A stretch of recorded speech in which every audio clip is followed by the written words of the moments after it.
Hello guys, this is Jerry speaking. Welcome to 2020 day number 340, and today we got not one, not two, but three projects to deal with today.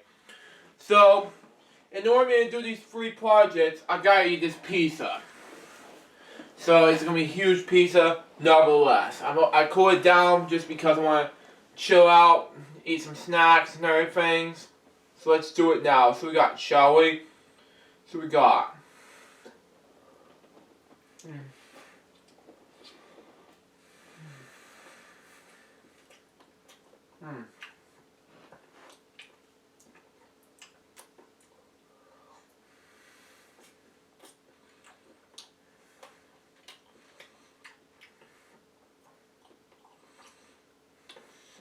Made by Lunchables, folks.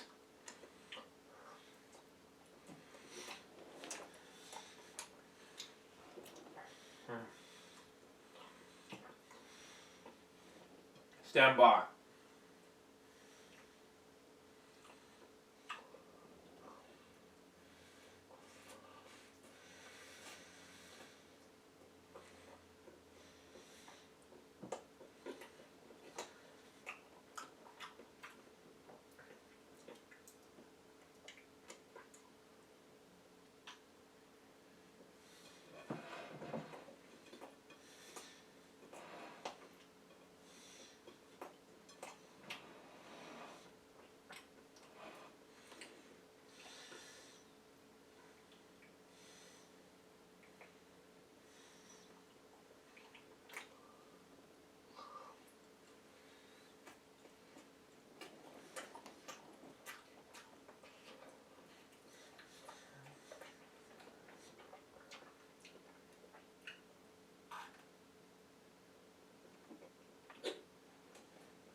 I'll be right back.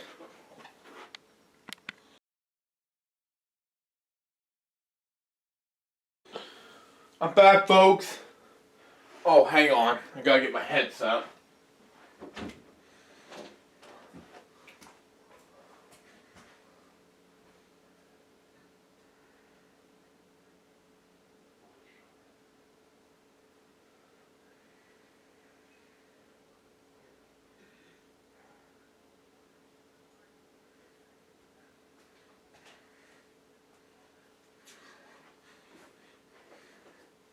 I do not want to be late for the live stream because it's 2:30 almost right now, and we're beginning the stream at 2.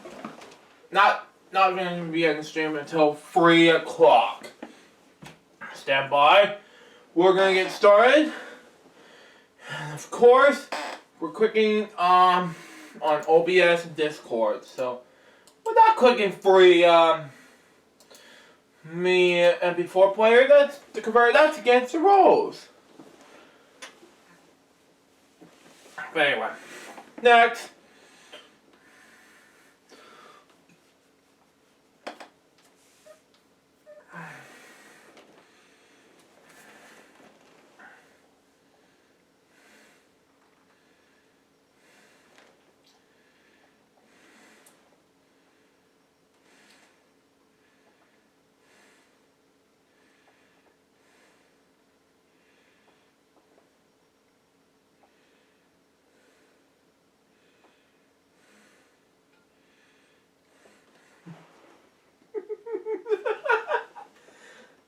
Gee.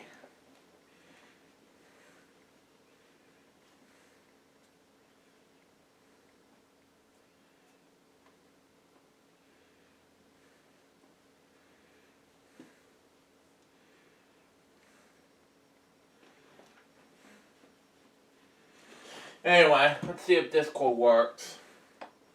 If that ever happened.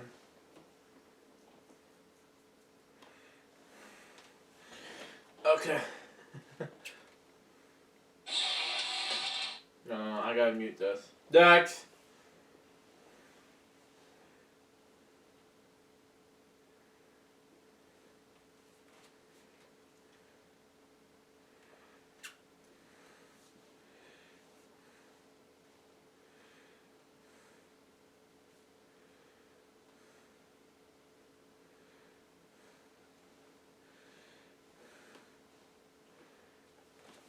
can see my Discord server's up too. Next, LJPCBM.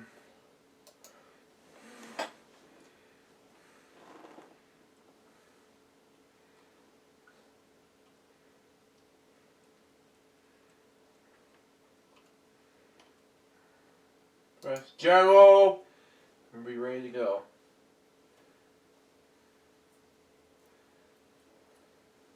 Okay. Now I'm ready for Billy, and we're gonna do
Okay.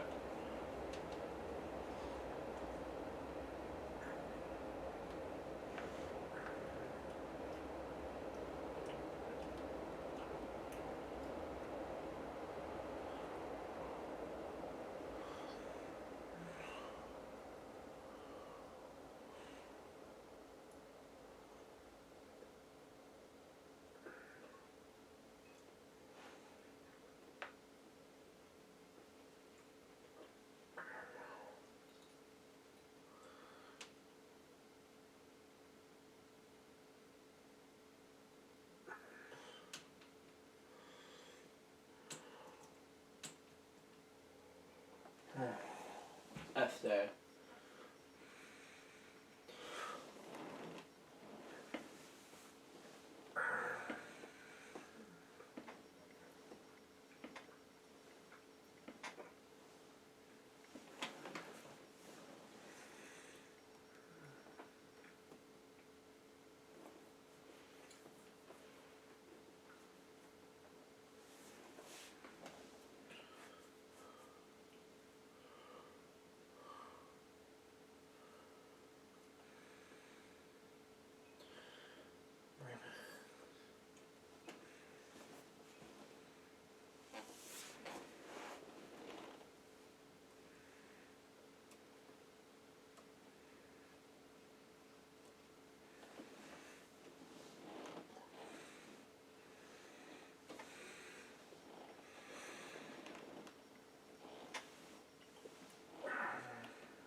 Good.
Christmas.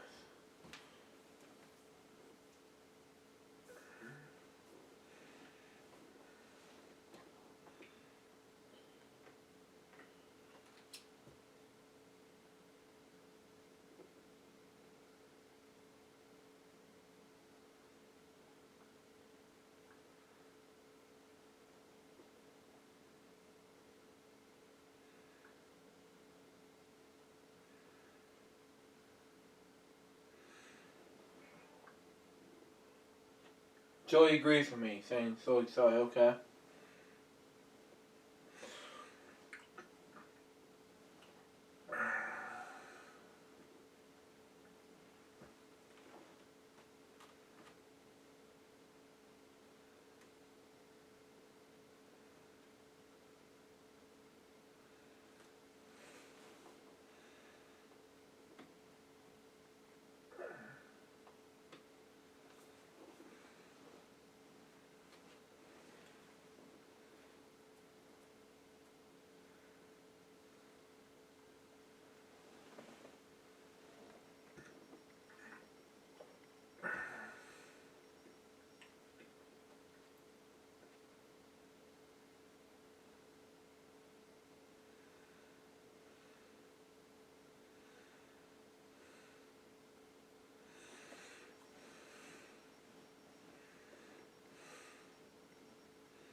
Is he coming yet, or is he not coming? I don't know.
Still waiting for Billy to get here.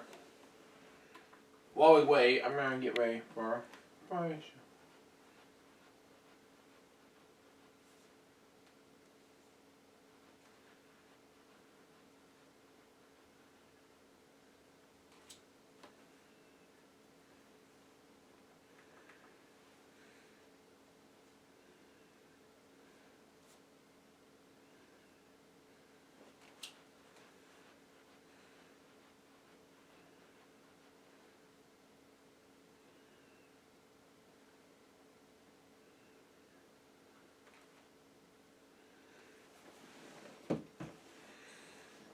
Three, two, one.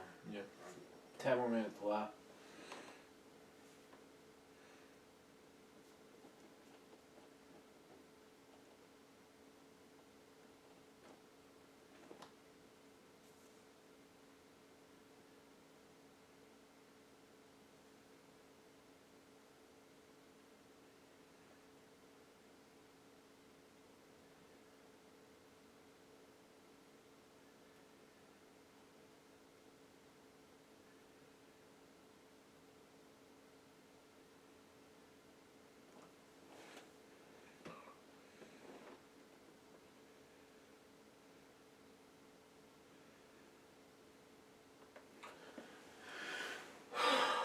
Can we have enough time for this shit anyway?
Where's Mom?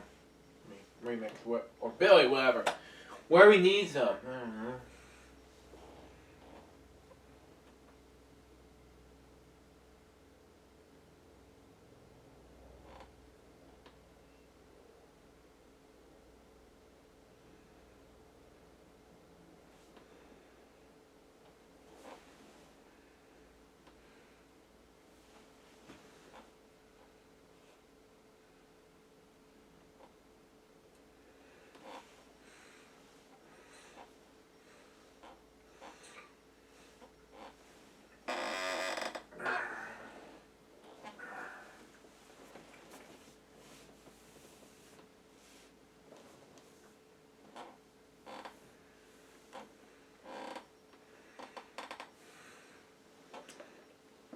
Still waiting for Billy to get here.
Oh, got Freeman.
Nice.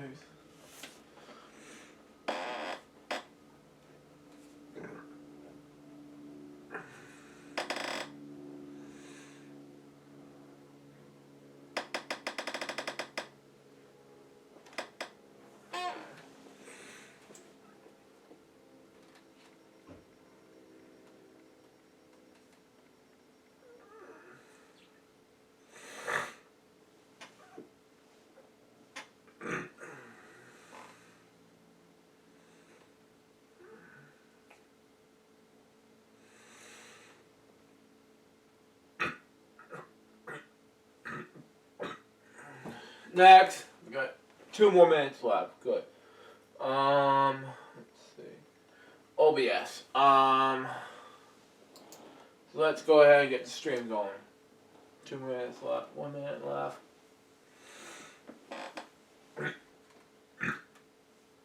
I can't do this without you, Billy. We have a minute left.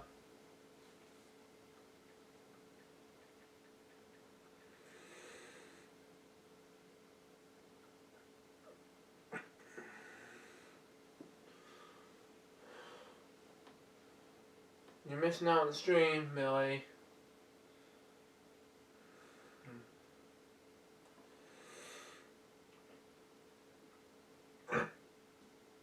Okay, almost there.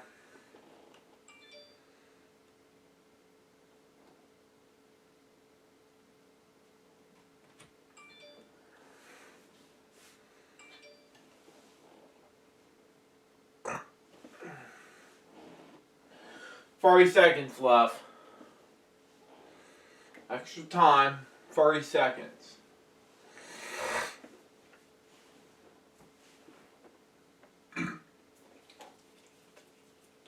Oh, man.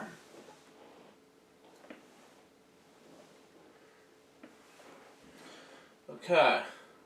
20. We can't do it without Billy. We know that. 10, 9, 8, 7, 6, 5, 4, 3, 2, 1.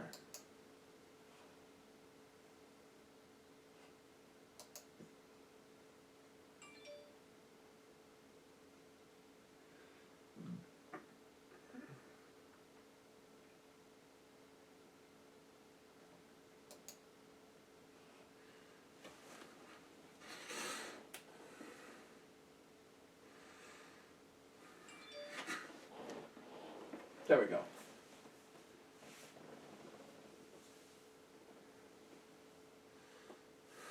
Stream health.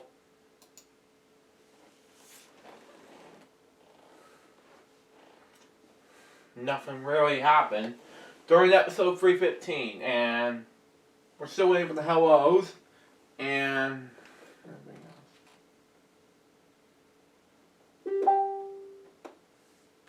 Oh. On my way, says by Billy Mooney, okay.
Hey, Luke, what's up? Doing good, Billy. You? I'm doing well. Oh, man. Been quite a day. Quite a week. Yeah, quite 2 weeks for me. It's supposed to rain here shortly. Yeah. It's sunny out where I live and it's cold out. You remember your dog barking in the background? Yeah. Yeah.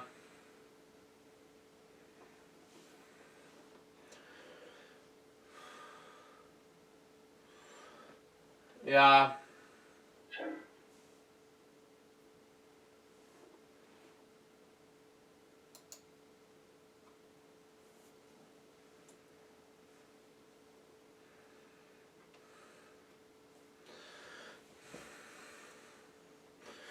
Yeah.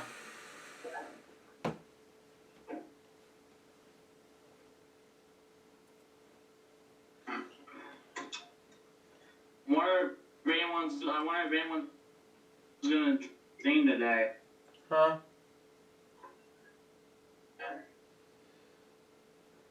I wonder if anyone's gonna join us today. Wonder if anyone joins today? Well, I'm still thinking about it, you know?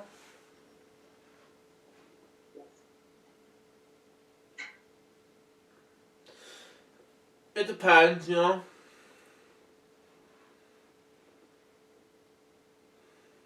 We're putting the N others credit just in case, you know? Yeah. Even though they're late, then that would be great, you know?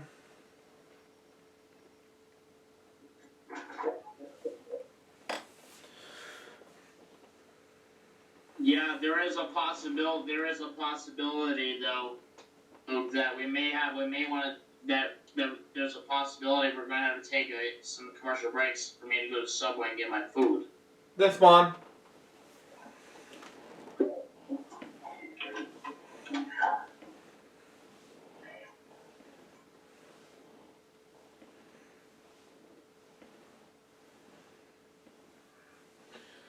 Yeah. However, I just stream at 3, so I'm not going to do this without you. Yeah, I know you weren't going to do it without me, I could tell. Yeah.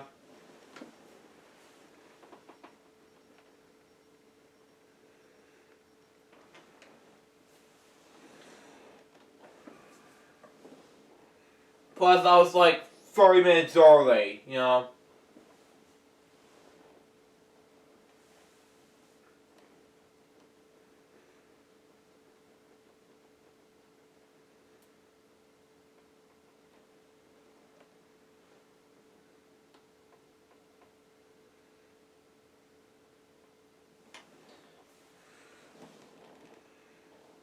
So yeah, it's gonna be huge. Yep, it will be.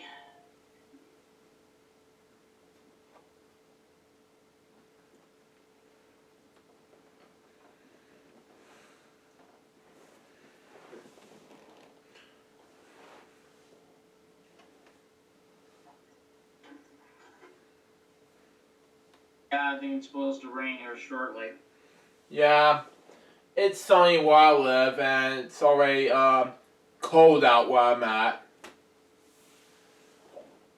Yikes. Well, it's not that bad. It's chilly where I'm at. Okay. It's like 40 to 30 degrees where I'm at. Yep. So I'd rather stay inside, you know? I know that's how I would do too. Yeah.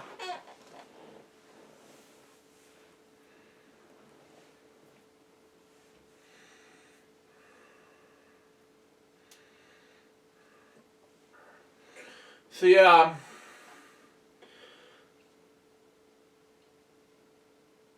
It was a huge 2 weeks without doing a show. It's been quite a while since we haven't done a show.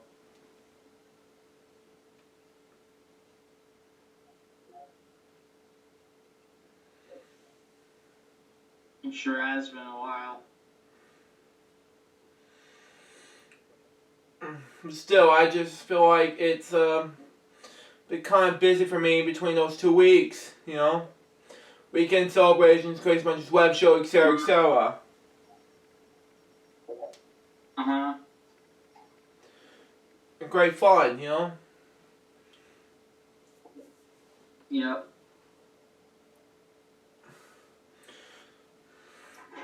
I have a lot of topics to talk about today on my Friday show, episode 315. Actually, I have I have two death topics. One of them's like David Downs 1 year later, and the other one's like Frank Carney. You're gonna have your death topic about Pat Patterson, which I'm gonna save it for you on that. Thank you for doing that, Luke, and, yeah, and,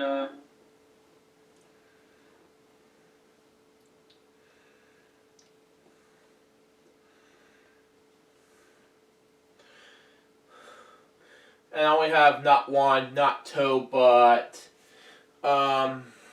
like 5 more topics after this is over.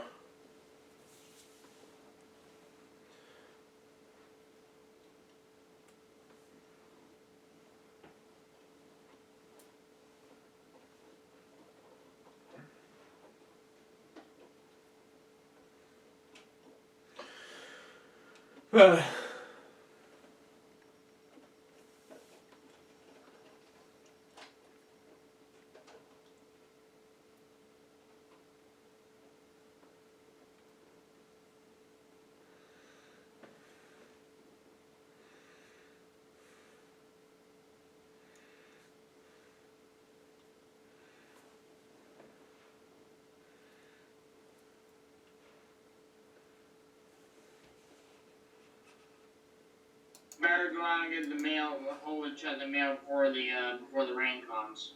Okay, we'll start the stream automatically. And we'll start when I come back. Okay.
Hmm.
Come in. Where's one?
Still waiting for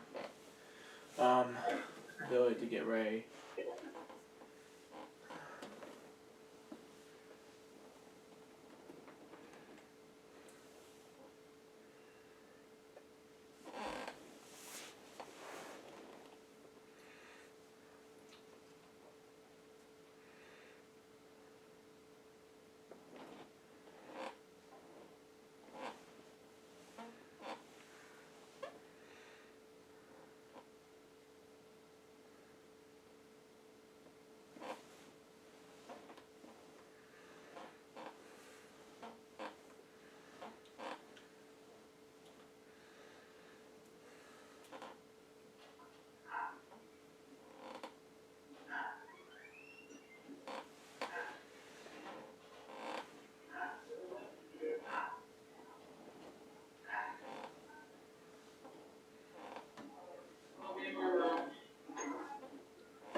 Still here, Billy. Alright. Just need some time to think right now. That's fine.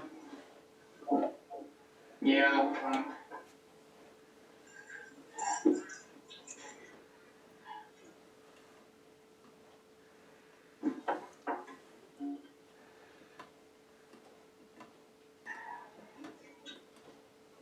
We'll go ahead and start this.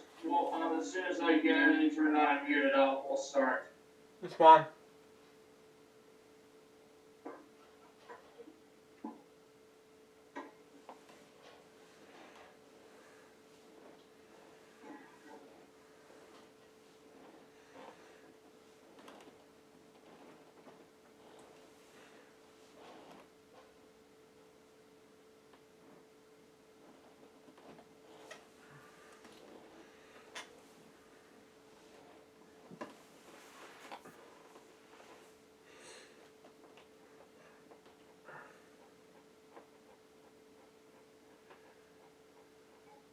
Florida has officially scheduled one of Florida's games. Oh boy. Take a look what we have here.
Yeah, I just need some time to think, Luke, that's all.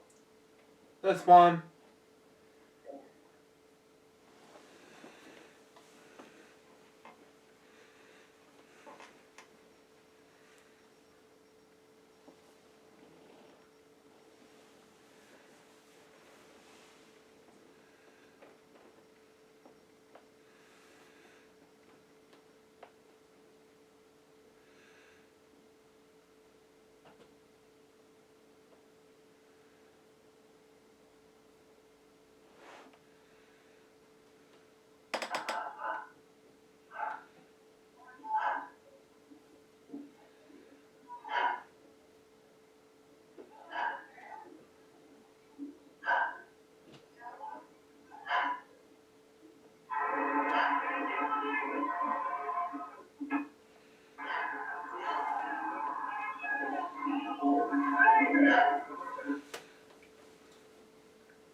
join you for today's show. I'm really tired out today. You're fine. Yeah, so we'll do it's just probably gonna be you and a few others today, because I'm just kind of tired up and everything. That's fine. So yeah, I'll be back for 316, so you'll be okay with it. I'll ask Andrew if he's gonna be on. Episode #Austin316. I have to ask Andrew Hawking will be on episode 315 if he wants. I'm right with you. Yes.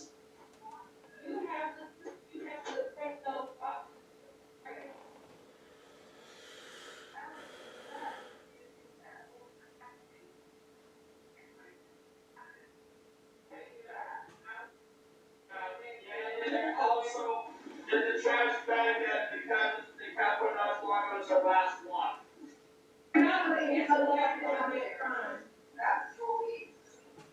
And then, did y'all get gravy?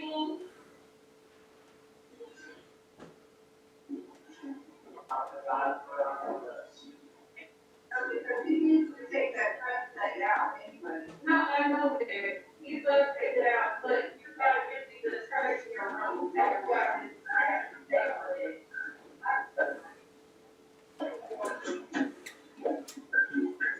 Which means a new trash bag is gonna come into the room.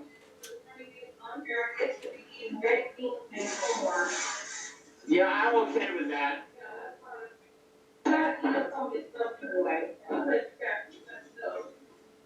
Yeah.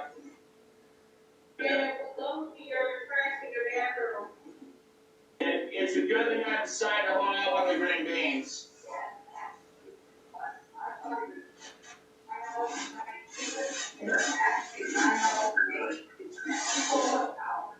Oh, really?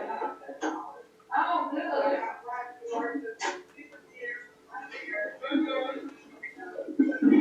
You gotta take it out? Yeah. Okay, I'm gonna get you a there. Yeah. Yeah. Alright. Well, look, I'm sorry I can't be with you for episode 315, but I'll see you next week, however. That's fine. See ya. But anyway.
Long intro. Long standby.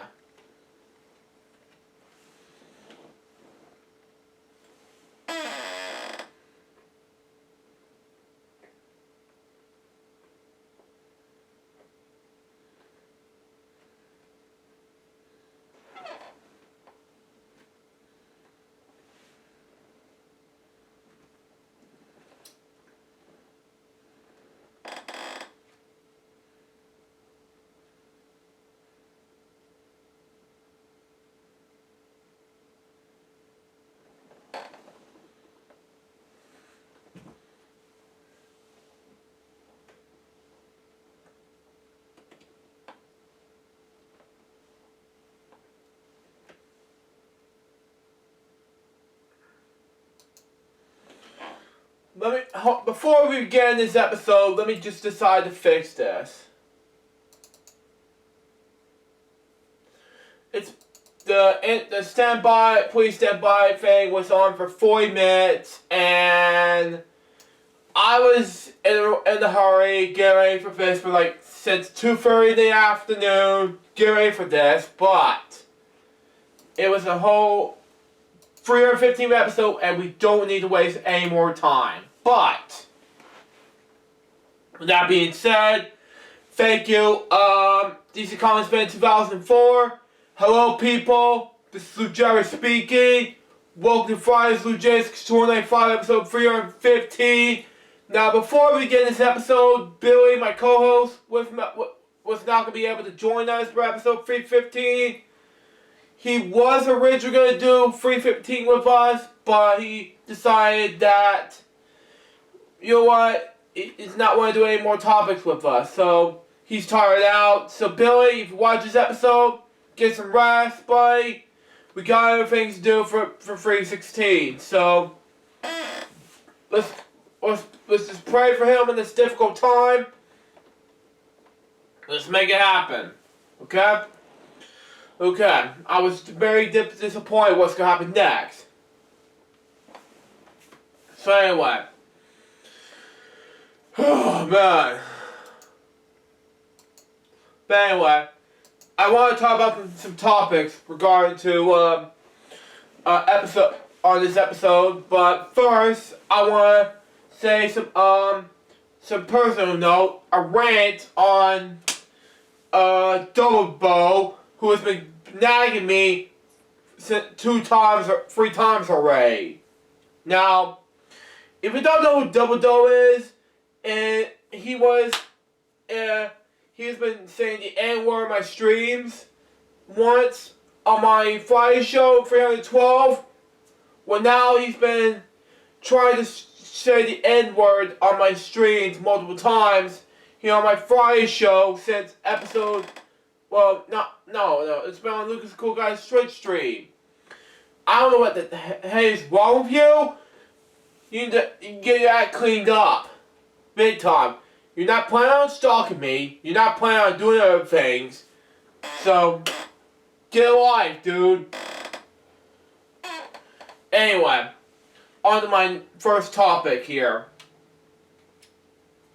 And that's, of course, a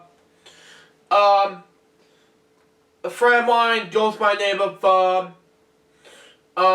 let's just go ahead and get this over with.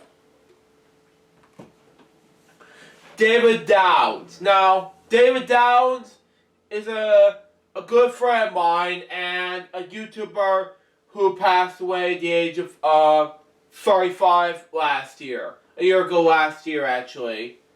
And if you don't know who he is, folks, well, he's been a friend of mine for over nearly a decade now.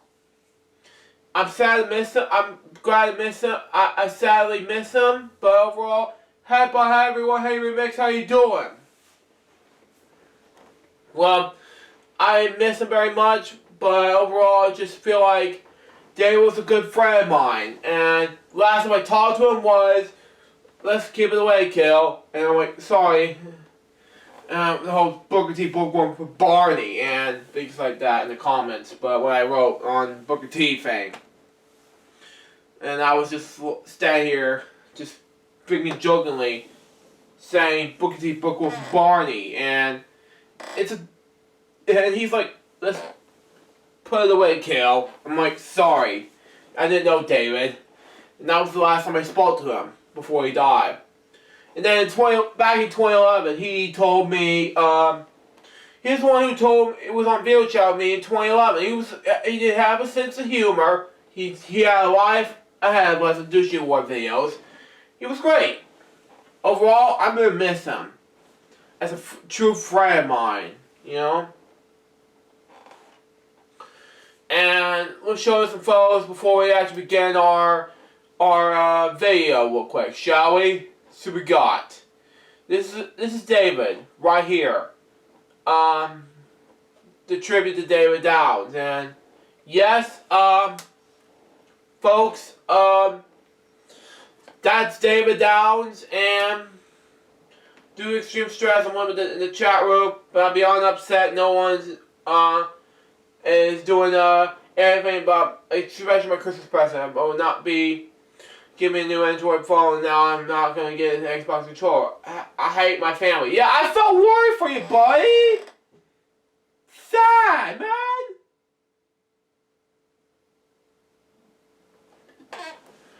But anyway, where was I?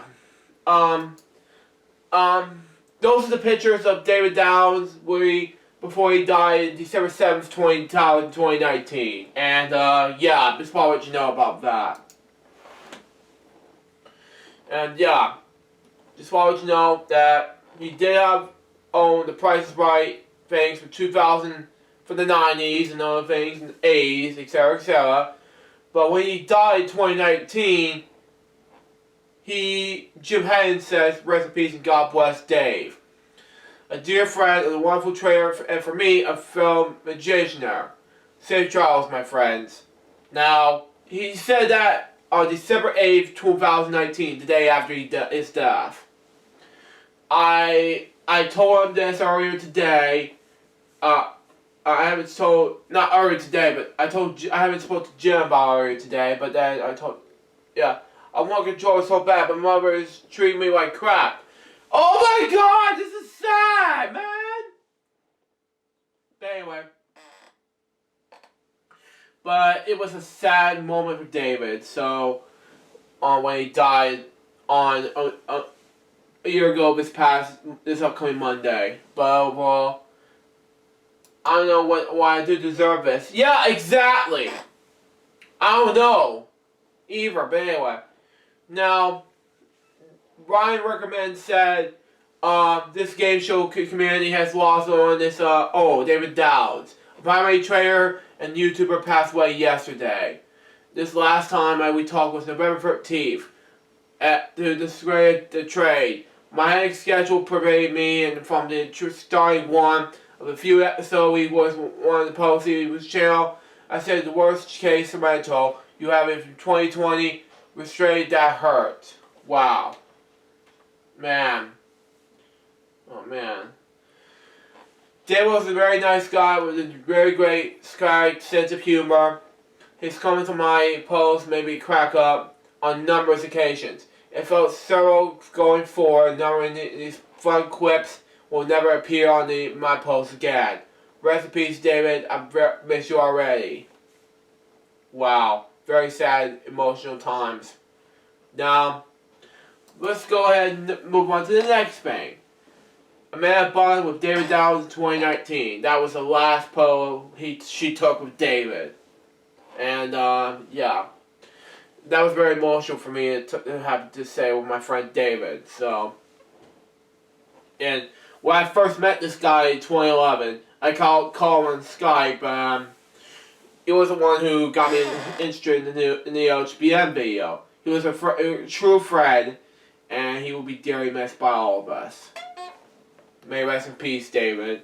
A year ago, this upcoming Monday. Now, my second death topic, I want to talk about this, is Frank Carney. Now, I'm going to talk about Frank Carney now, and he was an American troubadour. There were American troubadours, the founders of Pizza Hut. Watch this remix. They were born in a Brandon family of 12 children, and raised in Wichita, Kansas. and Daniel still lives today. Although Frank Carney dropped out of Wichita State University, where he studied engineering, he later returned to the university to receive a degree in general studies and mathematics. Pizza Hut.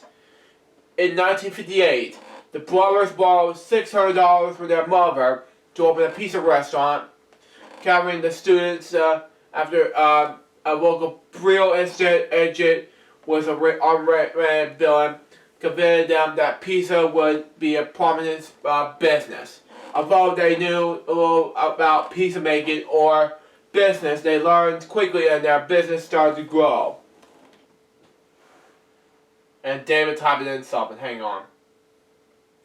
Okay. The first franchise opened in Topeka, Kansas in 1959. Okay.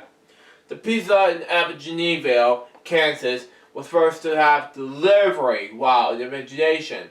By 1977, Pizza Hut was grown to 4,000 outlets, and the brothers decided to sell the business to PepsiCo for over $300 million. Wow. Frank remained the president of the board member of the Pizza Hut until 1980. Later years, Frank became a franchise of Papa John Pizza, which I hated most, in 1994. By 2001, the CEO kept saying the N word in the Papa John's, but I don't know what to do now. But anyway, by 2001, he owned 133 locations. Wow. Based in Houston, his company runs stores in Kansas, Arizona, Missouri, California, Texas, and Hawaii, including several in his hometown, Wichita, Kansas. In the suburbs of Derby and Andover, way to pronounce it, anyway. Over the franchise name PJ Wichita LLC, before selling the franchise to the franchise president Terry Newman. Okay, and he's similar about cultural social. I'll get to that after the topics. During local struggle with Pizza Hut in the late 1990s, Papa John's made commercial advertisements highlighting the fact, including a dramatization showing Frank coming into the Pizza Hut stockholders, meaning wearing Papa John's apron, saying, "Sorry guys, I found better pizza." Wow. Hey Luke and everyone, just to stop by and say hello, happy Friday and happy holidays. Just to let everyone know that I won't be available till after 5:30 do some errands. I have to do with one of my parents soon. But as soon as my topics feel free to check out my new essay store. Cool stuff by DMS. Okay, you don't have to make a video. You don't have time. How trouble making your video, or what you like to be experiencing video editing with you? Well, I'm here to help. Well, very exciting, folks. Well, guess what? It's we'll also share MBS videos. Very, very happy. Yeah, and I agree with Game Show Fan 2001. It was great. I was friends with him since 2010 and 2011. I can't remember how much I met him. You know, that's just me. But anyway, Frank sat on the board and charged prior to a corporation. Yeah, in charge bank, and he went to the past president of the International Franchise Association, FIA for short. Wichita area chamber of Chamboree industries honors, including the 1975 Silver Plate Award for the International Food Service Manufacturers Association. And the 1974 Man of the Year, man, here's the link. Oh man, this is gonna be exciting, man. But anyway, in the Service Organization. He was 1991 inductee of the IFA Hall of Fame. He was diagnosed with Alzheimer's disease in 2009.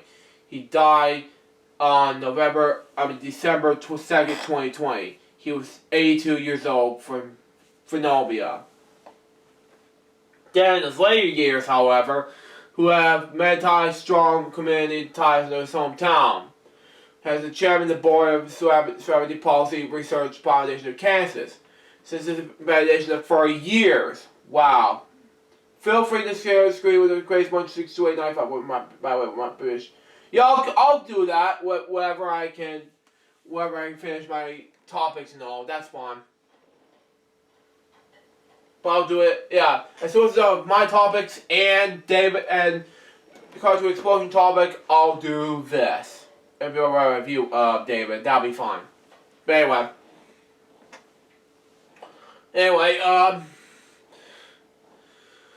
where was I? Has been the chairman of the board of Celebrity Policy Research Foundation of Kansas. Since its revelation for years, a celebrity organization and non-for-profit business, he sits on the board of WSU Foundation, Carl Clinic, Wichita Red Cross, and Wichita Community Foundation. Wow. Okay, says by David. Okay. Dan has been awarded the WSU President's Smile and Distinguished Initiative Award. The Big Brother Big Sisters Region of Summit Honor in 1977. He was the first inductee into the Pizza Hall of Fame. In 2001, he was awarded the Junior Achievement Wichita Business Hall of Fame. Dane spent several years in his adult life playing recreational polo along with his son. Professional polo player Mike Carney, president of Fairfield Polo Club in Wichita, Kansas. Now, I'm going to do one more since Billy was not going to be around for this episode, and that is Pat Patterson. Now, I'll talk about it now, and we'll get to our, and this is a big one, folks. Sad news report to say, but, however, he was born, Persa Kermit, however, was a Canadian-American professional wrestler. He was employed by the Professional Wrestling Promotion, WWE, as a creative consultant and producer. Wow. The first ever WWE Incarnational Champion and career of the Royal Rumble match, Patterson was inducted in the WWE Hall of Fame class in '96. In 2019, Patterson was the only person to ever win the title of WWE history after winning the WWE 2014 24/7 Championship at 78 years old. Wow. He was described by journalist Dave Meltzer as Vince McMahon's right-hand man, and one of the chief artists of WWE, playing an industrial role. Wow! Long live the franchise. Yeah, exactly, Remix. Yeah. Playing an initial role in helping it become the global phenomenon. He was born in the French-speaking family in the fall Marlborough in Montreal, Quebec, Canada, on January 19th, 1941. Same birthday as Robert McNeil, okay? He began training as wrestler at the age of 14 in Russell St. Jean Baptist. Wow. Patterson was raised Roman Quebec and was an altar boy.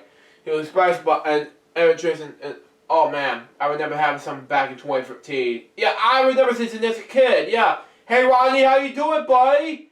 I don't have a stat in my area. Yeah, still, okay. Yeah. But still, yeah, I just thought it would be a good idea to have that, yeah. Anyway.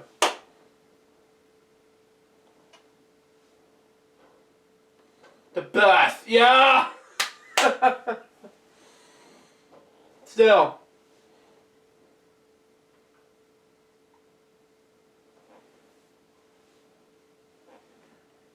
Anyway. Yeah. Game show fans who once says, hey Ronnie, yup, still. Anyway, where was I? Oh yes,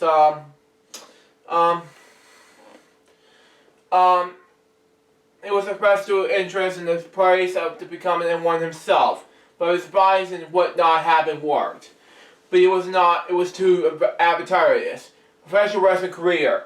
Early career, 1958 to 1962. Oh my god! So much pizza from pictures by Remix Plum. Oh my god, okay. Patterson debuted in Montreal, Quebec in 1958. Wrestling the Mavericks Dust Sports performing service. Simon, early in his career, he performed as Killer Patterson, big time wrestler in 1962. In 1962, Patterson, despite speaking no English. Wow. It's of course piece of one of my all-time favorites. Love it, love it, love it. Yeah, I agree. Emerged in the United States, his professional wrestling career. Wow. He eventually became a U.S. citizen. Patterson eventually worked for Tony Samuel's big-time wrestling promotion in Boston, Massachusetts. While living and working in Boston, Patterson met his longtime partner, Louise Dardo. Dardo, whatever I pronounce his last name. But anyway. Pacific Northwest Wrestling. In 1962, Patterson was reducted by Mad Dog Van Hon. And for Dog Owens, Portland, Oregon-based Pacific Northwest Wrestling Promotions. And the record mentioned at PMW's manager Harry Elliott, who was aware of Patterson's homosexuality. Patterson developed the character of Pretty Boy, Patterson, an effective wrestler who wore lipstick. Wow. It's been around for 25 years. Wow. I'm getting a piece of tonight, actually. Yeah, same here, David. Introduced in 1990. A year I was born? South Crust pizza includes sticks of mashed and cheese stuffed into. Let me see. Wow, okay. I didn't know there was a stuffed pizza, but wow, okay. I did not know that, but, you know, that's just me.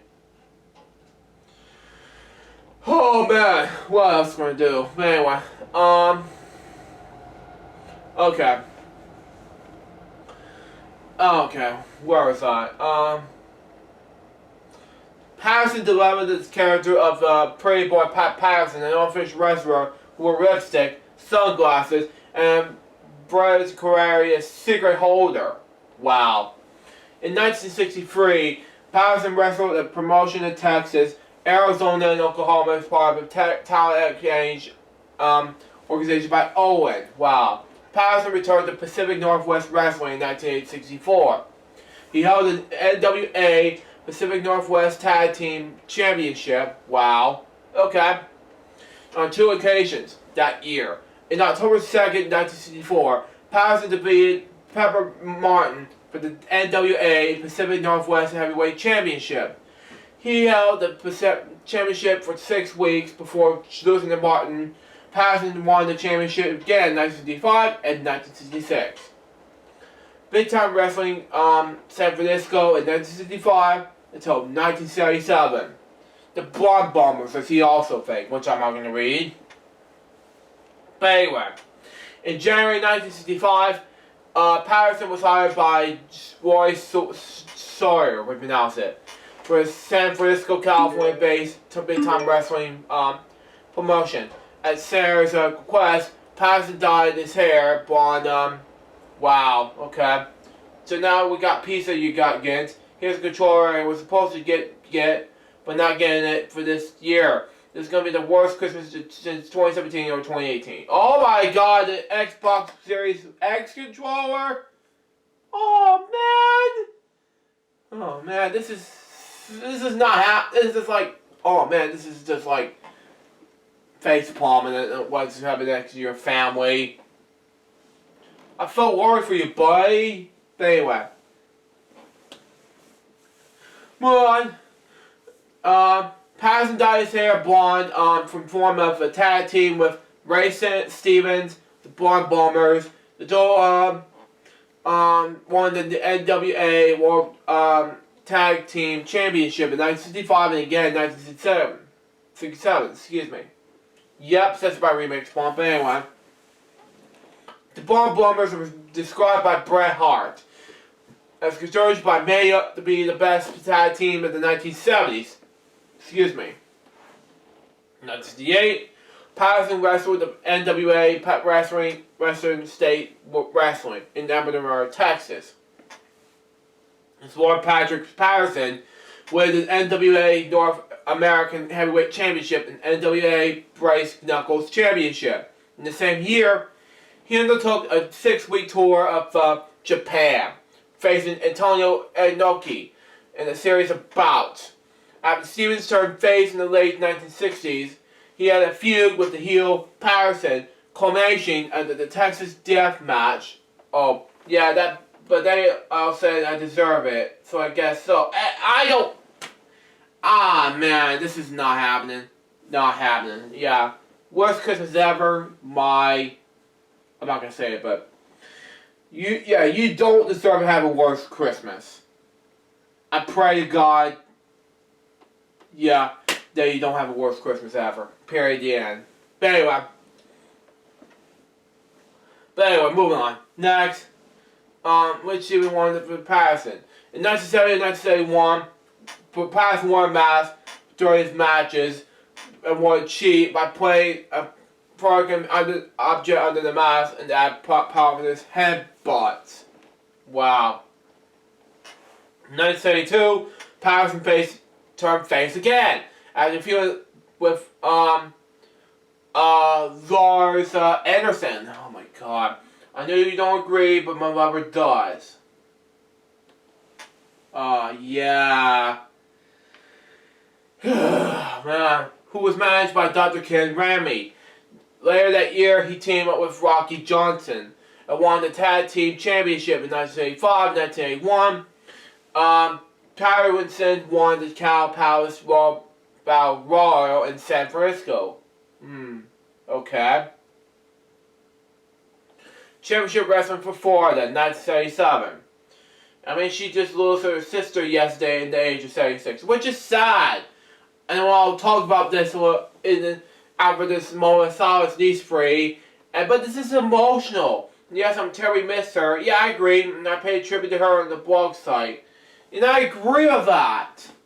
Yes, I will talk about her on this episode as well. But this is emotional right here. But anyway. In 1977, Patterson wrestled for A. Graham's Tampa, Florida-based Championship Wrestling for Florida promotion. During this run, he won the NWA Florida Television Championship and the NWA Florida Tag Team Championship, as well as briefly serving as a booker. And yeah, that was it. Anyway, American Wrestling Association 1978 to 1983. In 1978, Patterson joined the Vern Brigades of Minnesota-based American Wrestling Association. Wow. He performed the Blonde Blood Bombers with Ray Stevens, with the dual win the AWA World Tag Team Championship later that year. Patterson performed internationally for the AWA until 1983. Oh man. Anyways, but here's an Android device I want for my 32nd birthday if I ever got one. Man, this is, an on. Okay, this is going to be easy for the surfer. Okay, that's cool enough. Anyway. 1979, New Japan Pro Wrestling. Oh man, Surf on Tablet Pro. Wow, okay. This is easy. Law Internationally, I can't pronounce that, but anyway. 1980 to 1983.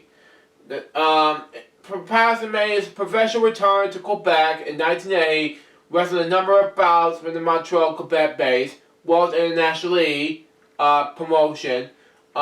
He held the Canadian International Tag Team Championship on 5 occasions between 1980 to 1983. Wow. Okay. Is Walmart bread? Okay. Well, you think so, but anyway. World Wrestling Federation, WWE, and Wrestling Entertainment, and WWE. From 1979 to 2020. And he sent me some texts, and, their HDMI cables are junk, but their tablets are decent, and I like their Roku TVs. Yeah, I agree. North American Champion in 1979. In that same night, Patterson debuted in the World Wrestling Federation, WWF for short, working as a heel under the heel guy and the manager, the Grand Wizard. As a villain, Patterson prominently fused with the then WWF North American Champion Ted DiBiase and WWF Heavyweight Champion Bob Backlund, whatever you pronounce that. Sorry. During television taping on June 19th in Allentown, Pennsylvania, Patterson defeated Buck DeFries for the WWF North American Championship by using a pair of brass knuckles to knock out DeBiase. Patterson was unsuccessful. Unsuccessful. Wow. However, in which the WWF Heavyweight Championship was Backlund won. Wow. I did not know, but anyway. Intercontinental Heavyweight Champion in retirement from 1979 to 1984. In September 1979, the WWF will introduce the WWF Intercontinental Championship, secondary championship with its mid-card wrestlers. Patterson was crowned the company's first Intercontinental Heavyweight Champion after Andrade's tournament held in Rio de Brazil. Wow. While Patterson's tournament victory is widely listed in wrestling title and match histories, the tournament itself never actually took place. Patterson's pronounced it title victory would later became something of an inside joke during Patterson's on-screen signature as one of Vince McLaughlin's stooges. The official tournament was also later profiled on WWE.com and the April Fool's joke. Okay. On November 8th, Patterson dropped the North American title to Sakaguchi. Wow. It was during the Patterson's reigniting as champion that he turned face after botched attempt of the Grand Wizard to sell Patterson's contract to Captain Drew Abano for $100,000. Abano's combined pro-taggies, while Samontes, wow, attached Patterson after that he cut Promus on Abano. Okay, Patterson he held at the Continental Heavyweight Championship until April 21st, 1980, when he was defeated by Ken Paretta in New York City. But the match ended in controversial fashion after Patterson placed his right leg, on the ropes just before the free count was made. On May 4th, 1981, Patterson's feud with Sergeant Slaughter culminated with the boot camp match in Madison Square Garden. Wow. Captain Abano was later playing on this show. Wow. Wow. Okay. Oh, man. It's a Mario Bros. Super Show, okay. But anyway, the match was voted Match of the Year for Wrestling Operation Newslayer. Super Groves. Oh my god, yes, I was talking about that. But anyway. Super Groves, 1984 to 1997. Patterson began doing color commentary in 1980 with Vince McLaughlin, calling WWF Championship Wrestling from 1980 to 1984. While Patterson was a face commentator with partners with Guillaume Monsoon and Vince McLaughlin, he hosted a heel interview segment with French WWF broadcast known as the Botch de Pat. I can't pronounce his name, but I'm sorry. Hey, look, do the Mario! Jeez, remix! What am I gonna do with you? But anyway, when he would politely ask questions in English before he mocked his face guest in French. Wow. Patterson was on commentary for tomorrow song while Hulk Hogan defeated the Hardys. Sick. Way to pronounce his name, but anyway. I suggest everyone to still do YouTube to make a video and still say your subscribers to do your Mario! Oh my god! Oh my god! I just wanted to do this. Yeah, somehow do the twerk and the dance. I don't know. We'll see. We'll see. I'll see what I can do. But it is for fun. Hey folks, John Man, swing your arms from side to side, just do the Mario. Let's go. Why, Remix? Why? How about shake her butt or something? I don't know. I gotta stop doing the dance because my bones are weak and I feel like I'm going to puke in the toilet. Oh my god. Yeah, same here, Remix. In fact, I'm gonna have pizza tonight actually, Rodney. So there you go. Anyway, where was I? Oh yes, oh man, where are we? Okay, I don't know where I'm at. Patterson on commentary, yeah, for the World Heavyweight, Championship, and was on, with Stick, defeated, Bob Buckland. Wrong, would pronounce it, wow. Patterson was also the action with, Jimmy Snuka, okay,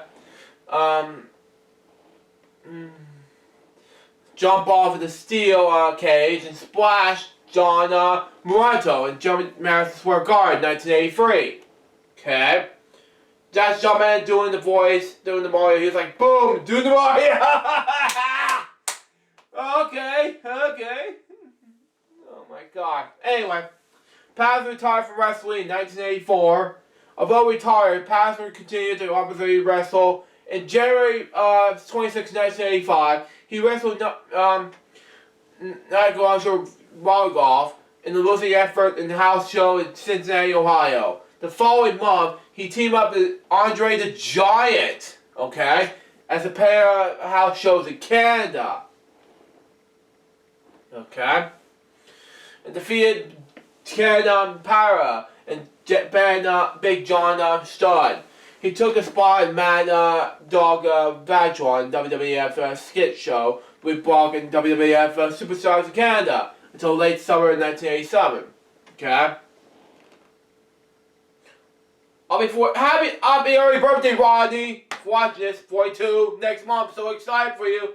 I'm John Man. I approved this message. Oh my god, help me. But anyway, moving on. Next. Where are we? Yes, but anyway. Oh man. And defeated Ken Para and Big John Studd. He took his spot in Mad Dog Vatron WWF skit show we brought on WWF Superstars in Canada till late summer of 1987. Okay? He said, yeah, Rodney said. Anyway. Super Adventure wrestlers like Rajwell Brothers and Daniel Bravo replaced him. And eventually Martin, he hosted Lee Studio as a replacement of Rick Block. Oh my god. No parties until COVID is over. Yeah, I agree, Rodney.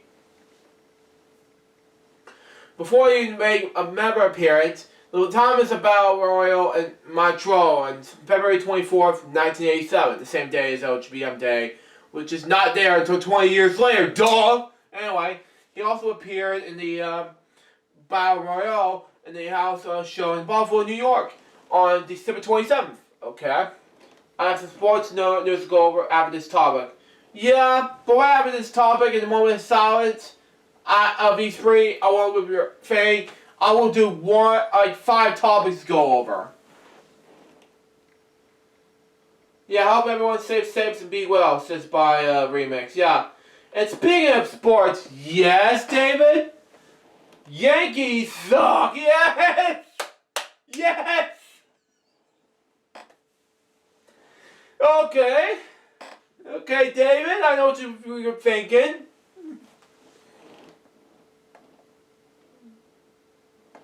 But anyway, moving on.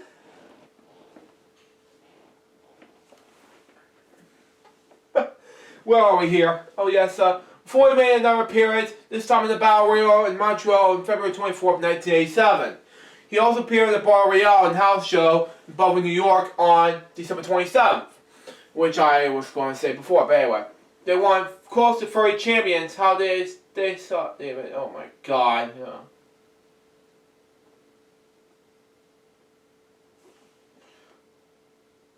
Yeah. I don't know what to do with this meme. This is a entertainment purposes only, folks. Anyway, next. Anyway, moving on. I have no clue, but I'd rather not say anything and enjoy the show, says by Remix Form. Yeah, I agree. I agree, Remix.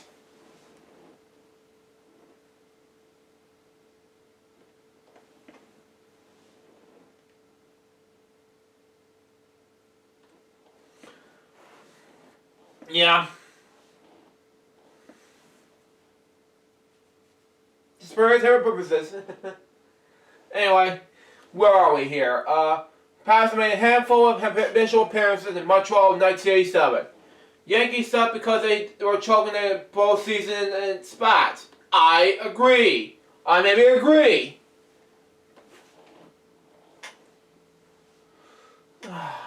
But yeah. That's why you know, David. This is why you know, Ronnie and David, you know. When this year only. Oh. Don't ask me, don't tell me about that, yeah. He said, yeah, 2019 says 2018, all beyond. Yeah, I was watching not Ronnie, but, where were we? I was watching Martin Stone's video, and he said that, I was watching, Martin Stone's video and saying that Yankees suck, and I agree with that, you know?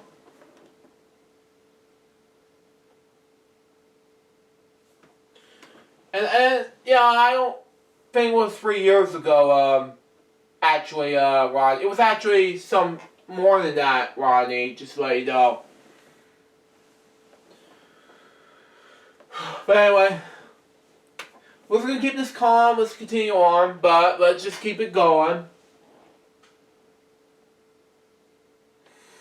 Okay. Patterson made a handful of initial appearances in Montreal in 1987. Wrestling the heel while remaining the face in the Montreal backstage office show in the US and elsewhere in Canada. His most national appearance was went over the up and common, Bush was Big Cake in August the 10th. That's why they suck and choking for that long. Oh my God. Yeah. Agree with Dave at this point. Yeah. But anyway. His final match would come 3 weeks later in Montreal, and he fell to defeat the Beefcake and subsequently to receive a haircut. He began working the backstage as a world agent and right-hand man to WWF promoter Vince McLaughlin. It was credited with investing in booking the Royal Rumble match. In the late 90s, he had worked in the talent relations department. After his retirement, Patterson also worked with WWF referee, okay? And you know, look, being depressed is the worst thing any can have in their human life. Yeah, I agree. I went to depression over these Christmas presents. Yeah. They won more than what, yeah, baseball teams. They're fat. They don't want anything. Oh, man.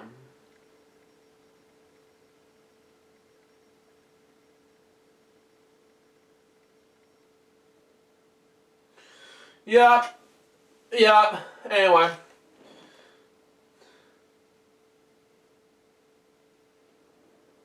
Yeah, I maybe agree on this one, but, you know. And the Red Sox is Yankees' rival. I'm like, freaking out. Why Boston Red Sox on the Yankees? Why? Anyway, the way Red Sox are trying to catch up for them. Yeah, exactly, Rodney.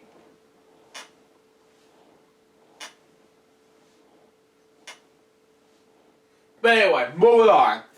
I was gonna read anyway, moving on. His final match, I couldn't read any more topics because of what's gonna happen next. But anyway. Yeah. Where are we?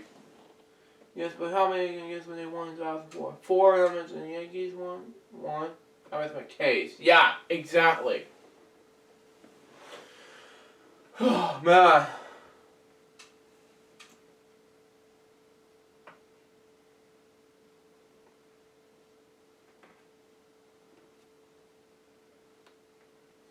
They have been choking the playoffs since 2017. Yankees still has the most. Oh, jeez.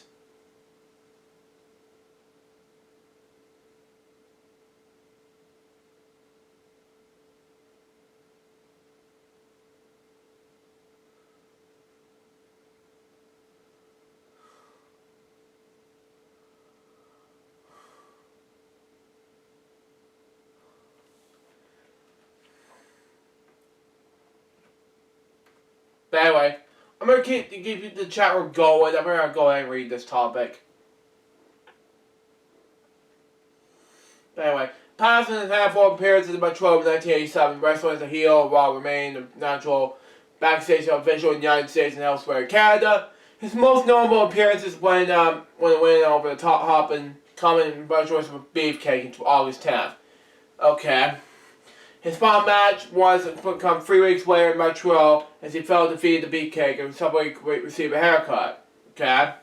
He became regular working backstage as a road agent, right-handed to WWF Pro Mayor Vince McMahon, and was credited in booking Rumble match. In the late 1990s, he had also worked in the Talents Relations Department. I haven't mean since by Ronnie, yeah. Let me get back to work, yeah. Yep. Have fun, Rodney. But anyway, after his retirement, Patterson also worked as a WWF referee. He was also selected as an in-ring referee for the main event for the first ever WrestleMania at the Madison Square Garden, March 31st, 1985. And was the main event WrestleMania number 11.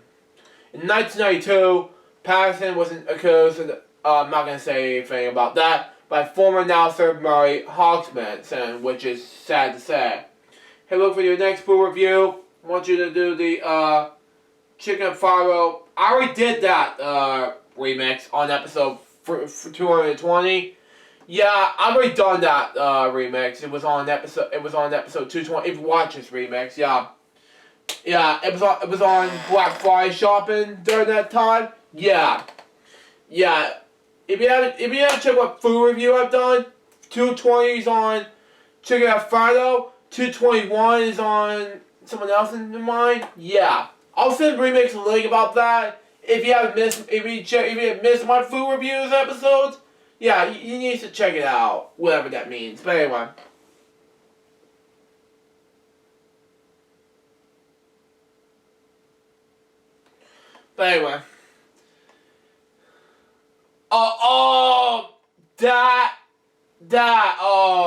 Yeah. Yeah, I'm sorry. It was amazing. Yeah, I thought you were talking about the pasta one with chicken. That was days ago. Oh. Oh well. Well, I have to wait till my well, I have to eat, well, it's Domino's, but who knows. I eat pizza, but not V's, but I haven't seen those days before. But anyway. And the Italian sub with Domino's is also Super B. Yeah, I know. Superb, yeah. But anyway, next, oh man, what else am I gonna say? Okay. He was re-released from the company until the charges were dropped. He was prominently rehired. This came after he was previously reported public revelation of a wrestlers with sexual favors and in charge with a push in WWF. Wow, this is strange. Okay. Stooge. In 1997 to 2000. I'm not going to see the C also parts, but oh my god. Here's the Sausage Factory. Oh my god. This is going to be good. Yeah, I wasn't paying attention about this movie review. I'm sorry. But anyway. Stooge. 1997 to 2000.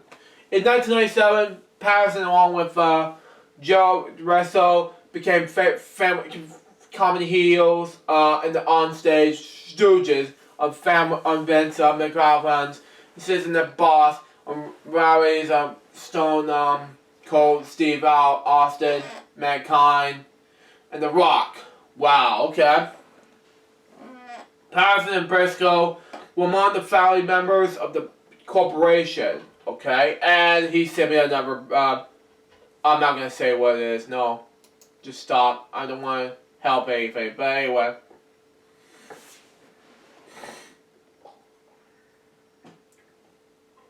But anyway, moving on. Next. I don't want to type in my password. That's a no-no. I don't know what happened, but that's just me. But anyway, where was I?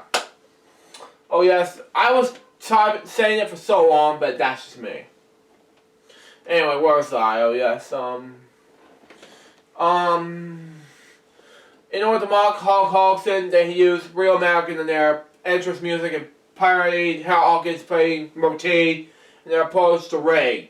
On the May 18th, 1998 episode of Raw, Patterson and Briscoe competed in the 2-on-1 street fight, against Austin that ended in the no contest with Vince McMahon and Dude Love attacked Austin. Wow.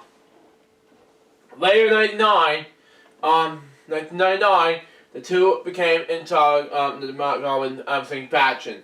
On December 16th, 1999, episode SmackDown, Patterson and Briscoe helped Tess, who had been injured by the Generation X, Triple H, and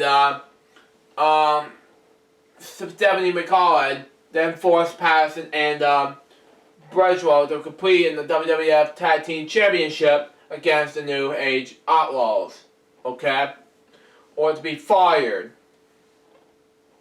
Well, Patterson and Briscoe lost the match. In 2000, Patterson and Briscoe joined Triple H and Stephanie McMahon on the May episode of Raw.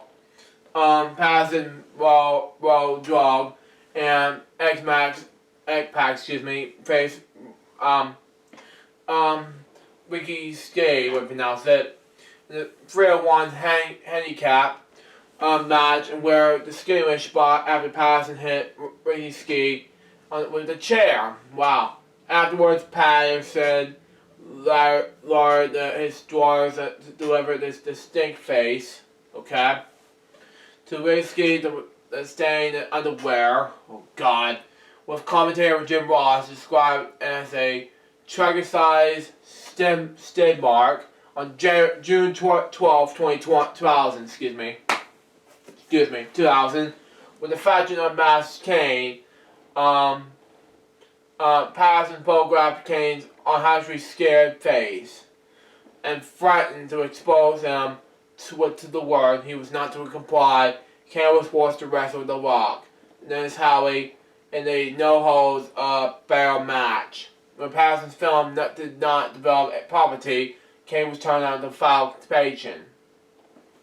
On June 9, 19, 2000, Patterson helped Briscoe win the property of Consensus WWF Hardcore Championship from Crash Holly. But during the victory celebration, turned into Holly, blinding him with Cabange and then breaking the second ball over Bradshaw's head and pinning the Cubblade on Fray Championship. Bradshaw players Patterson in the woman's blocker room. Wow. When Patterson was hiding the drag.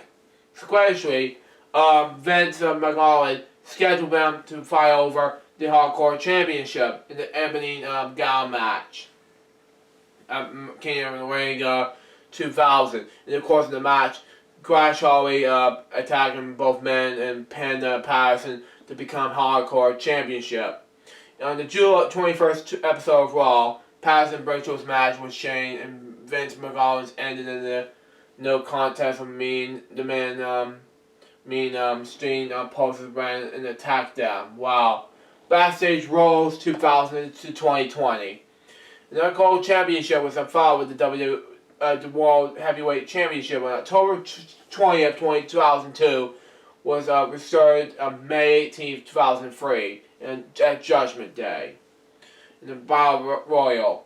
Okay. Patterson, the first ever Continental Champion, was at ringside to present the belt to the victor Booker T. Eliminated Kristen for the win. But the referee was unconscious as Patterson attempted to give the championship belt to Booker T. Kristen attacked him while stole the Continental Championship belt and used to knock out Booker T to referee, then recovered and awarded the match to Kristen. Wow. On October 2004, excuse me. In October 2004, excuse me, I missed, but anyway. Patterson retired from World Wrestling Entertainment. Patterson returned to WWE and the Limited Champion in May 2005.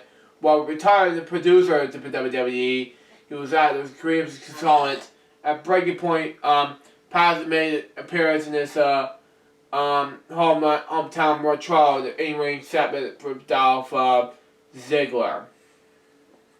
Patterson was a regular cast member of the WWE Network on originally the reality show Legends House, which I never heard of, on July 22nd, 2019, during the Raw Reunion episode. Patterson won the WWE 24/7 Championship by pinning Drake Maverick backstage. He would lose the title with Goddard Bradshaw off screen later the same night. At 78 years old, he became the oldest person ever to win a title in WWE history, beating the fabulous Muta, fourth region in the original WWF Women's Championship at 76 years old. He was also Patterson's first title resign since June 19, 2000. When the Samurai introduced WWF Hardcore Championship, it was also used the 24/7 rule. He was also only the second person to ever win the 24/7 Hardcore Championships. He was working backstage as a WWE official from 2005 until his death in 2020. Now, personal life, excuse me. Patterson was openly gay. He was first come out in the early 70s, but although Jim Ross was several jokes and then on commentary, his sexuality was not acknowledged publicly or in WWE storylines until the season finale of WWE Legend House, which aired June 12, 2014. NBC News describes Patterson as the first openly gay pro wrestler star. People magazine described him as the first gay wrestling star as well. His longtime partner was Louis Donahue. Patterson stayed in WWE's house that were together for 4 years. Donahue died of a heart attack on June 28th, which is my birthday, 1998. That same night as King of the Ring. Wow. In August 2006, Patterson went into emergency heart surgery to remove a case from the coronary artery. In October of that same year, Patterson recovered his operation and was released from the hospital. Illegally charged his name to Patterson. in 2008. Sometime around the 2010s, Patterson was diagnosed with cancer of an unknown type. He died of cancer in Miami, Florida hospital on December 2nd, 2020. He was 79 years old. Now, before I get to the I just got over 3 death topics. I only got one more to talk about. I know it's hard, but we're going to talk about it. It's sad to say that Remix wanted to say this, but it just had to go through. And I really want to do this, but I'm not going to say anything about it. But anyway, I'm not going to have more time to talk about it. But anyway, let's have a moment of silence to dedicate David Downs, Frank Carney, and Pat Patterson right now.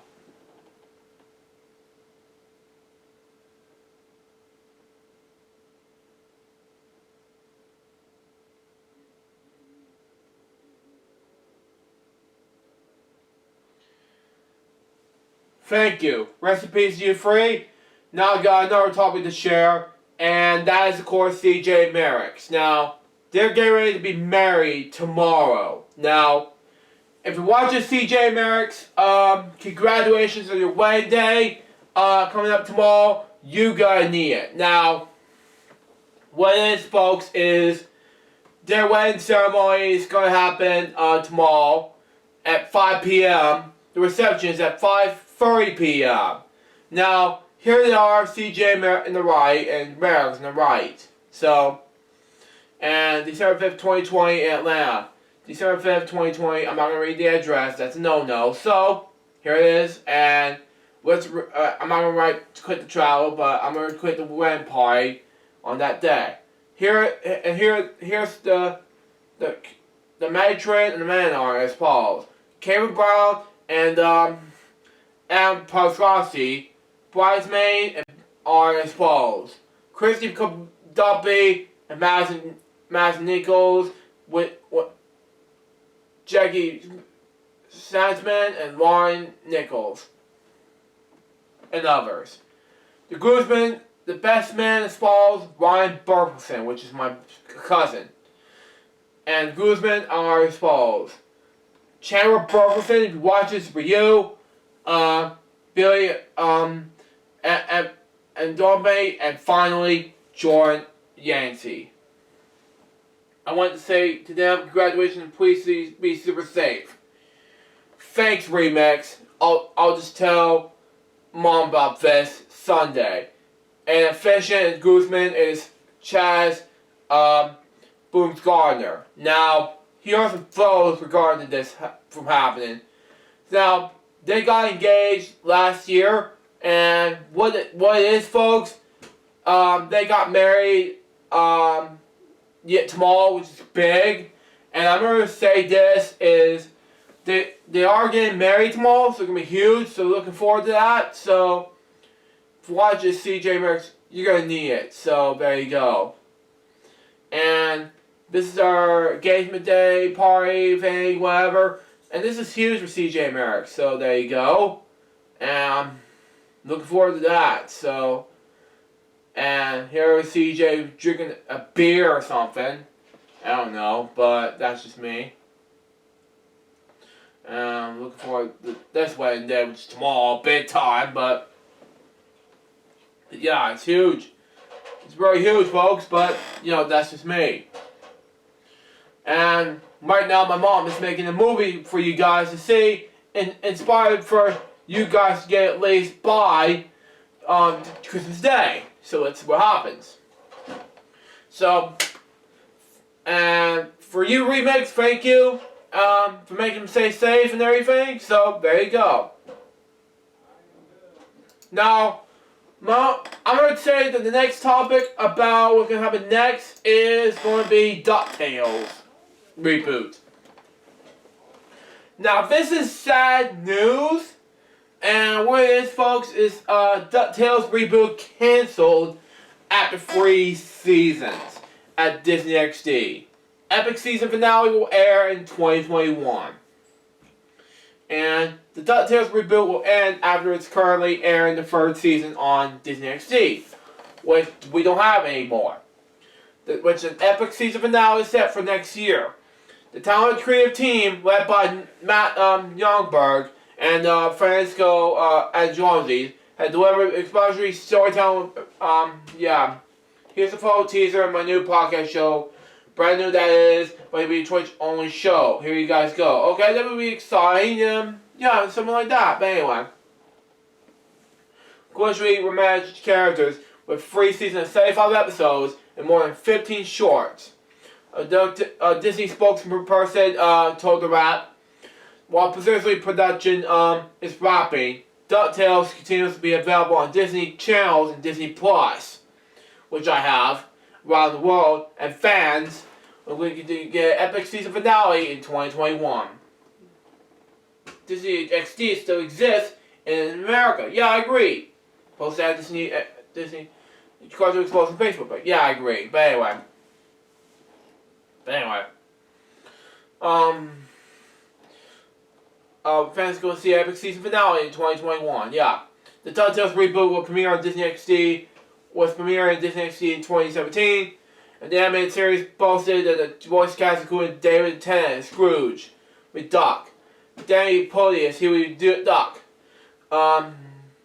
Ben Schwartz as Dewey, Bobby Magnan as Louie, Kate Macaulay as Waggy Webby, Barraquack, Beth Bennett as Watchpad McQuack, and told Dog, we pronounce it as Miss Beakley, and Tony Bashwell, the real second voice of Donald Duck. The show is based on the epic Emmy Award-winning 1980s children's series of the same name, and go on the high-flying adventures of Duckburg's most famous extraordinaire, Scrooge McDuck, which I like the most, which I saw on Disney as a kid. But anyway. His making triplet grandnephews, Huey, Dewey, Louie, experimental nephew Donald Duck, and the trusted the Duck mayor, T, Big Heart Ferris, Crawford Pilot, Lunchpad McQuack, No Nonsense Housekeeper, Mrs. Beakley's granddaughter, Webley McQuack, okay? Recent adventure, the triplets, their friend. Notable guest stars include Lynn Maxwell Miranda, Jim Rash, Joey Bowen, Allison Janney, Jamal, Jason Matt Zolke, that's what we pronounce it. We still have favorite moments on the reboot show and pay tribute to the legendary show since 1987. So invite you. Yeah, I'll be around. Yep.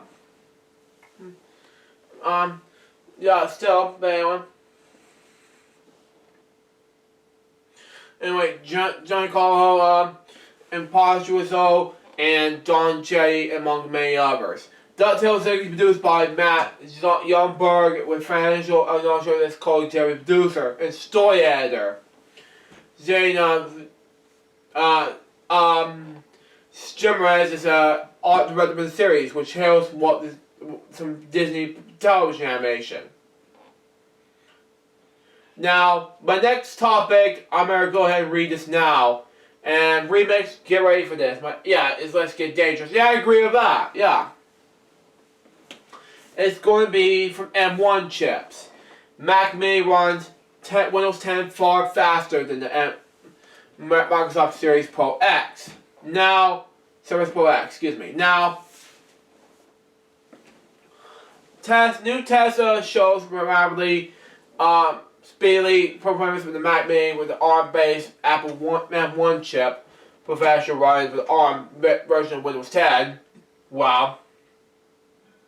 Yeah, you did. And I'm proud of that. You did! But anyway. Even though the OS is running as a virtual machine benchmarks with shows the device and the hand can handle x86 applications far faster than Microsoft Surface Pro X, which also is an ARM chip. Wow. Okay. Martin Noble did an experience with the use of QEMU and Apple's native Harmonizer virtualization framework. Okay. That's it.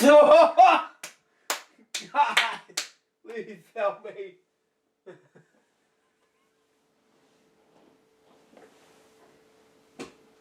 We now have an ARM version of Windows 10 running the virtual machine of M1 Mac Mini. Wow. He said the virtual version of YouTube. He benchmarked the setup with the Gen 5 and got some not disappointing results. Windows 10 on the Mac Mini pulled the 1515 single core score and then the 4,998 middle core score. Amount of points out on the those save tests. The Surface Pro X narrowly running Windows 10 from ARM scored 793 and 3,113 respectively. Wow. Okay. I know you're gonna kick about that. Yes. Anyway, now with results and the good news of those hopping to run Windows 10 on the M1 Mac, even running Windows operation system in the virtual machine, it's faster than Microsoft's own 2-in-1 tablet laptop. It's worth nothing than that run Windows 10 as a virtual machine. Okay. It's faster than Microsoft's own 2-in-1 virtual 2-in-1 laptop / tablet. Okay.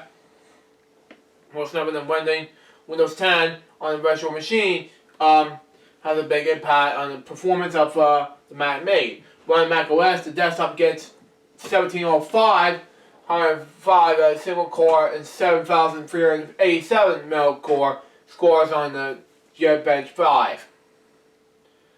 I'm not gonna watch this, so yeah. But anyway, ever since Apple started using you know what, bud? Just imagine doing the Mario for 10 hours straight. Oh my God! We're not gonna be there for that much long. Jeez, what is wrong with you? Then your arms and legs collapse to the point when you fall down and Humpty Dumpty. Oh man.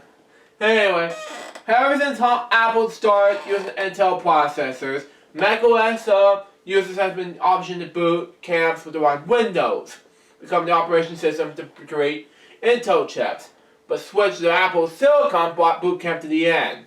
However, Craig Ferragamo, Apple Senior Vice President of Software Engineering, says his company did nothing to make. It's impossible to access the new M1 processor to run the version of Windows that Microsoft created to run the several chips. But there's a snag, wow. No one's apparent required an insert preview version of Windows 10 because products updated license Windows on ARM to residentials. And only available to companies that make PCs. That only have not changed for the M1 version of Boot Camp is to be possible. Wow. Now, that was my topic about M1 Mac Minis thing. Now I'll move on to the next topic. And that, of course, is going to be about Jeopardy champion Ken Jennings. If you don't know who he is, folks, next thing you know, Mr. Bucket shows up near the front door. Then he does the Mario for 10 hours straight. Then he does something that blows his brains up. Oh my God! Jeez! What am I gonna do with you, remix? What am I gonna do? Huh? Anyway, now I'm thinking about doing a book called Cool Cat vs. Miss Bucket. Yeah, I agree. Yeah, still, but anyway. Jeopardy champion Ken Jennings rolls friends on Twitter. Now, if you don't know who Ken Jennings is, folks, Ken Jennings is the champion from June of 2004 to November of 2004.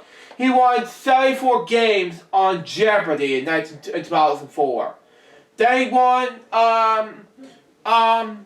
let's say, greatest Jeopardy champion of all time, into Jeopardy greatest of all time in 2020, or this year. I'm a funny dude. I mean, I'm talking about as if David Dowd and make my own. Yeah! Excuse my fault, but anyway. Okay. Now, he's recently been roasting Frenzo on Twitter recently. Now, why? Because let's take a most important thing what's going to happen next, okay? Jeopardy champion Ken Jennings sent a tweet roasting Frenzo, California on Thursday. The tweet referred to John Sandbeck's 1939 novel Games of Love, which is turned into a movie directed by John Ford. The Sandbeck novel was set to direct during the Great Depression, where the farmers were driven their Oklahoma home by driving headed to California. Ken said in the tweet, "The Game of Love is probably the only movie where a happy ending is a family to move to Frenzo." Said by Ken Jennings, December the 3rd of 2020. But anyway, record Ken Jennings will be the first in the series to ever turn host, replacing Alex Trebek when the show resumes production. The show has not announced a permanent replacement of all-time host Alex Trebek, who died following the battle of cancer. Now I have one more topic, and then I'll have to read one other thing. After Bah Humbug, oh my god, I do not want to see that ad. No way! No way! Jesus! But thank God I muted that.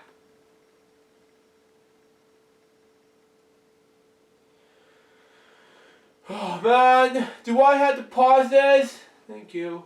No thanks. And I need to pause that. Pause. Thank you.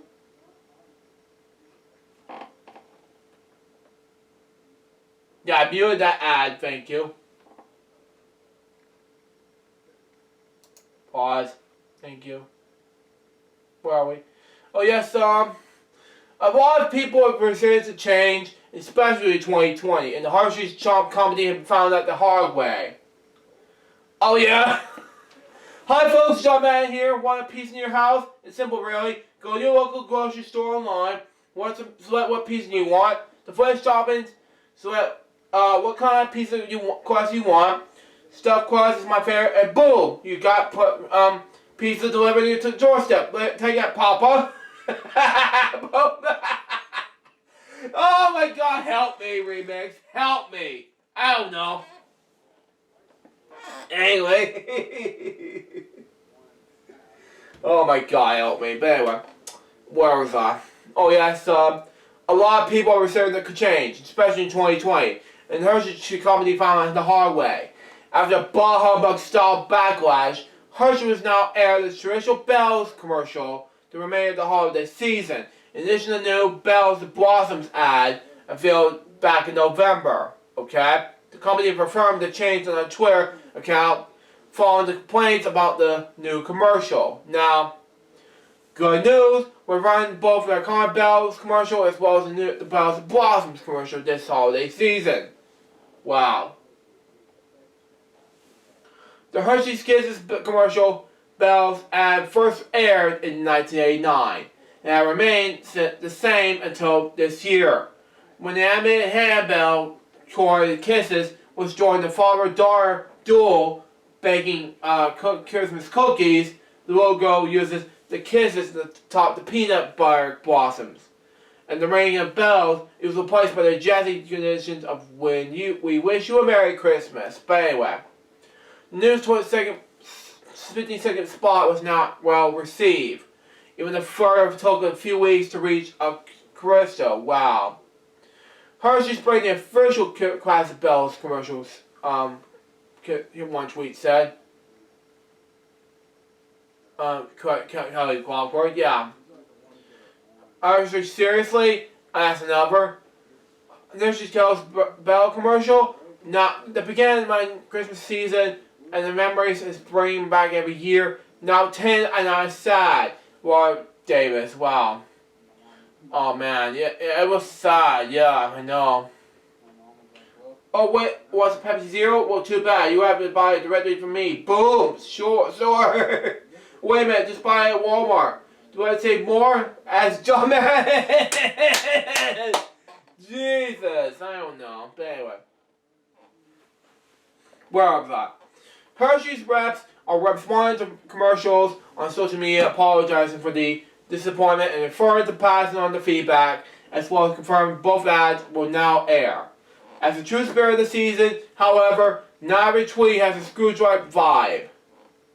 Wow, people are fine to complain about, right, a woman named Paige McVeigh. Hershey's, you did a fantastic job with a new commercial. Thanks to showcasing the reason of the season.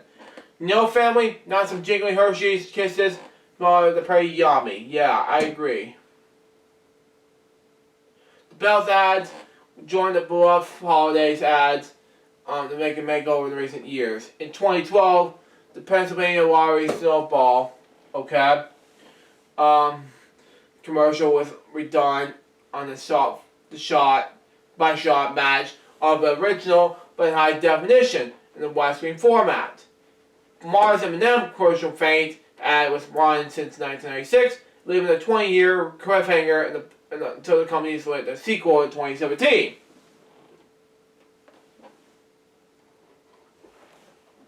Now, that's all my topics for now. Now, before I get to all the topics I have in my mind, what I'm watching on Hulu, this will be my new topic for right now. I have one more thing to show, and that is from David St. Dennis. If you don't know who he is, folks, I wanted to show you this right now, okay? He recently showed me, got me permission, I got him this permission to bring his Discord, his essay shop. Now, what it is, folks, is that I wanted to give him I just want to send him some money to save on other things, but that's just good news, by the way. Oh, hang on one moment. Stand by.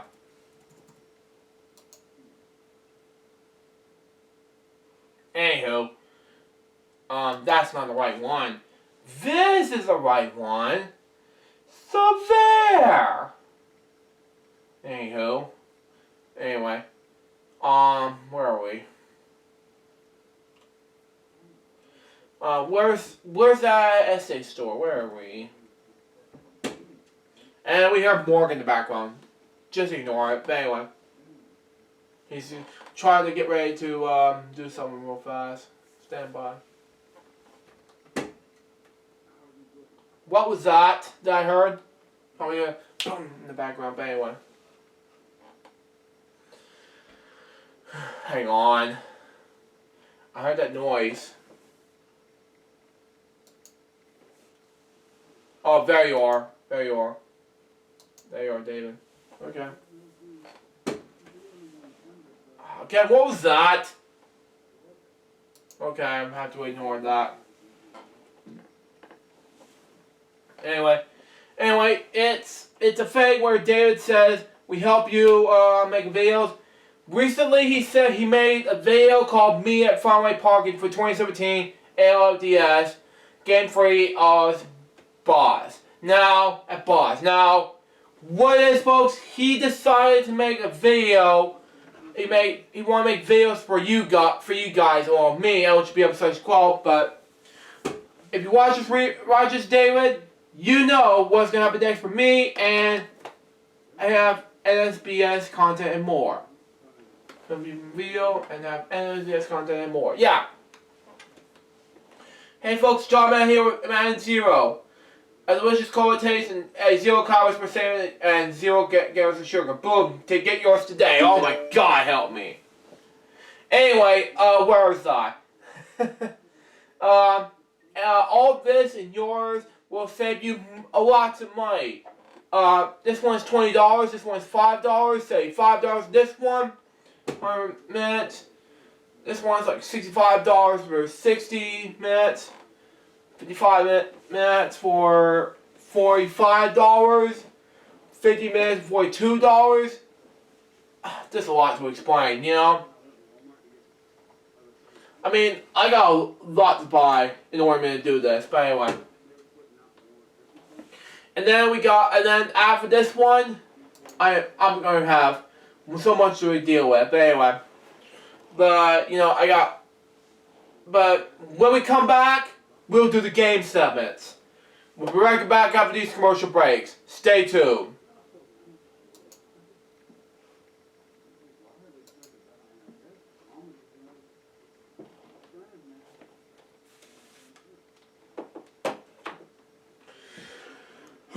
Man, it's gonna take a while till it's time for me to get ready.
This is the first and only time I'm going to take a dump when all of a sudden this is a Friday show, you know?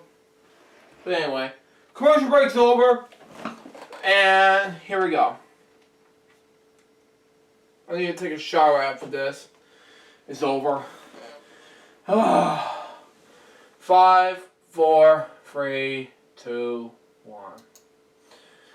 Welcome back to Friday's Blue Jays Extraordinary 5, episode 315. I am so sorry. I just feel like, man. I just got back from the bathroom and oh my god. When I got there, it felt like it just felt like I did feel so good in this episode. So, when I found out when I do a commercial break, it felt like all of a sudden, it just feels like I am lost it when it comes to this commercial break. I am lost in it. losing it at that time. But anyhow, back to our show, and we are gonna do a few things real fast, and we are gonna get back to, we're gonna wrap up the show quick as soon as we can, but right now, we got a few things real quick.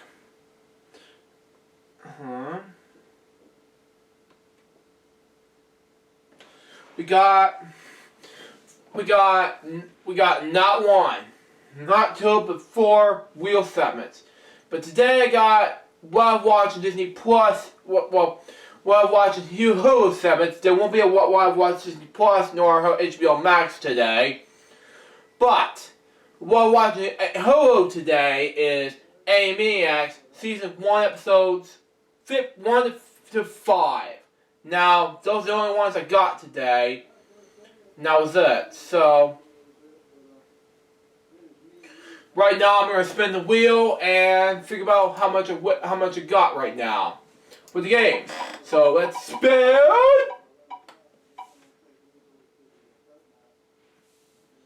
Open MU stuff.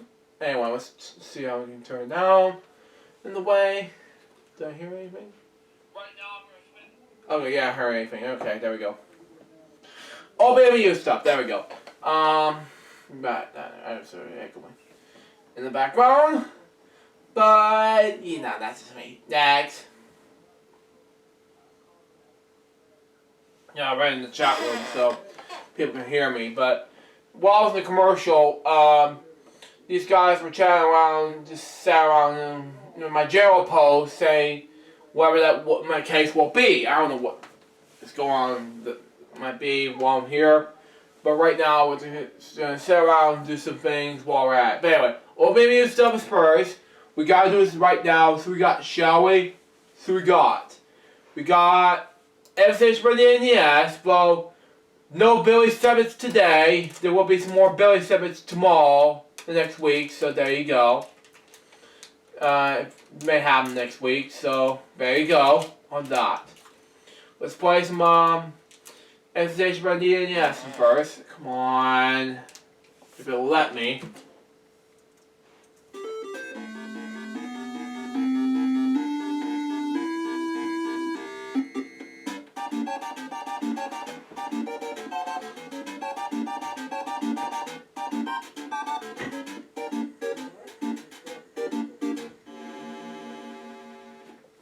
Okay. Now instead of one game each, we're gonna play several games on our WMU stuff. Let's pick a Z for this one. Okay, that's easy enough. Z, player Z is good. Emerson, oh my God, Texas high school football player who came over with the assault. What? Are you kidding me? You have got to be joking, man. Glasses.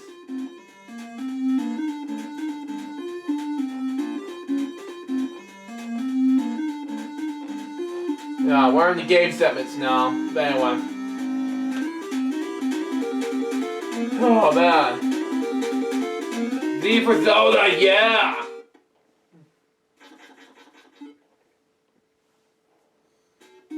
Yeah, still.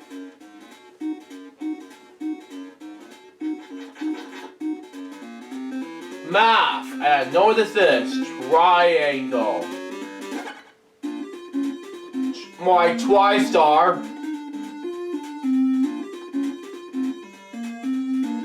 I don't know.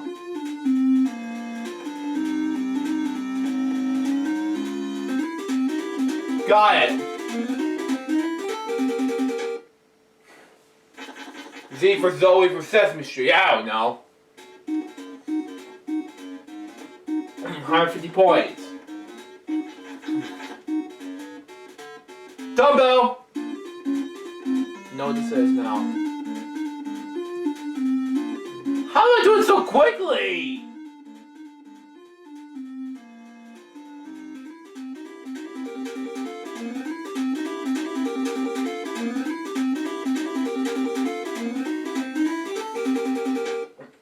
Just imagine, folks, Luke has a piece of it there. He needs to be careful not to get rid of some stuff with his mustache. Oh man, why has he got a piece of stuff in the mustache? Yeah. Stay tuned for more here on the Palm Surge Butler News. Oh my God, help me. And I know what this is as well. Book.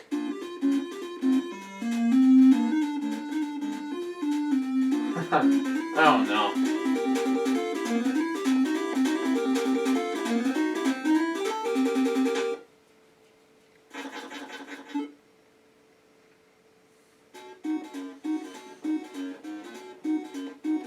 Yeah. Let's see what happens. Food. I know what this is. Cake.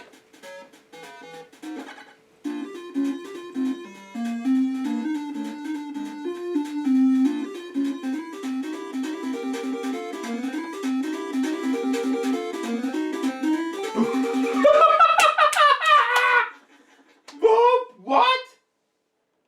You have got to be kidding me. Anyway, it is, I don't know. Mailbox, I know what this is. Mailbox. I thought it was a monkey for some reason, but it's mailbox.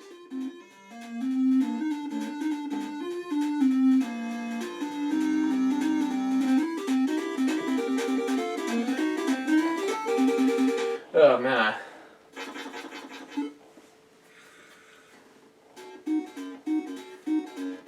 Okay, let's have a free for you, and the category is thing, and I don't know what this is. So let's see what we got here.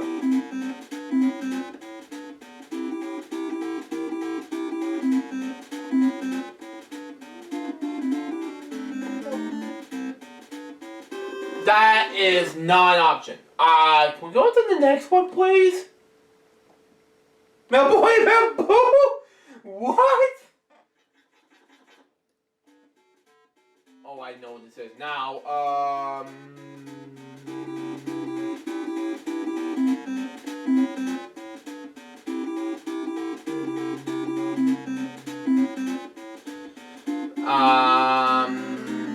That is. Oh, I know what this is. Skull Pop. He? What? Okay, fine. Swing. I warned you. Pitchfork. Oh.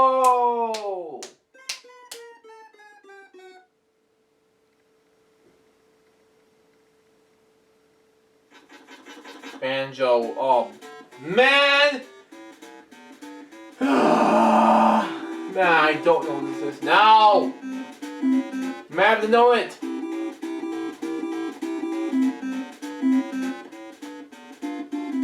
What is that? Oh yeah, try garbage can. What? Maybe a trash can? Starts with a T.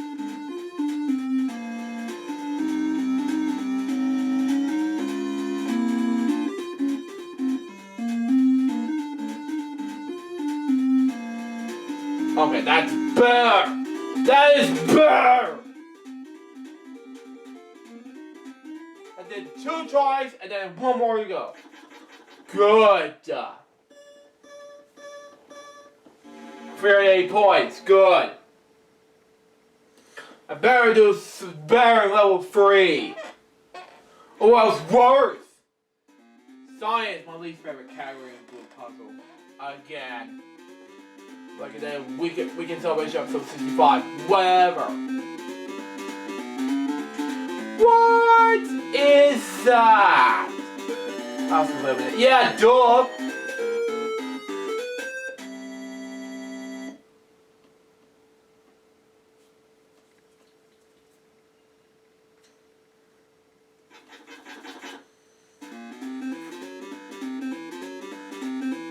Oh no, not this one again. Let's just fast forward that.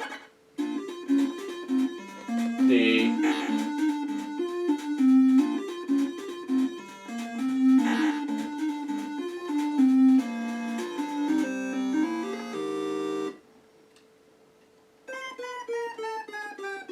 Good.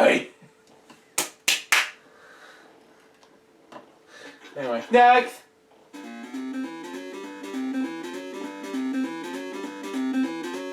I know what this is. Magnet! Hello!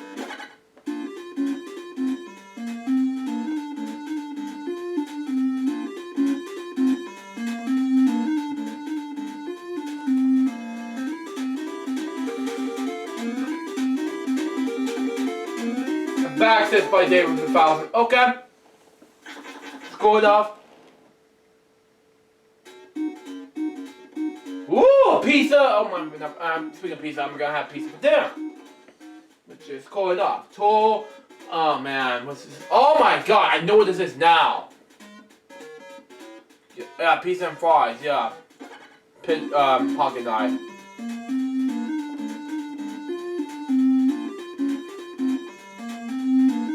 Knife.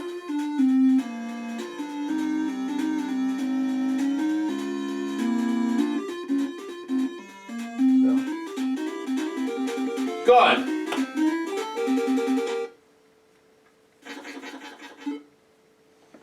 Okay. 460. Good off. Friday piece in there. Okay. Office. Okay. Remember that is, it's a pen.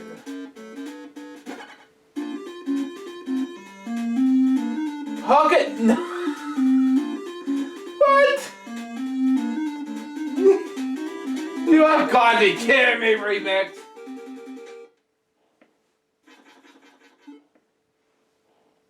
Let's see if one McCall is on here. Fingers crossed. What do you call it? Yes. And I know what this is as well. Green cards. This is quicker and better.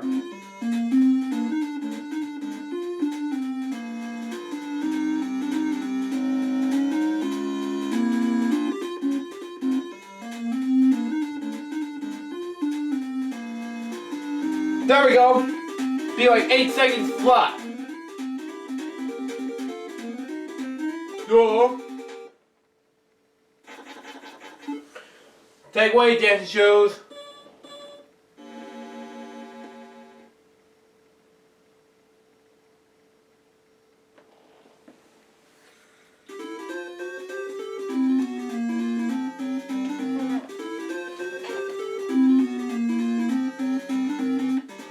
Fakey dancing shoes. Now, oh man, I don't know about the Wheel of Fortune for the NES versions. We gotta play something else, okay? Since Billy's not here, we gotta play something more interesting. What is it? What is it? I know. How about this game? We got 4 games to play today since Billy's not here. Wheel of Fortune Deluxe Edition for the SNES. We haven't played this in a long time. Last by Nintendo between red and white. We already know this already.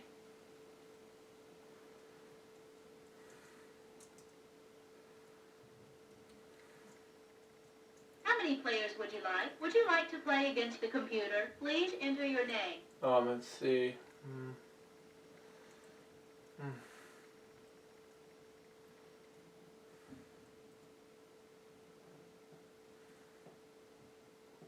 Deal no deal. No, I don't have deal no deal with me. Please choose a character. I'm gonna choose mine because I'm losing a lot of weight. So anyway, my skin tone. No, come on. Better not be that one. Oh my god, this is good. This is good. Let's use this one. Brings this category. Oh come on, we don't need to bring it right back.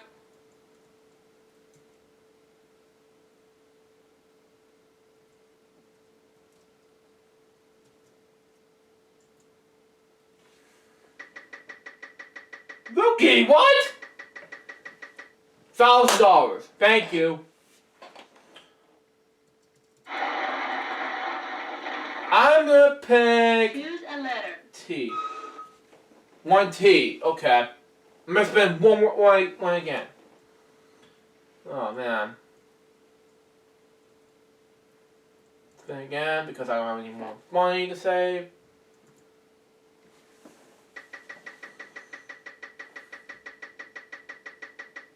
$300. Almost there to bankrupt. Good. Choose a letter. R. 2 R's. We're going to go ahead and buy vowels here.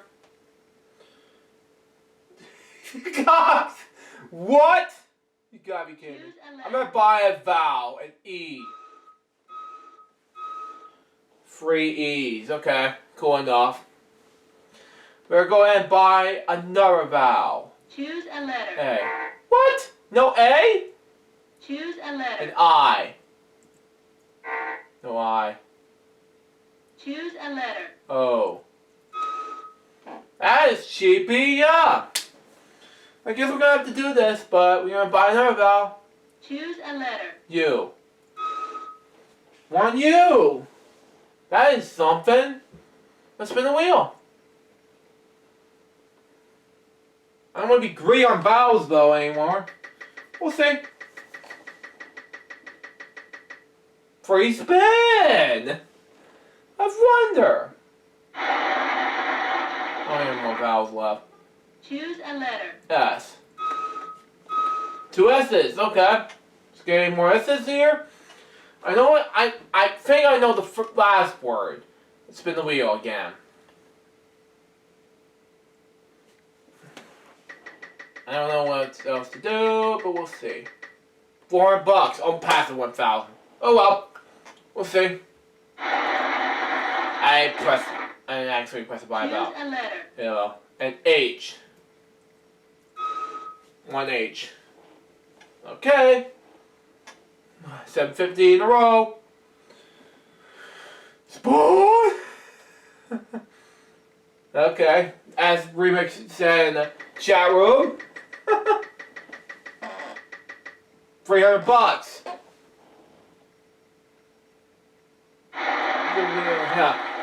Yeah. No wheel. Choose a letter. An N.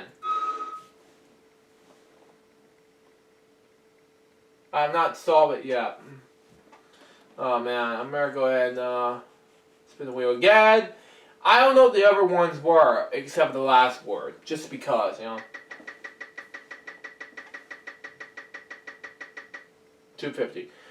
Because the reason why I said spoon is because the operating function of spin the wheel. It's just that way since 2012, David. Choose a letter. I'm gonna pick a L. There's no L? What? Would you like to use your free spin? Okay, whatever. I don't care. Spin the wheel.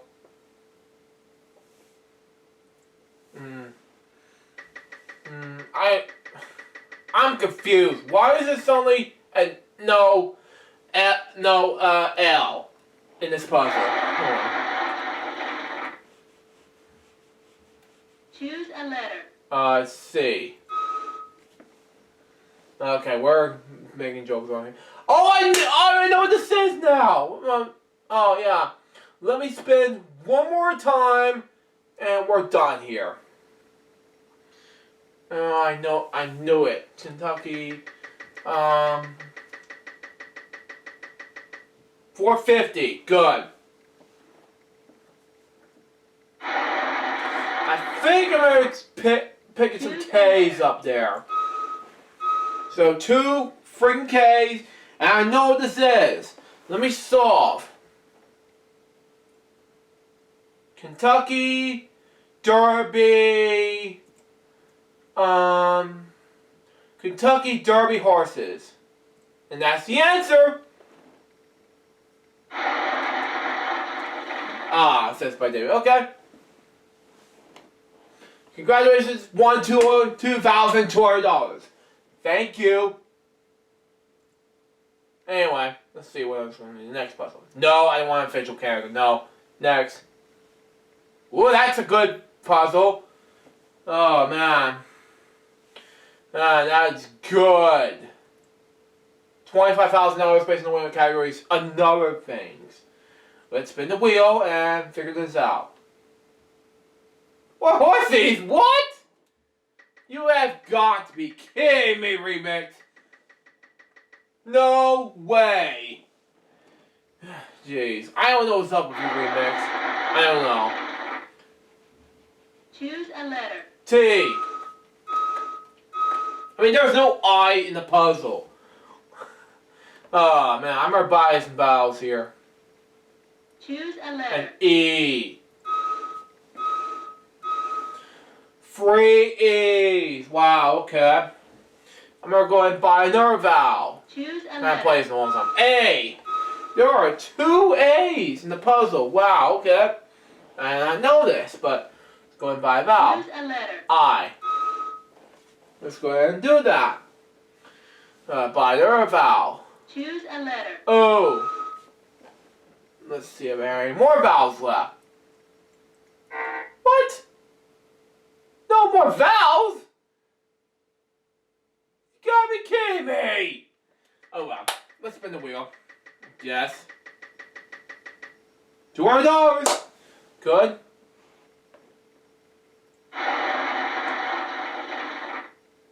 Choose a letter. S. 3 S's. Wow, okay. Gotta be a good one. $1,700. Spin the wheel. Spoon? Hey look, what is it, Remix? Got grapes? Oh no! $1,700 down the drain. Oh well, it was awful. Anyway.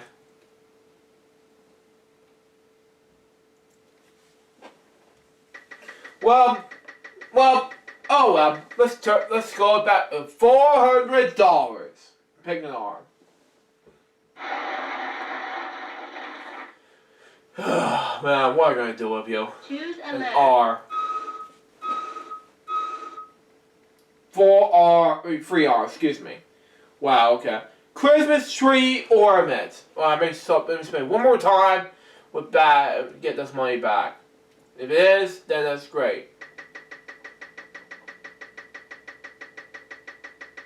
No more! No more bankrupts. Jeez.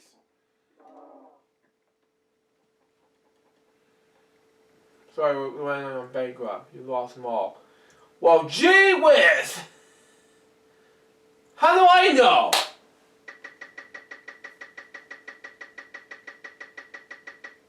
Oh, 600. When do I have the 2,500? Jeez. Choose a letter. 2 N's. Okay. Okay, that's back to the 1,200. Good. I think I know what this is, but I don't know what to do with it. Spin the wheel one more time. I think I'm going to choose some M's if I pass on the 2,500. 700. That's better. That is way better. If I pick it Choose a up, letter. good. Then if I don't make it down, that's great. Let's see what happens. Oh my god, that's a lot of money. That's just going to be solid time.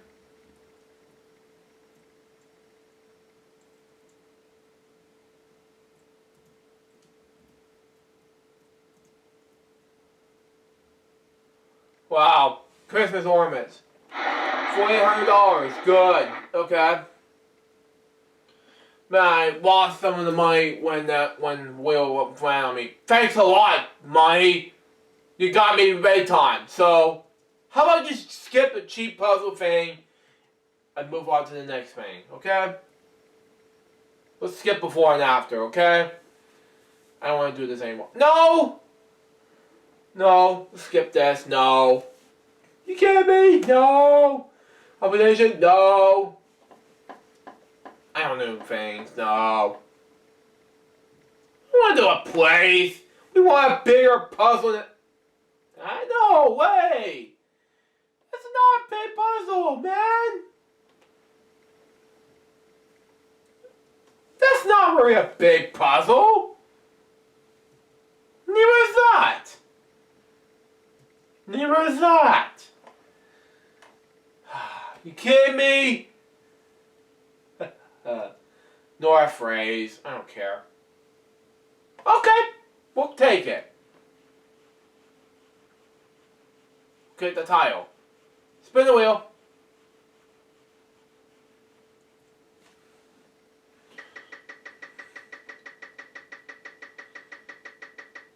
$2.50.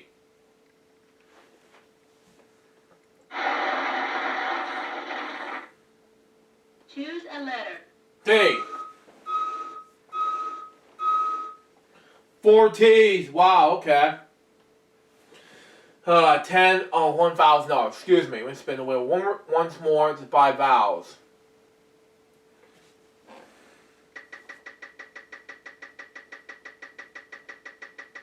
$500. Pass the bankrupt. Good.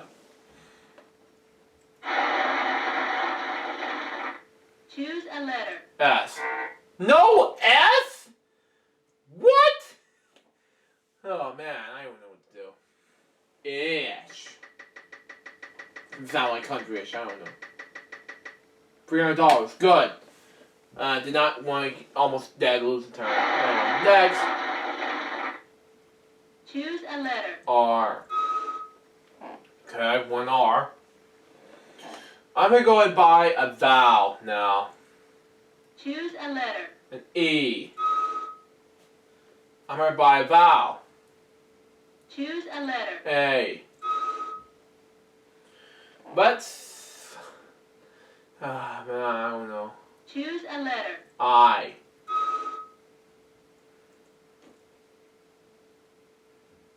Choose a letter.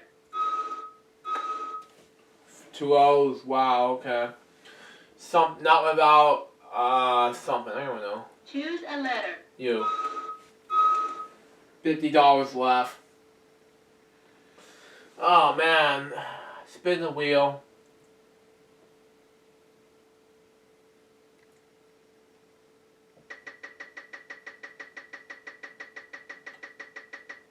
$800 is good.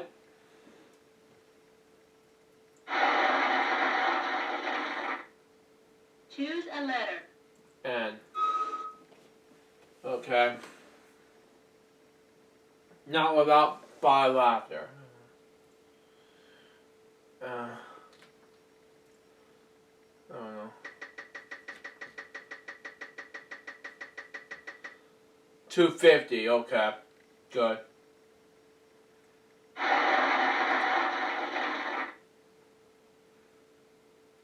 Choose a letter. H. I don't know it yet. Spin. I know what the following words were not without laughter. That was it. I think I only know it now. $900 now. Sir.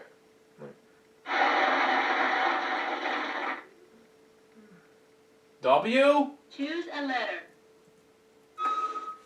Okay.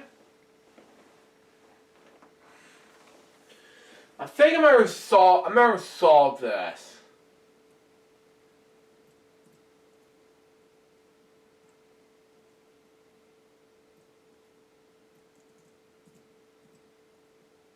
Not without my laughter? I don't know. Let me spin again. I don't know what this is now.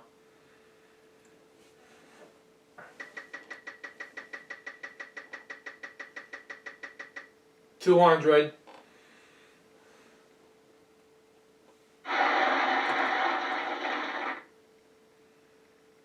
Choose a letter. L. What? Oh man. Spin the wheel. I don't know what the other words were now. Oh well.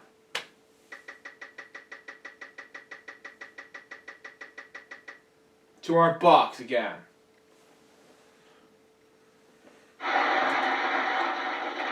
G. That was very Choose a cheap. letter. G.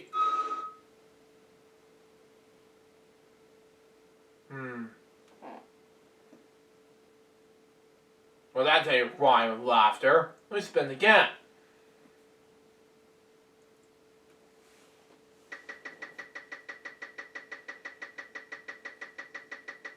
Free spin. Let's pick a Y. Choose a letter. Y. Y. Okay. Because I say so. And, spin again. If I hit bankrupt on 2450, then I'm gonna be so mad.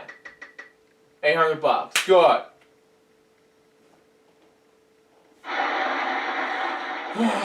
Without my M. Good. I gotta solve. It better not be laughter. So it better be. I don't know. Car? I don't know. I don't know.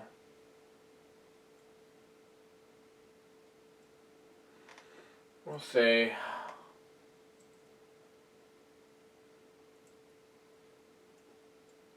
Solve.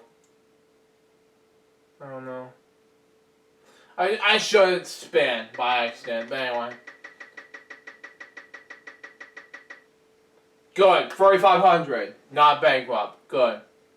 But anyway. I don't know the other letters. Choose a letter. So is there any B? Okay, didn't know what it is. Then Would you like to use your free spin? how about solve and say C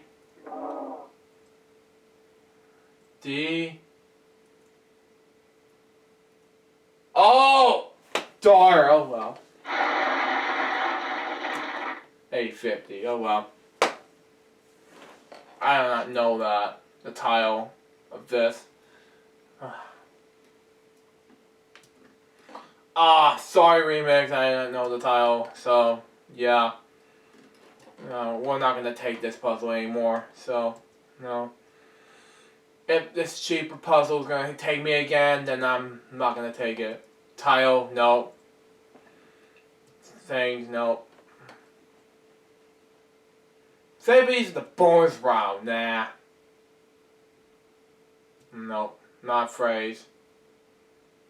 Ooh, that'd be better. 5,000, wow. Spin the wheel.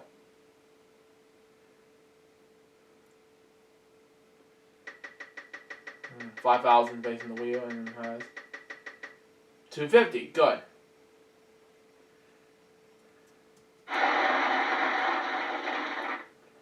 Choose a letter. T. 1 T. Okay. So let's do 250 in a row. And I'm going to spin the wheel again. We're going to take something else in mind and we're just cheap, bankrupt, and all of a sudden just, oh my god, not another one. At least I don't have any enough money to buy a vowel. Oh well. Except for that 250 to buy a vowel. Only one vowel. That was it. I don't need it. That's it. Lose a turn? Are you kidding me? Yeah.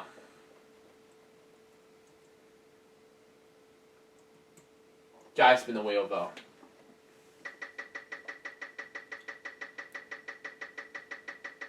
$5,000! Hooray!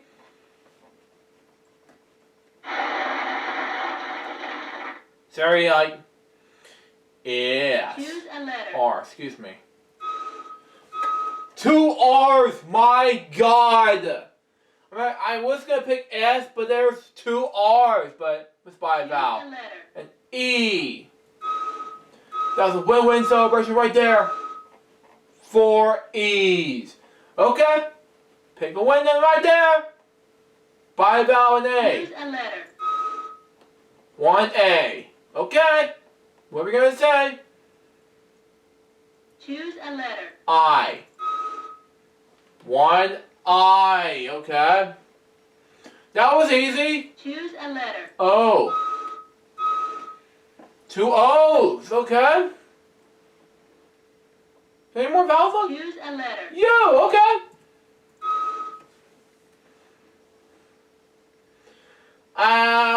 Don't know the other ones, so let's just spin. I don't want to waste 8750 in the toilet, so let's not do that. 1500! Hooray!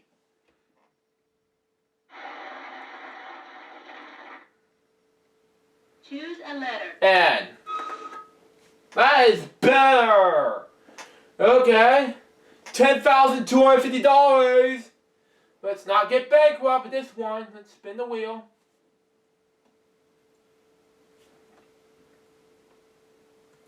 Spin the wheel next swing and we'll 250. Yay!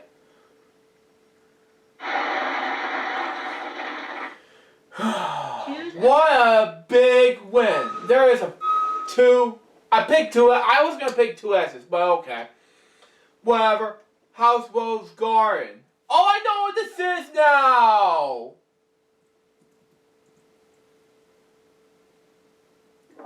Oh, I don't know it now. Okay. Never mind. I was going to solve. Should solve.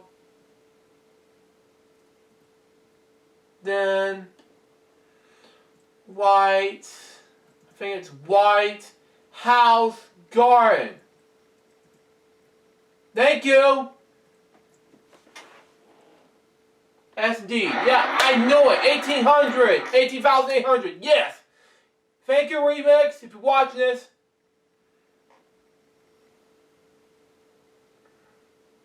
Yeah. It's 10,750. Hey, DC Comics Fans, how are you doing? Sorry, I'm late. Sleeping was up all night. Yeah. And yeah, let's do Sophia Brown. No. No. Yeah. Okay. Let's not use that. So let's just use something else. No. I think we're gonna keep. Not gonna keep phrase that one. Places, no. Flames, no. We're gonna save up the bonus one. Well, no, we're gonna keep before and after. No. Application, no. Okay, that'll do. We're not out of time, and he's gonna keep the win on his final spin for the day, and Val's worth nothing, and Val's worth $200 a piece. Yeah, that'd be cool. If I don't have a lot of money, T. No T at all in this same puzzle. Okay, an S. Okay, 2 S's. I know what this is. An R. And by the way, I'm doing good. And also, where's Bill? He's not here, DC Comics Fan 2004, just to let you know. Luke's Pizza 2 Hip Pepper.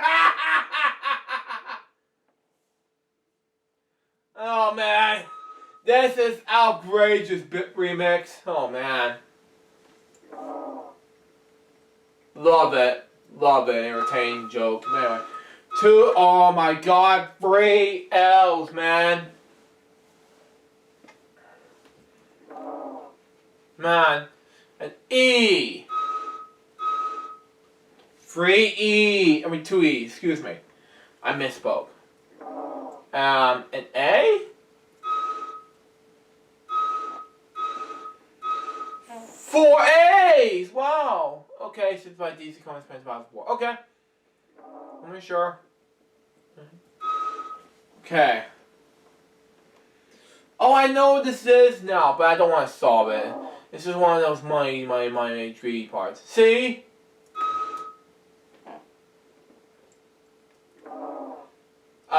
H.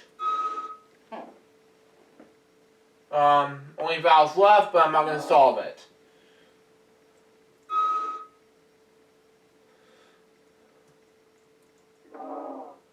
Louisiana.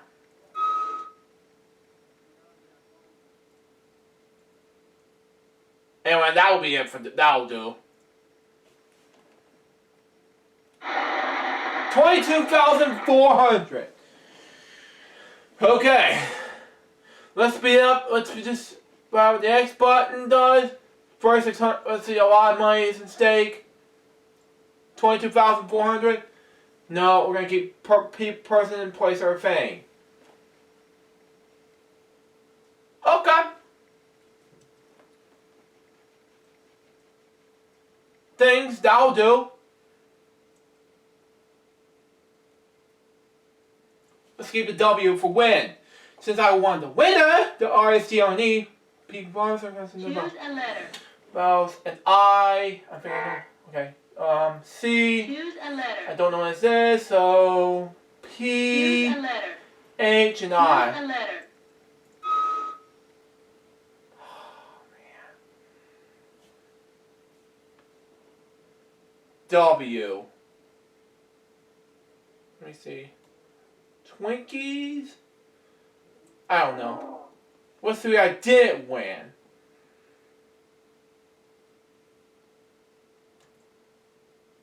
It's Dominoes. And I didn't win a necklace. Thank God! Thank you, Wheel Fortune Game!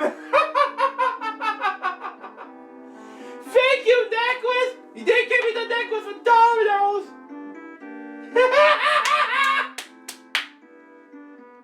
Don't share it to me! Share it to Billy!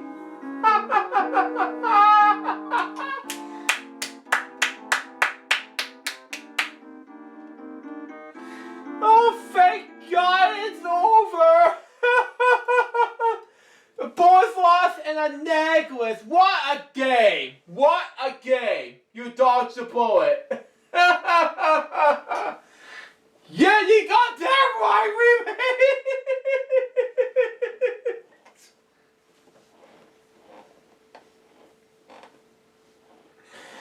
Oh man! Try Luke's favorite, only at Domino's Pizza. What? What? That was just a post line! Man.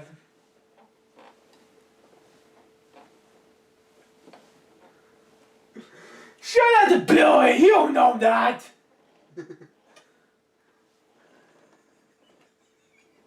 Anyway, I got 2 more games left in the opening news segment, and we'll figure things. We'll have 3 more wedges left after this. Stand by.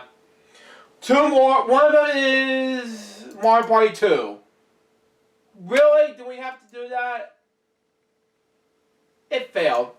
Oh well, we're not gonna do any more games than that. Then it's spin a wheel time, I guess.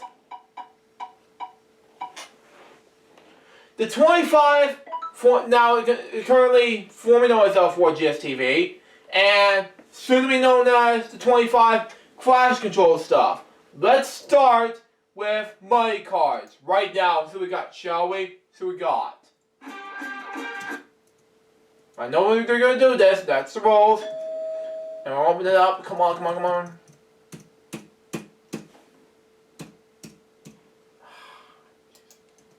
Thank you. We'll start with the Jack.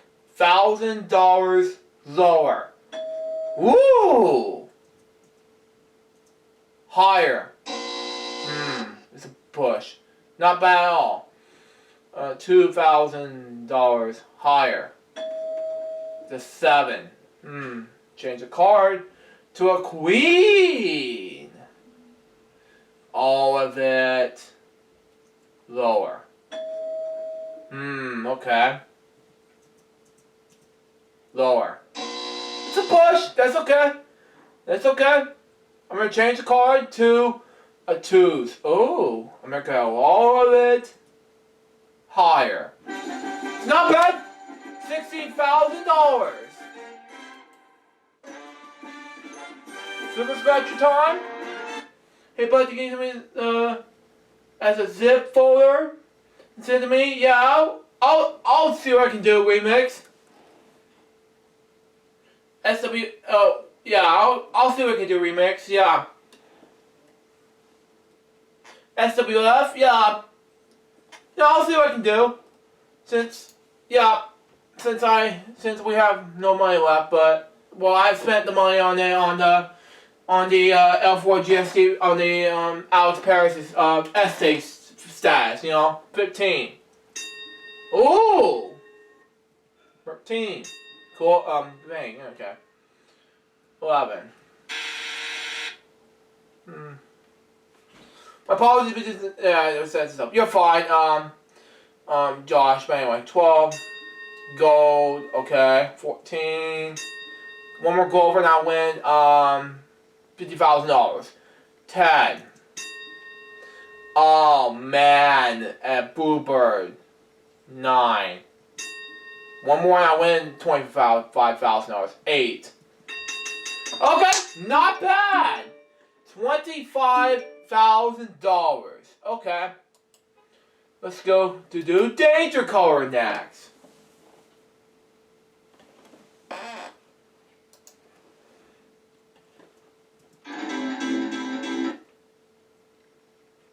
Okay.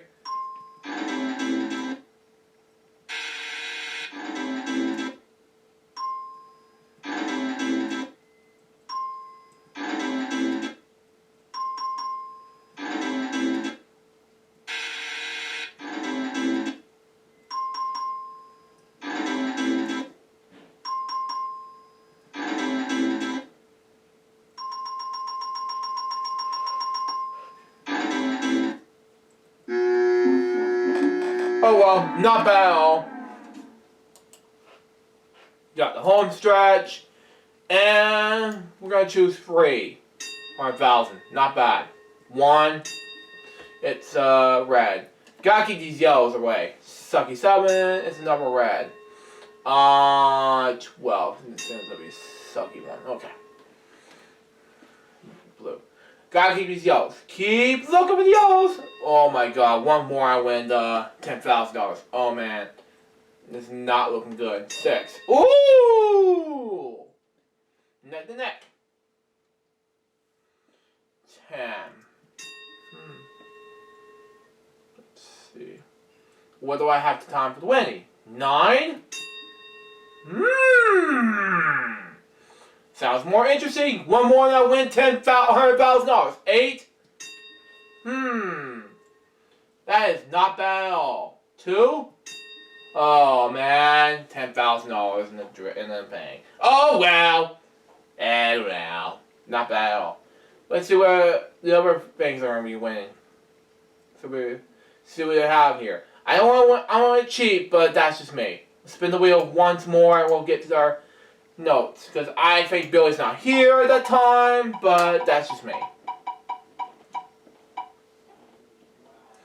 Had to game stuff, and what we're gonna do is go ahead to play Take Your Pick. Let's mute the volume, because I don't think Billy will be appreciative about this. But, however, once we get done with Take Your Pick, we got one more game segment left, and that is coolmapgames.com stuff.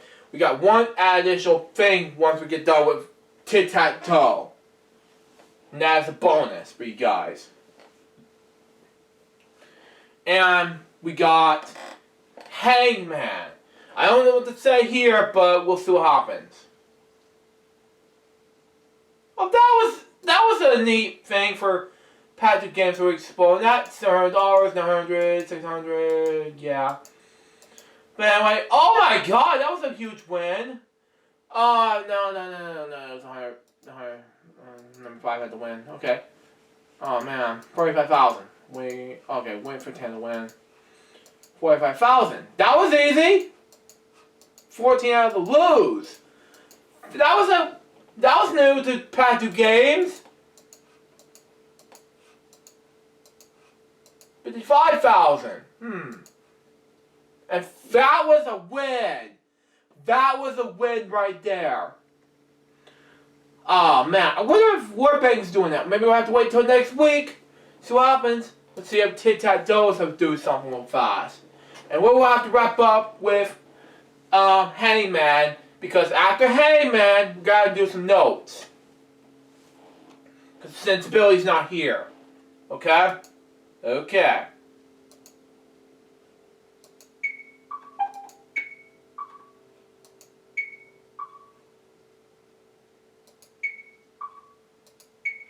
Yeah, okay. Ties. Again. No strategies. Whatever. Come on! I want to choose it.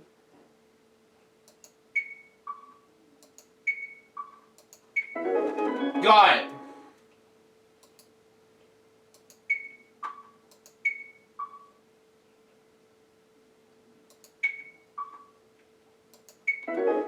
Okay, got it. We got Hangman Ray and yeah.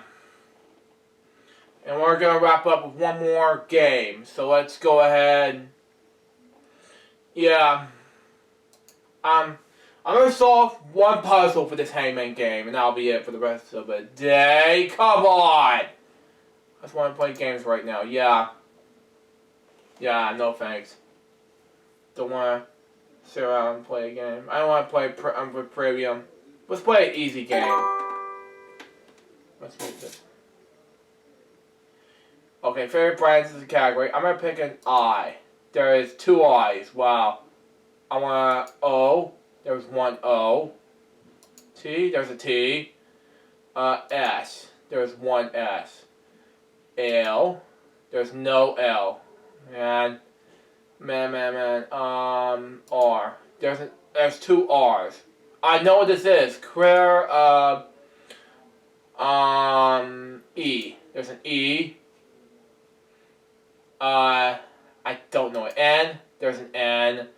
I figured I'd pick a G next. There's no G? Really? I think I'm gonna pick, a P. There's no P. Bouncing down the hall. H. There's no H. 3 balloons left. I'm gonna pick something. U? There's no U. Oh, yeah. I gotta hurry. Otherwise, I'm gonna be hurrying things up. F. There's no F. I'm 1 balloon short. B? And he's Ian. Oh, well. Curb Diamonds! I saved 0. Opposites, but I'll do one more game and we'll see what happens. N, there's an N. O, there's no O. Okay, I, let's try that again. There was like 3 I's, wow. L, there's 2 L's. Let's pick an E next. There's no E. Oh, I know what this is! Let's say nickel.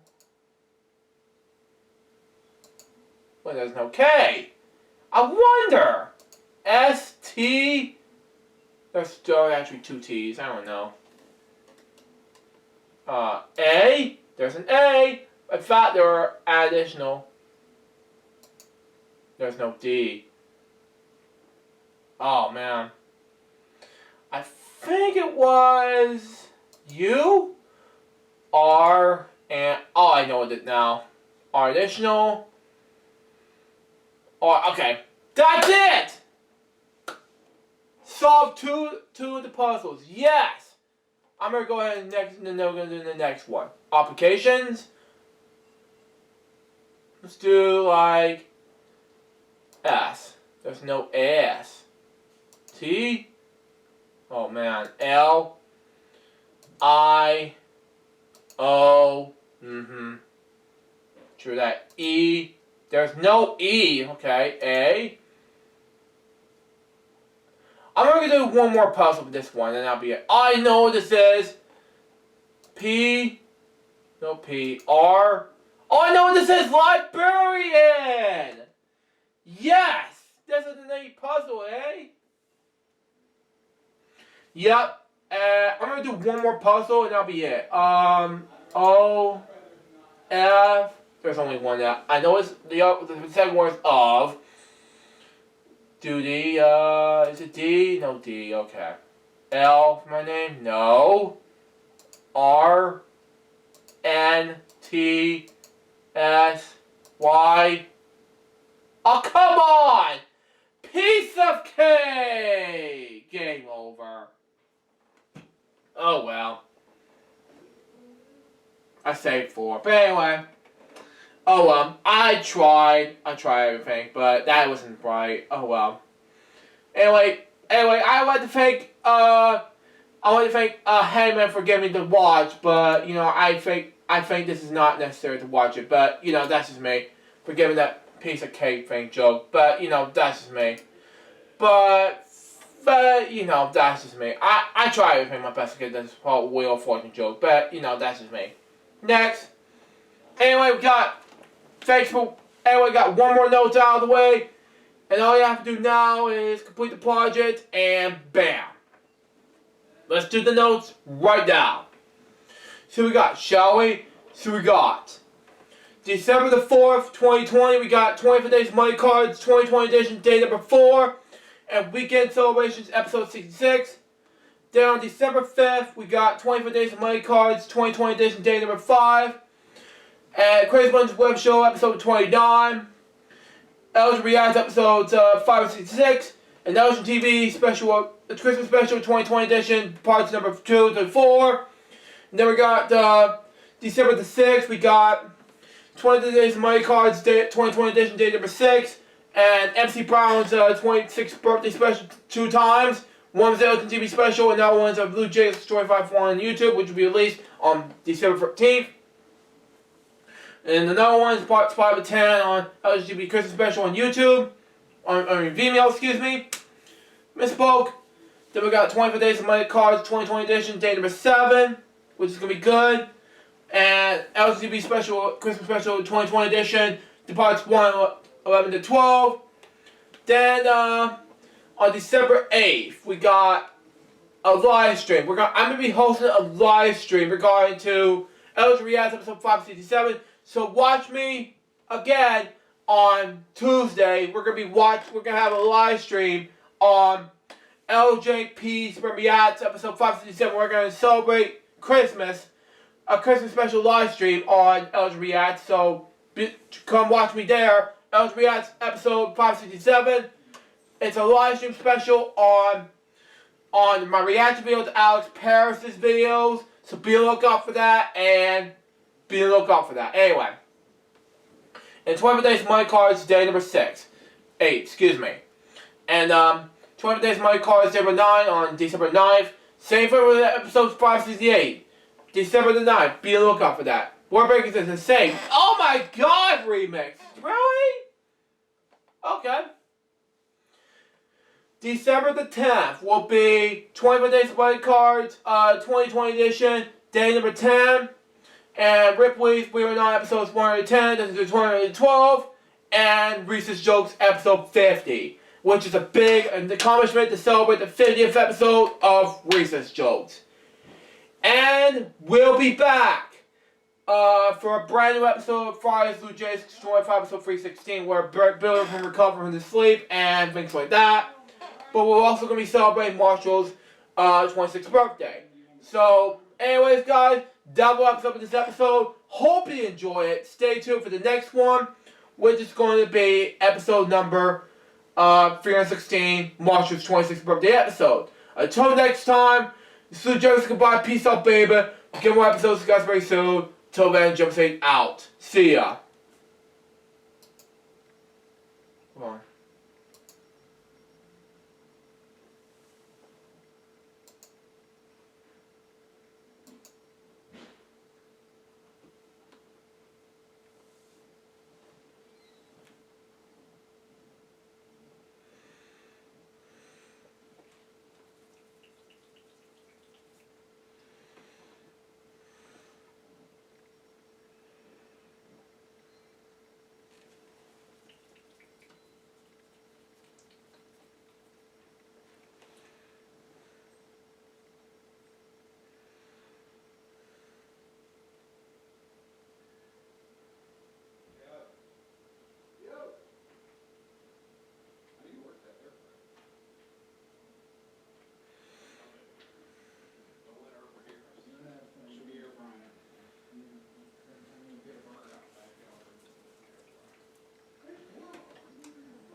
We're cleared. Okay. I'll be right back.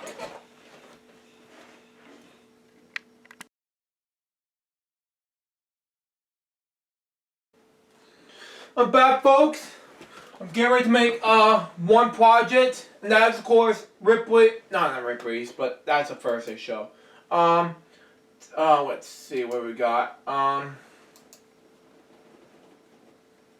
gonna clear one stream, and that is of course quit the project right now. Let's see what we got. Okay, got this out of the way. Clicking my cards. No, I have to minimize that. Well, the video.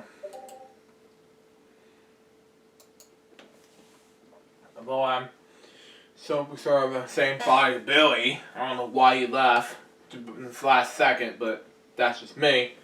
But anyway, let's go ahead and get the stream going. The video going. Before we actually begin our weekend celebration episode number. I don't want to do another one of those, discard that, but anyway. Please. Thank you.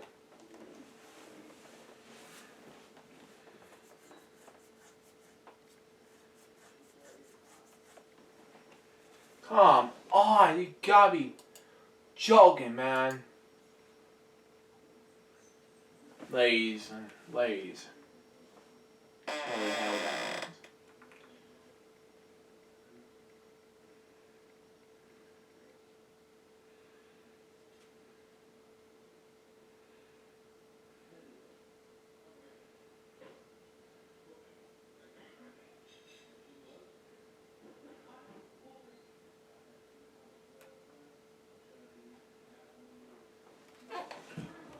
Okay, next.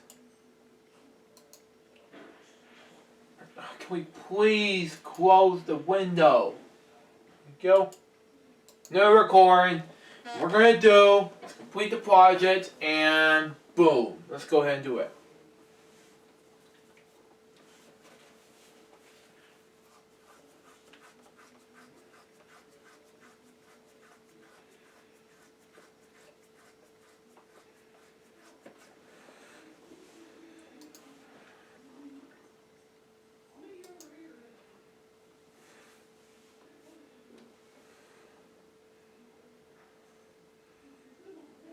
Hello guys, this is Jared speaking. Welcome to this 25 Days Money Cards day number 4. And so far I have a total of $88,500. Can I win more than that? Let's find out, shall we? So we got.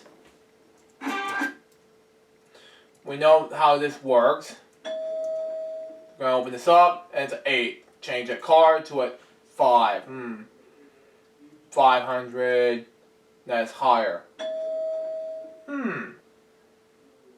Let's see here. $1,000 lower. Not bad. Let's say $2,000 lower. It's not bad.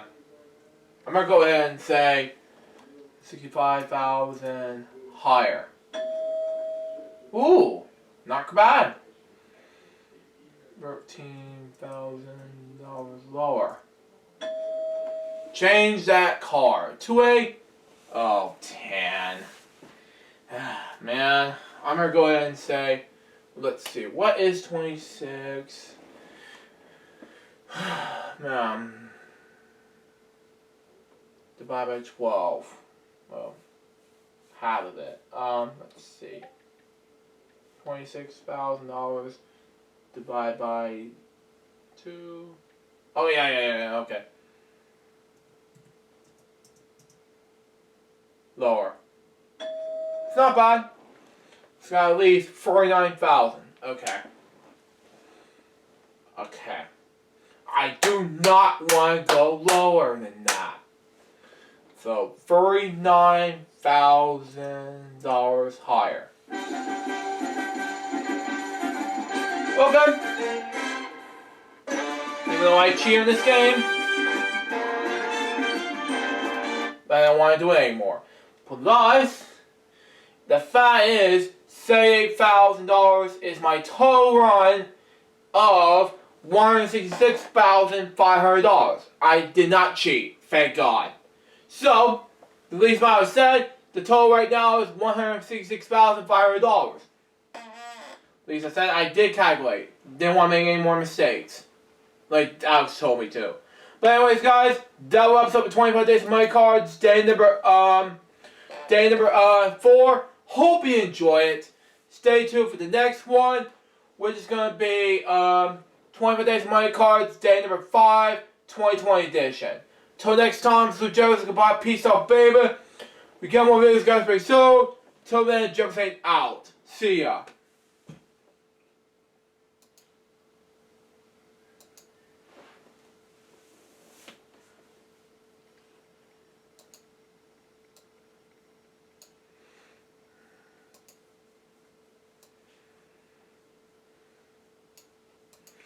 $25 days money cards there, and we're gonna have a credit sequence. Yeah. $25 days money cards, day number 3. Share a video. Oh my god.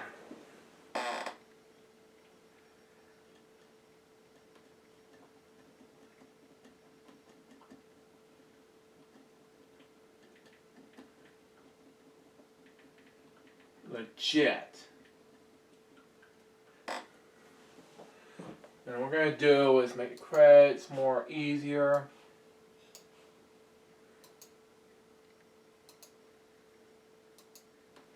I'm going to save this as day number 4 video. Man, this is legit.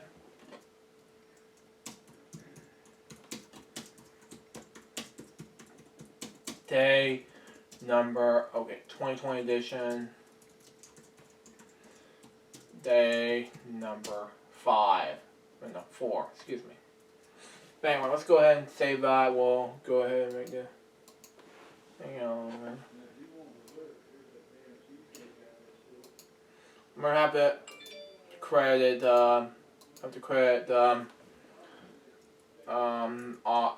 Andrew Hawking as my production assistant. For the first time ever. Who watches now, so that's just me.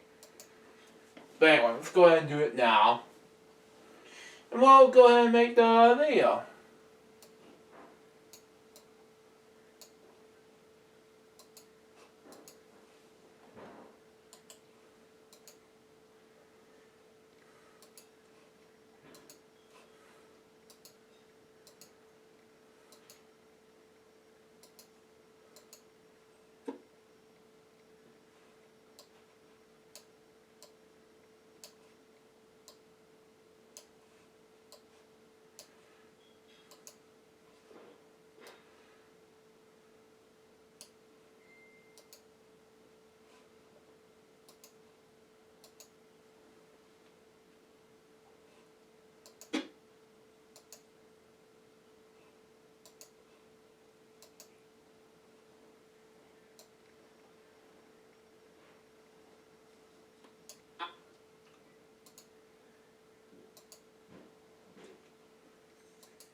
And number 4 needs to be exported there.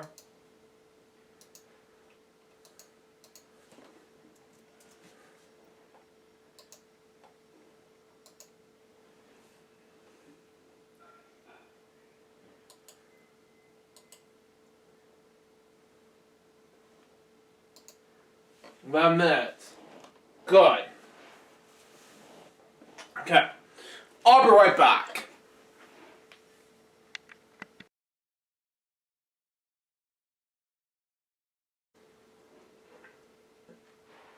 Back, folks.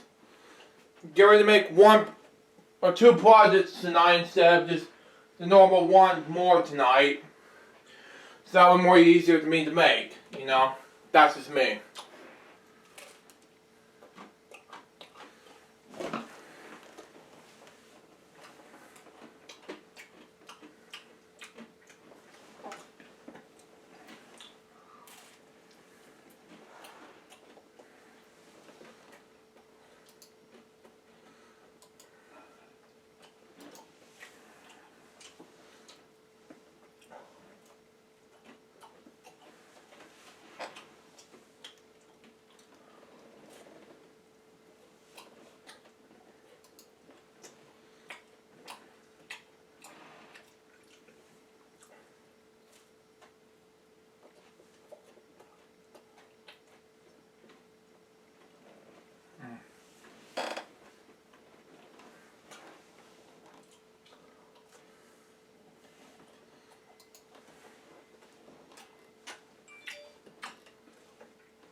Okay.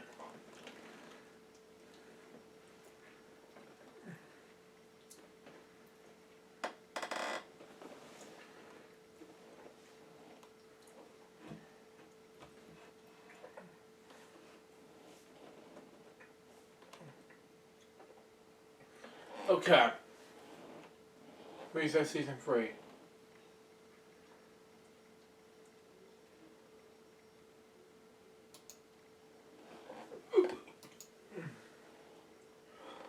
This works.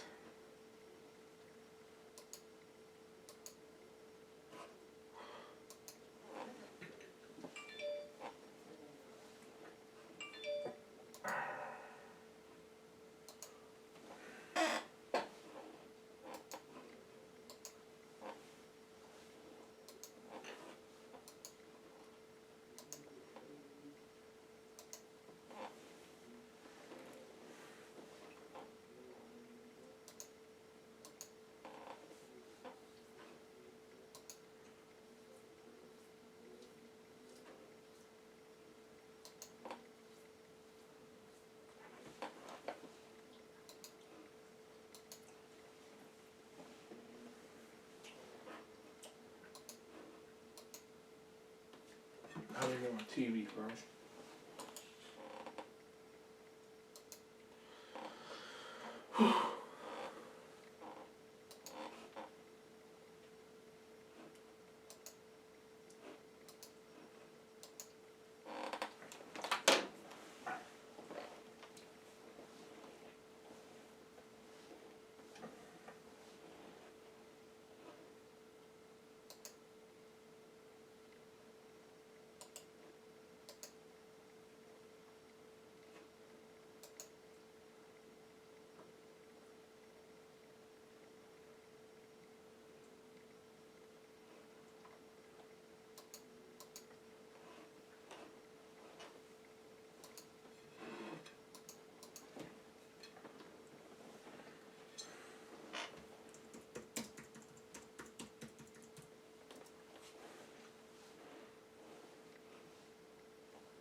Dimebag Darrell.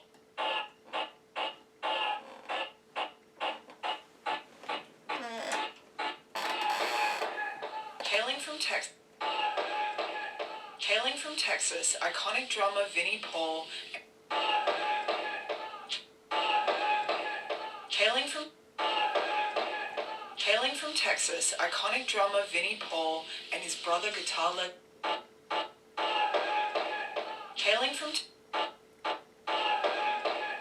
Hailing from Texas, iconic drummer Vinnie Paul and his brother guitar legend Dimebag Darrell changed heavy metal forever with their incredible band.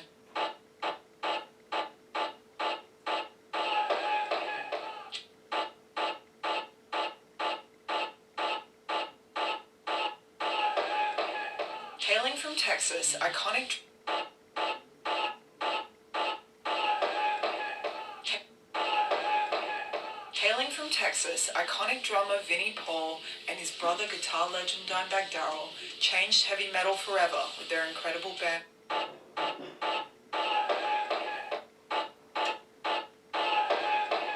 Hailing from Texas, iconic drummer Vinnie Paul and his brother guitar legend Dimebag Darrell changed heavy metal forever with their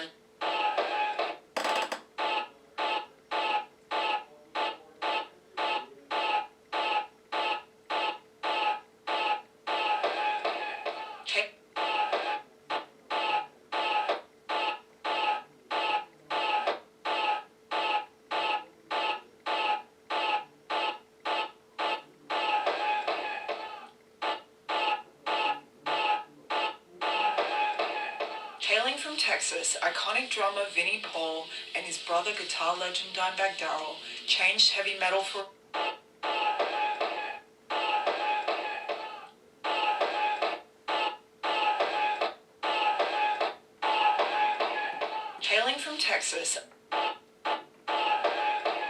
Hailing from Texas, iconic drummer Vinnie Paul and his brother guitar legend Dimebag Darrell changed heavy metal forever with their incredible band.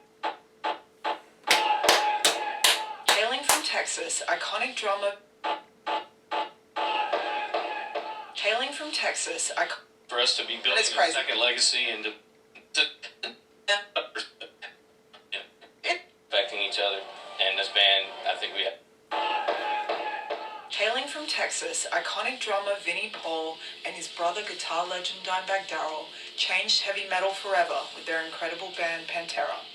Alongside bandmates Philip Anselmo and Rex Brown, the band's explosive shows, deep groove and savage rhythm section earned them a place among the greats. When Dimebag Darrell was tragically taken from the rock community 14 long years ago, Vinnie made it his mission to keep the triumphant spirit of good time rock and roll alive. His endless positivity kept his rock family afloat and was the triumphant undercurrent of his second act with Hell Yeah, the rocking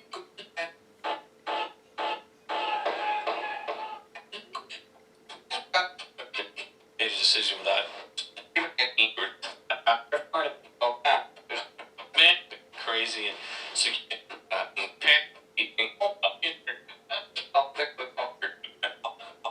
making people smile. you know, that was it.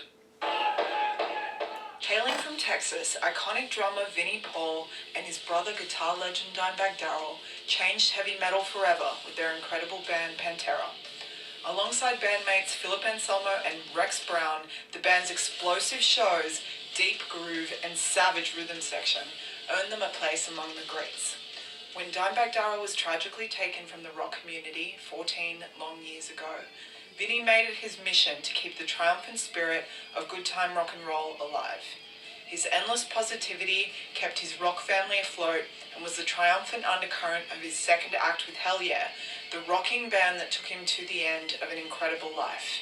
Rock and roll heaven just got a whole lot louder.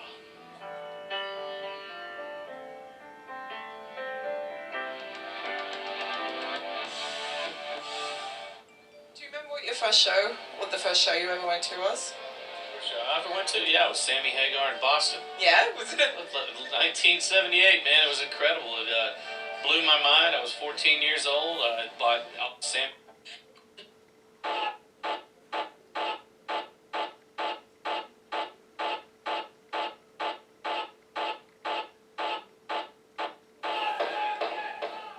from Texas, iconic drummer Vinnie Paul and his brother guitar legend Dimebag Darrell changed heavy metal forever with their incredible band Pantera.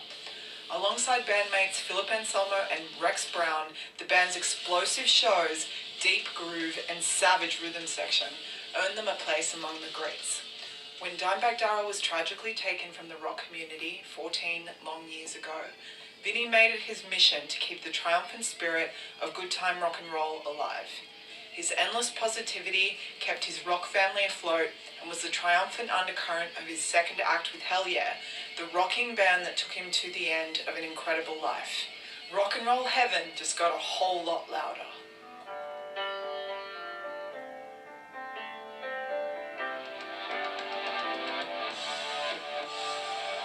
Do you remember what the first show you ever went to was?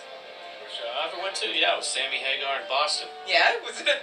1978, man, it was incredible. It blew my mind. I was 14 years old. I bought all the concert shirts, wore them, to school the next day. And from that point on, I was hooked on hard rock, heavy metal music. And the next show I went to was Thin Lizzy and Nazareth. It quickly escalated. Yeah, and then it was Alice Cooper, Legs Diamonds, and the Babies. And went on from there, man. What did your dad sort of teach you about music? Because he was like a music producer and musician as well, right? Yeah? He wanted to keep an eye on us and make sure that our musicianship level was up to par. He really strived on, especially with my brother, as far as phrasings, bending notes, tuning, things that a lot of musicians overlook. A lot of people used to say, back in the original Pantera riffs and stuff, that they heard a lot of country or ZZ Top, and looking back at it, I hear that, me and Dom were big fans, and we grew up listening to ZZ and Stevie Ray and a bunch of people from Texas that were, huge influences, but we always were just metal. Do you think you kind of pushed each other? You and Dom? Without a doubt, I was the right arm, he was the left arm, I was the business guy, he was the wild and crazy guy, the party, so you put the two together and you got a pretty brilliant mind.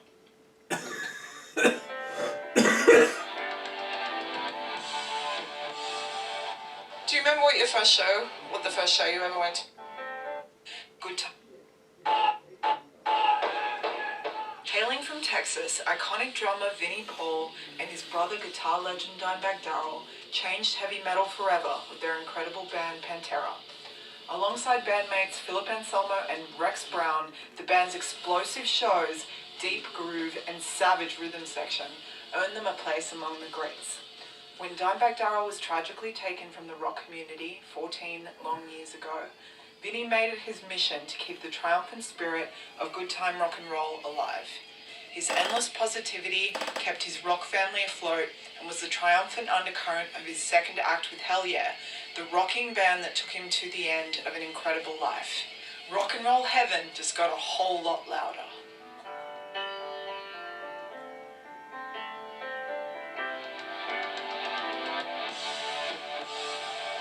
Do you remember what the first show you ever went to was? First show I ever went to, yeah, it was Sammy Hagar in Boston. Yeah, was it?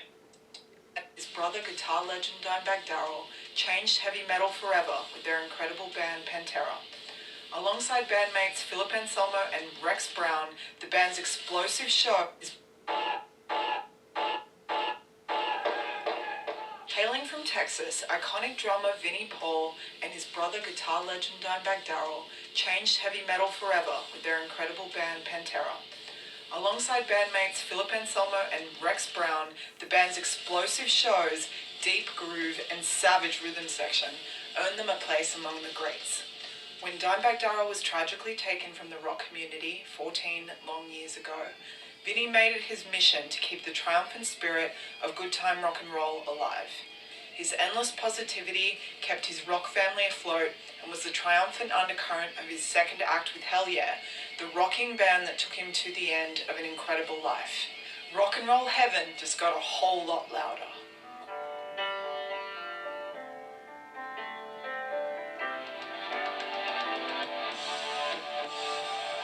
Do you remember what the first show you ever went to was? First show I ever went to, yeah, it was Sammy Hagar in Boston. Yeah, was it? 1978, man, it was incredible. It blew my mind. I was 14 years old. I bought all the concert shirts, wore them, to school the next day. And from that point on, I was hooked on hard rock, heavy metal music. And the next show I went to was Thin Lizzy and let's see, Nazareth. It quickly escalated. Yeah, and then it was Alice Cooper, Legs Diamonds, and the Babies, and went on from there, man.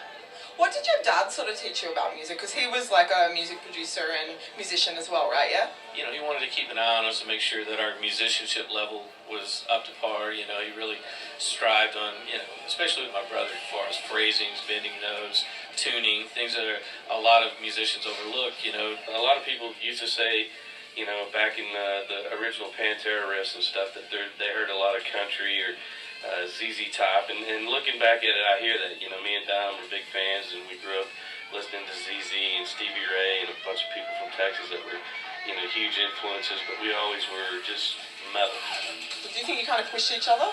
You and Don? Without a doubt. I was the right arm, he was the left arm. I was the business guy, he was the wild and crazy guy. The party. So you put the two together, and you got a pretty brilliant mind going there. And so yeah, we fed off each other.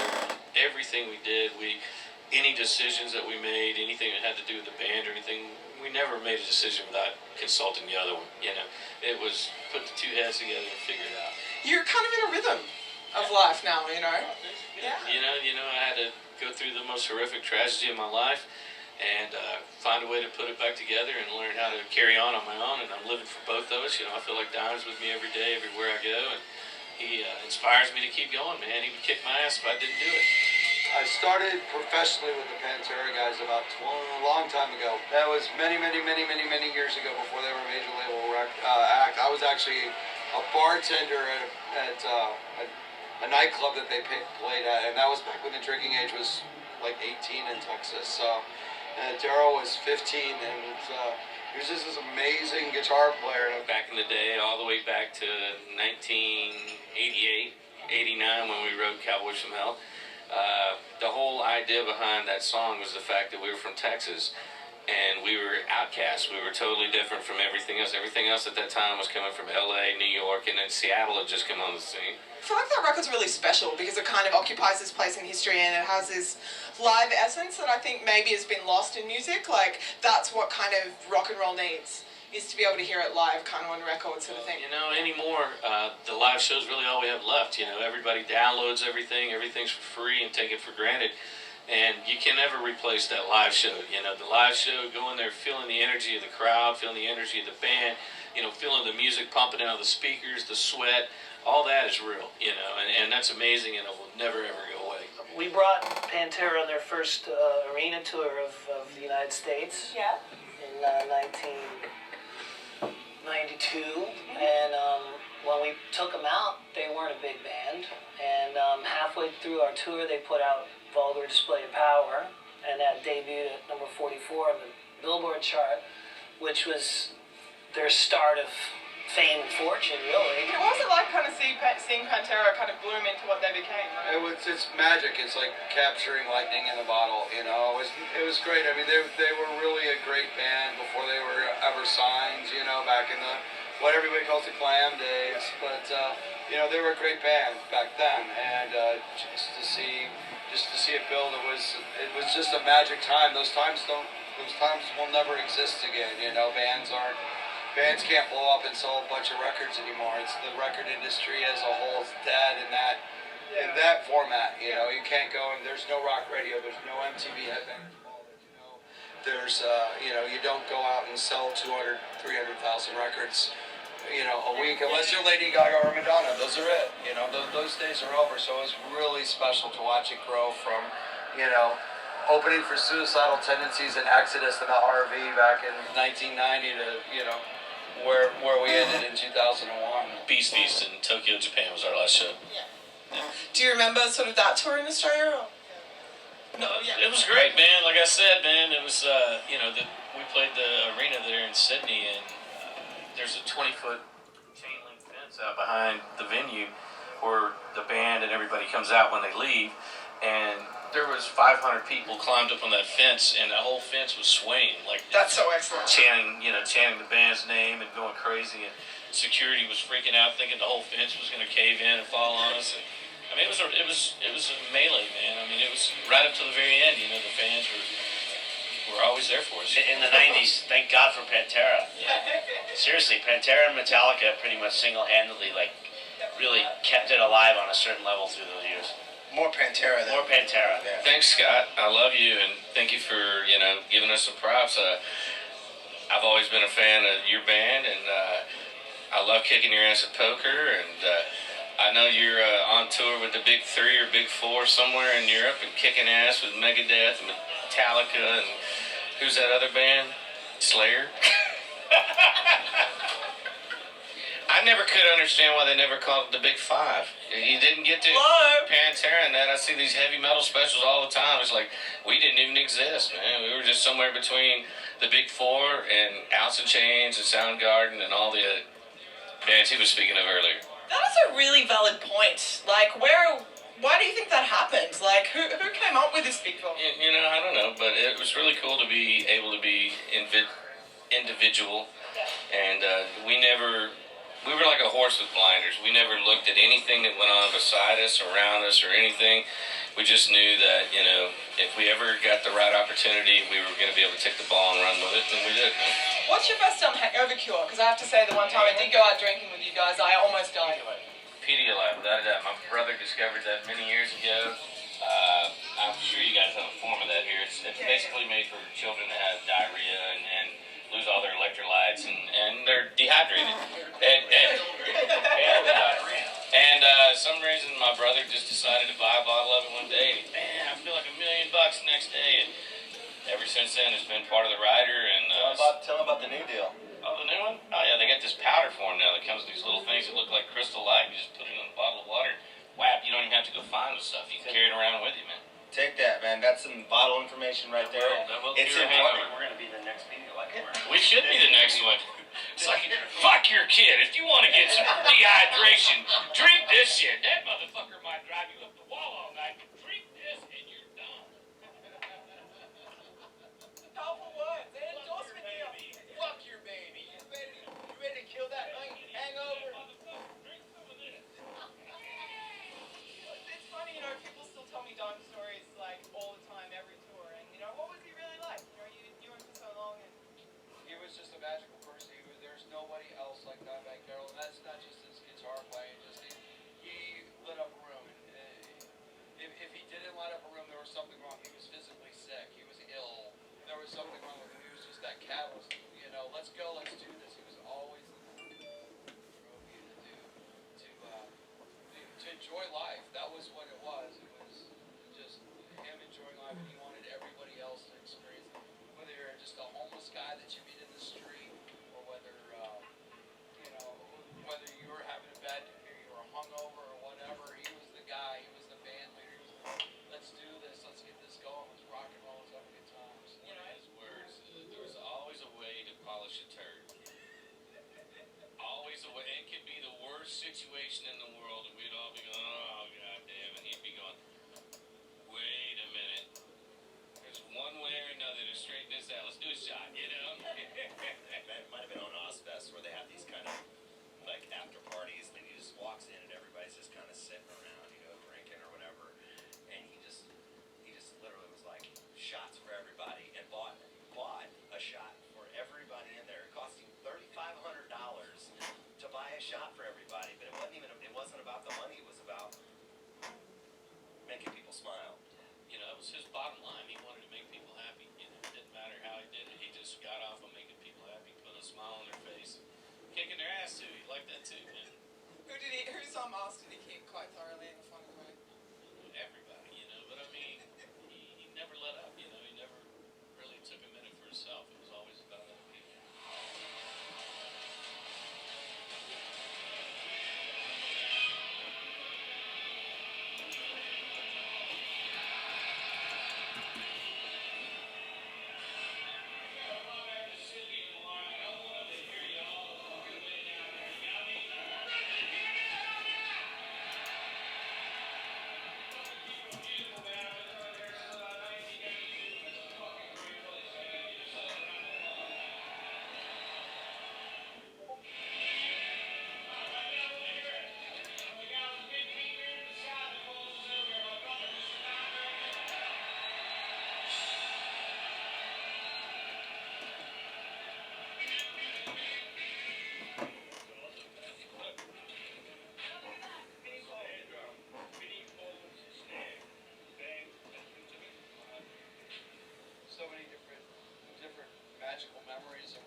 the record? It was a great record. You know, and opening for Judas Priest, all of us grew up with that. I mean, there's so many of them. You know, sharing the stage with Kiss, the original Kiss in South America. You know, all of us grew up on that stuff. Black Sabbath. You know, there's so many magical memories and just the whole brotherhood. I mean, we're family. We're all family.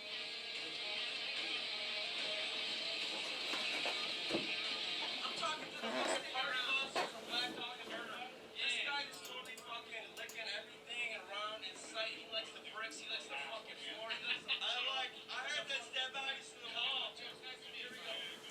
And I want to say, oh my God. I like the fact that I want to say, hell yeah. I say that all the time. Hell yeah, motherfuckers. Yeah. How's it going, Vinny?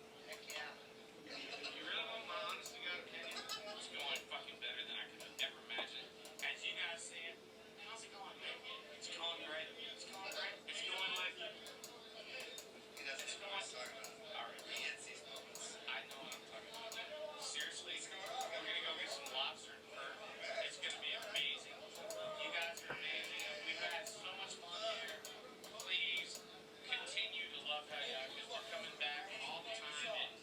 And this right here is my favorite dude, and we have so much fun together. This band means everything to me, and I love it. That's why our record's called Band of Brothers, and wait till you hear this shit. Yeah. That's all he has to say. I just kiss his ass and he said, yeah. Really? Vinny Paul's my favorite person. He's my favorite bloke. Kiss my ass. He's my bloke. Kiss your ass. I don't kiss my bloke's ass. Seriously, you're in jail, bitch. You guys are amazing. Oh, we are in prison. Tell us what you think about it. So all you know, the whole new record, all the songs on there, they're all new. All of them. Okay, just so you know, Craig will tell you otherwise, but Tom wrote them all.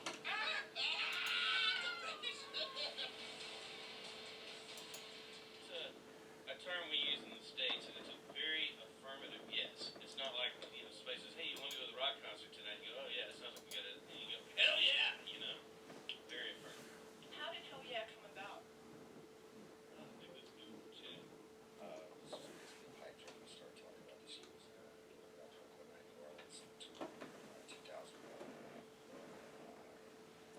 Just over the years we talked, and it was really hard with the band schedule because this band was doing my name. It just finally came to fruition. So we loved the piss out of Ben over there. We finally got him on board. He was the great facilitator. We used his studio. It was his house. It was the house for us to stay in. Here we are. Excellent. So what was the vision for Hell Yeah? What is it an outlet for musically? Because I mean, you guys have all been involved in a lot of other high profile. What was the role? What did you see sort of Hell Yeah being an outlet for? Just gets back to good time bands, rather than everybody being anti-human and, just being pissed off and bummed out about everything. We just wanted to have a good time and play some rock and play some metal and, revisit our roots and just have a good time with it. That's what we're all about, is drinking and partying and playing music. Yeah, the main thing is that it's just honest and pure. There's nothing contrived or pretentious about the band or the music. It just kind of, like Chad said, all the songs wrote themselves, and which is the biggest appeal to me, is how honest the music is. Absolutely. So how did they approach you? Oh, with some phone calls, man. And, it just sounded like a great idea, but I just started my own record company. I just released Nine Vision, Rebel Meets Rebel, and I wasn't really sure if I was ready to get back into playing. And I guess persistence pays off because the calls kept coming, and I finally said, hey, you know what? This sounds like a damn good idea. And we made a plan. They all came to Texas, and 8 days later, we had written 7 songs, and this freight train known as Hell Yeah was born from that point on. Hell Yeah!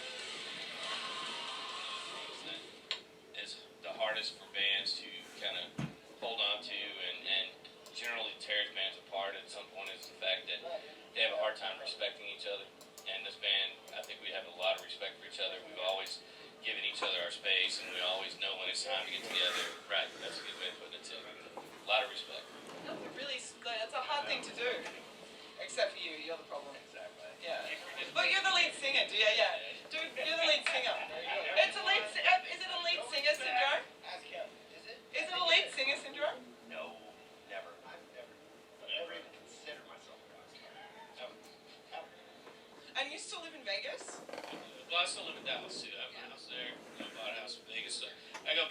so I kind of feel like I'm on tour all the time. That's pretty rad. No, I'm not on tour.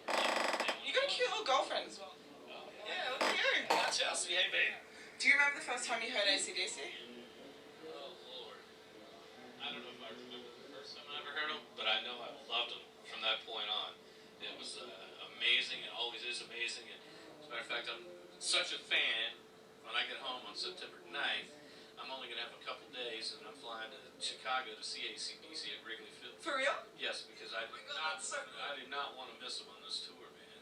The only one I've ever had a chance to meet and got to know is Brian, and Yeah? he's amazing. How did you guys meet?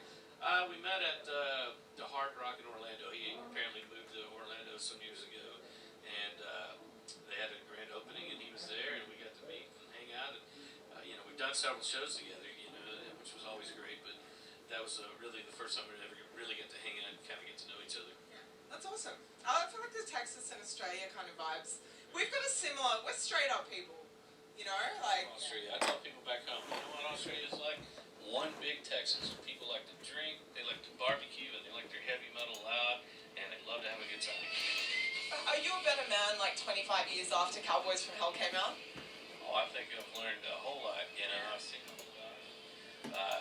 Hopefully we all learn from our mistakes and do better every time. And so I would like to think that I've learned quite a bit along the way, yeah. Yeah, so you've created like several chapters of music history. Yeah. That's pretty rad. If you look back through it all, you got Pantera, you got Damage Plan, Rebel Meets Rebel, which, we did with David Allan Coe, and then, of course, Hell Yeah. So it's a pretty good catalog to be a part of, and I'm happy I was part of all of it. And do you see Hell Yeah as like your till the end, ride or die kind of band now, or? Oh, man, since it started, It's fun. Myself that I hope this is the last band I'm ever in, because, like we said before, it is a marriage, and it is a struggle, and it is a fight, and I love playing music. Everybody in this band loves playing music. We put everything we have into it. We got 4 records now. We're almost closing in on 10 years of legacy. That's crazy. With our next record, we'll have 5. That's all Pantera ever had was 5 studio records. So for us to be building a second legacy and to be moving on from the other bands that we were part of, it's real special for us. Wow, dude, you've made so much music that's forever. Forever. Like forever and ever. Long after we're gone. It's a beautiful thing, and What's more important, really? It is very important. It'll be around forever. So to be able to touch people with your music and your art is always a beautiful thing. And like we said, it'll be there long after we're gone.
Christmas. Merry Christmas.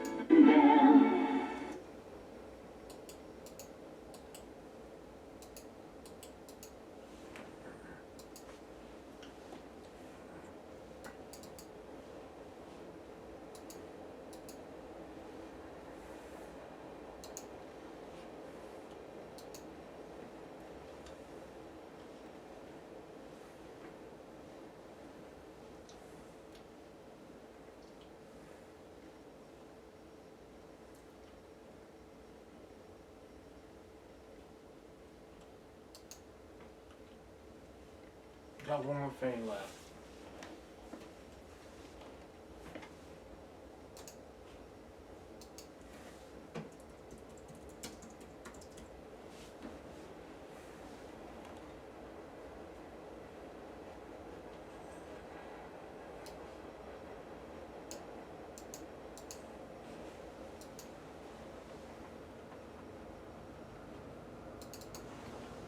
Treasure a special event like baby's first Christmas. These important accessories no little mother can do without. It's my Christmas love and that's it.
Got one episode left.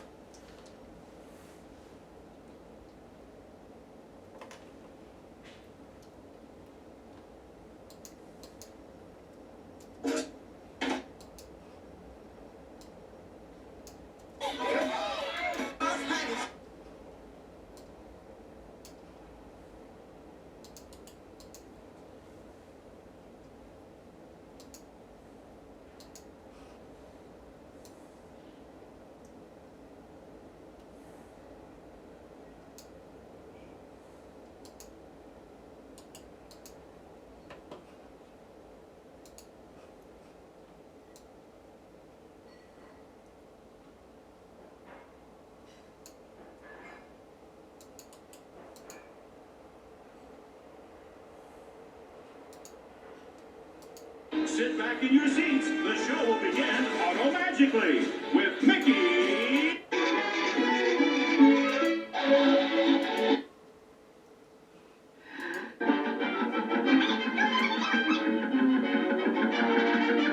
What's the matter with this doggone thing? So sorry.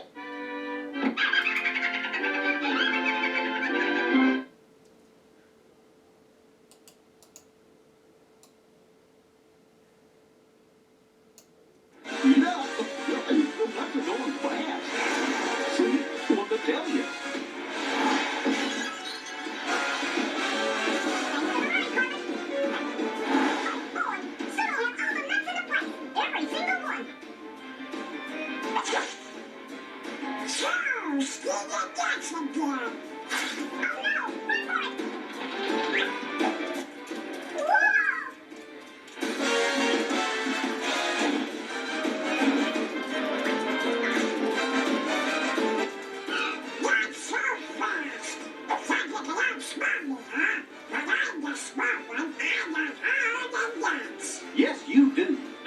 you're gonna have to give them back.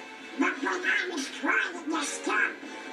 I've been watching you. These nuts are for everybody. Maybe you ought to stay in the lobby where you belong. I'll get those no good little pests. And now here's a goofy cartoon.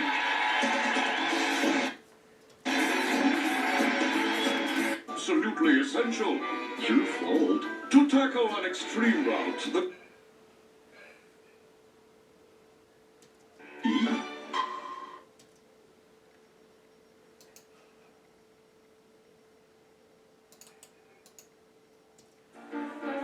I'll show them.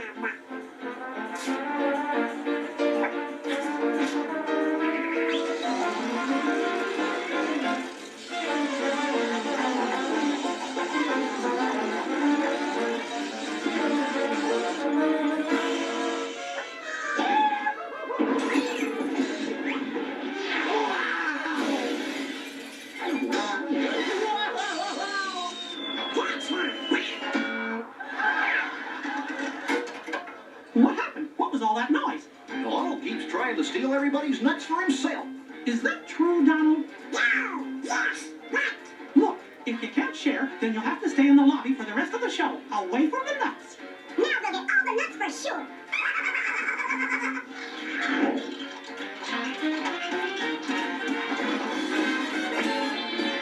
Okay, Sparkles, now open mine.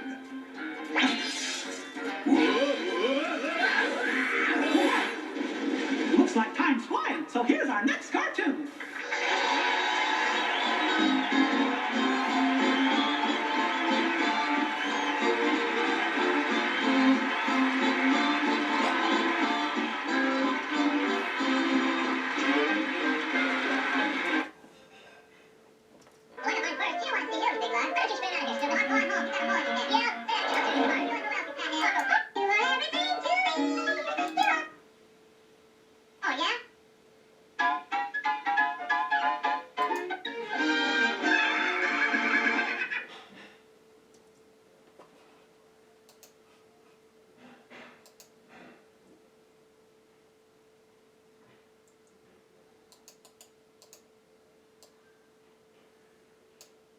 Since you can't stop stealing nuts, you're gonna have to stay in the lobby till the end of the show. Donald, stay here, and don't cross this line.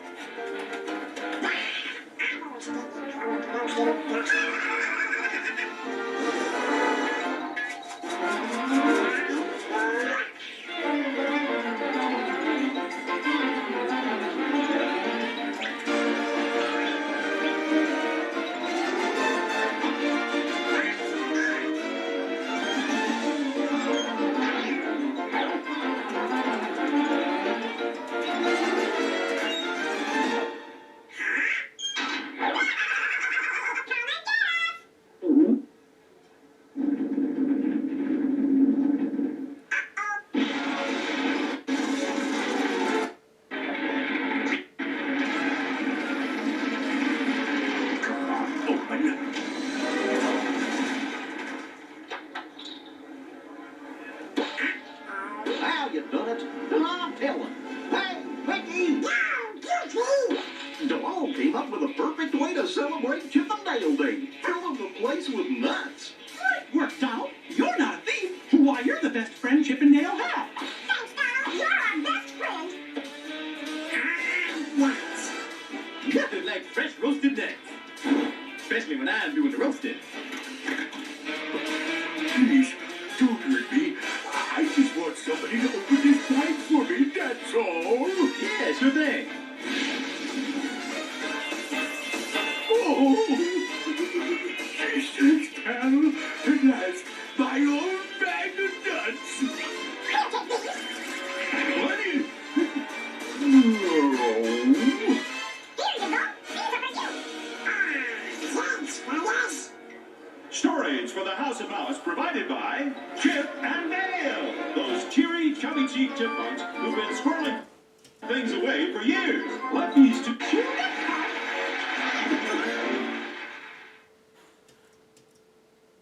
Man, I love hanging out at the house. Hey, No! Why didn't you tell me? situated. Just believe me, last. What the hell is that?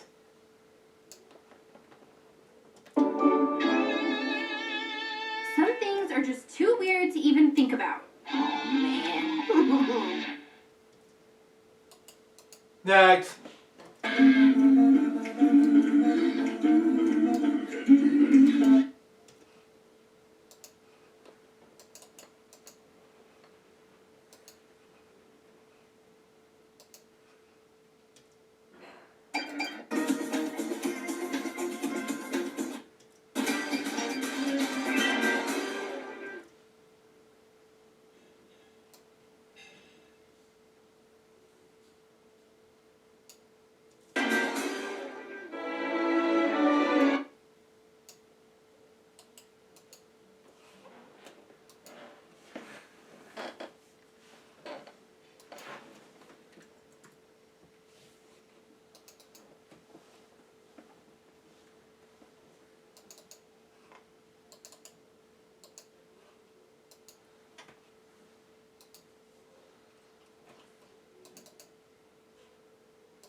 Lucky this time. You might.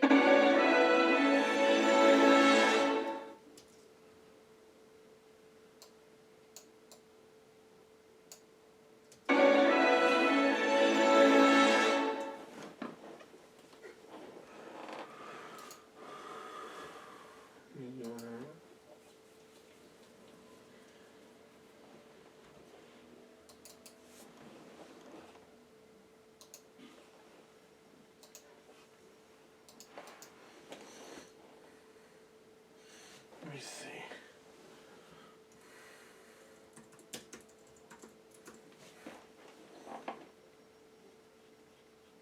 He actually mentioned Super Robo Monkey Team on this phone. Next.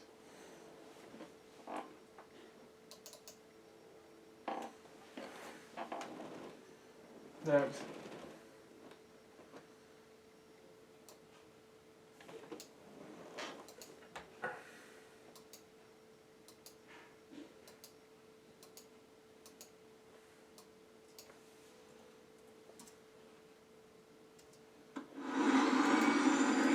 Up, Otto. A little help, please.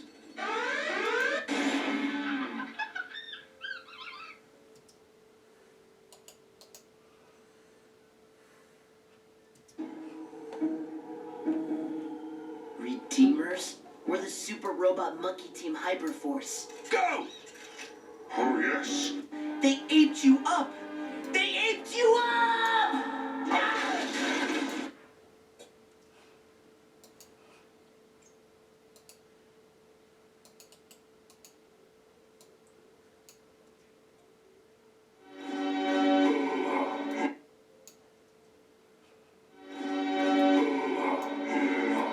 I must return to my post. I gotta get out of here. Hmm?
Funding for the McNeil-Lara News Hour is provided.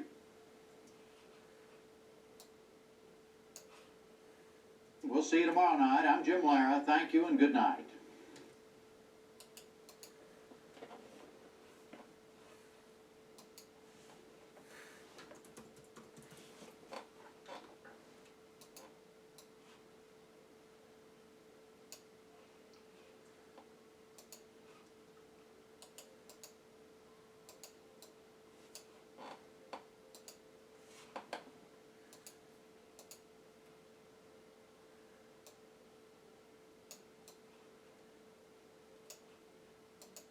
Willie G. Now available on video and Disney DVD. Miss Spencer, please get off of me.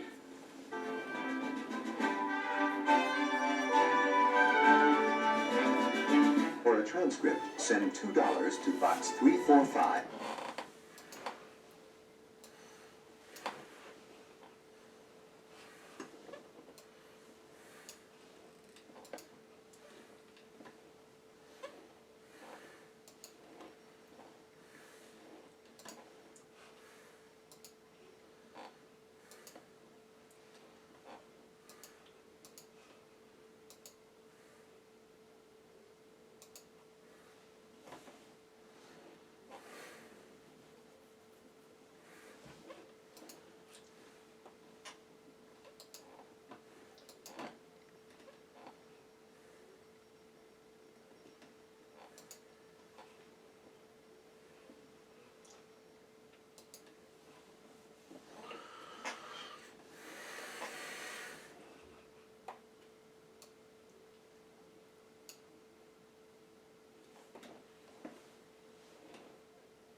It's America's #1 coffee maker.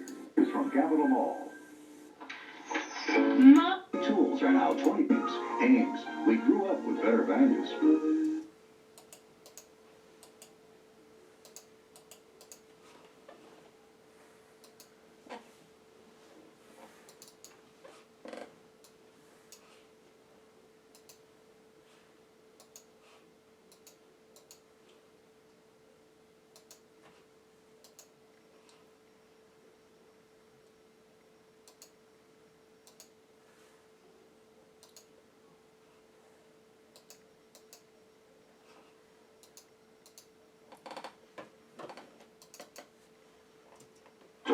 Featuring these Mattel electronics and Pepsi-Cola. At low prices every day.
holiday season. Holiday crafts book right in the packet.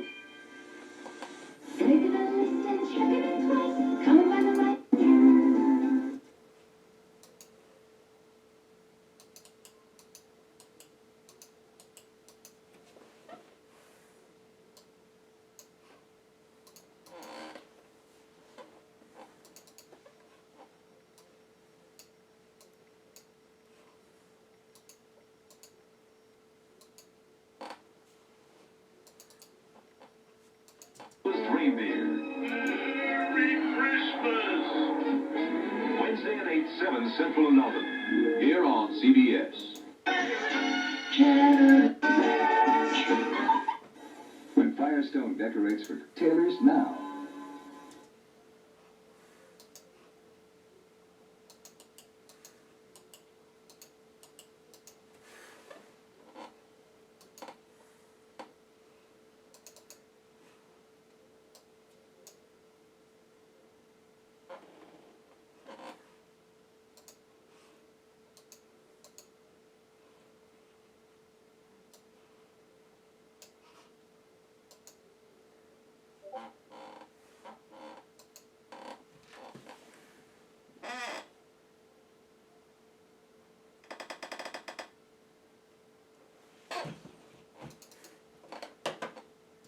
Arcade. The color computer is also an education. Use it long after other gifts are forgotten. Just in time.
ounce.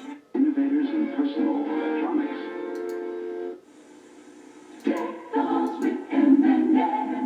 November 23rd, the milk chocolate melts in your mouth, not in your hand.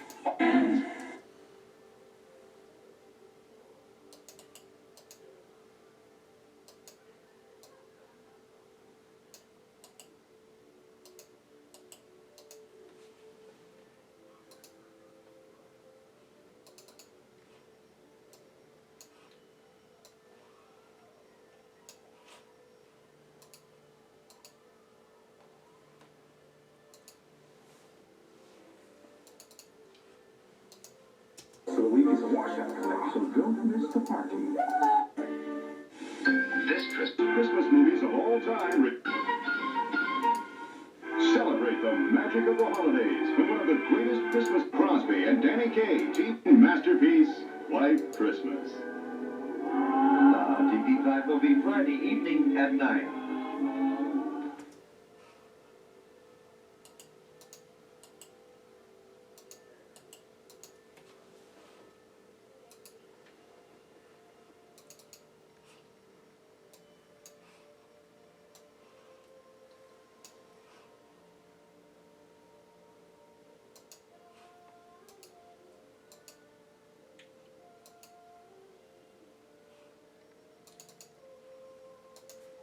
I'm gonna get you the Kodak Kid.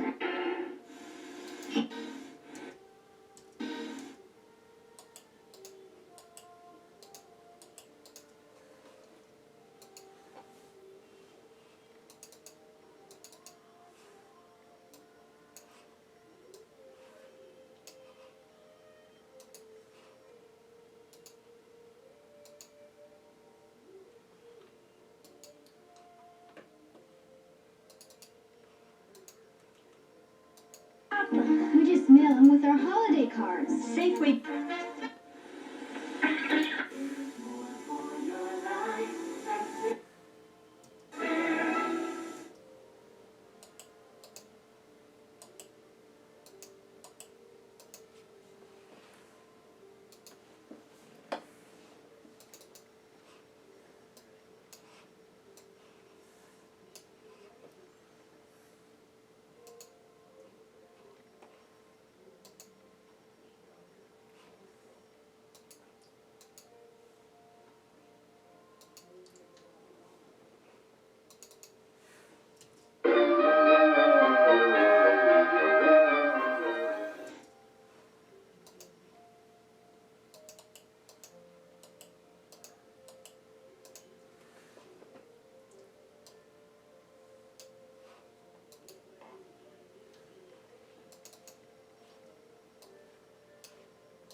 And with the simple flick of a switch, beautiful close-ups. And you needn't move them.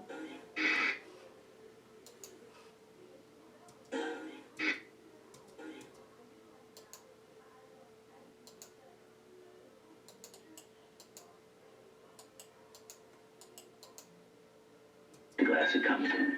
And here's the nicest part of the whole lot.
Everybody makes fun of the mailman.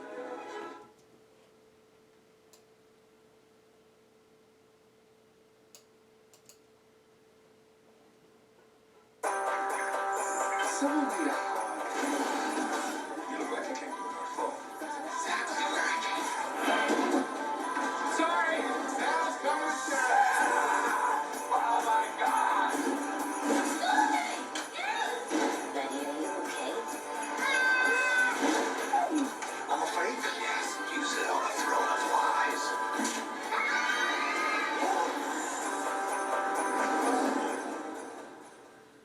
Go ahead.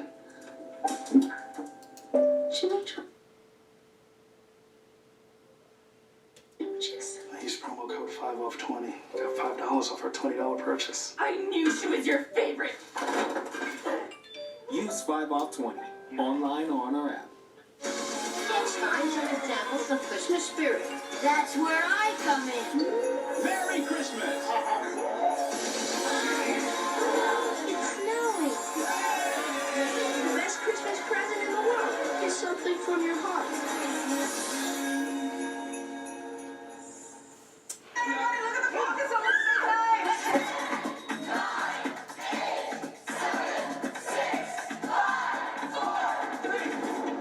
What are you guys doing? That's the Doomsday Clock. Doomsday Clock! Baroness Von Sketch Show. Brand new tonight at midnight on IFC.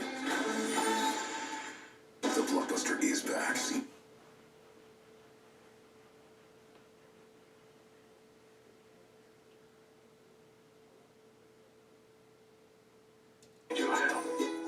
There are people that are having trouble making their miracle happen. We're all in this together.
I'll be right back.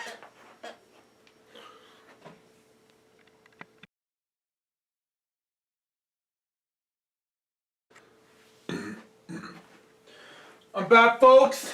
I'm getting ready to do Weekend Celebration episode number 66 taping. And we'll be ready to go to wrap things up. Start my weekend with LJPCBM episode 566. And we're ready to wrap things up.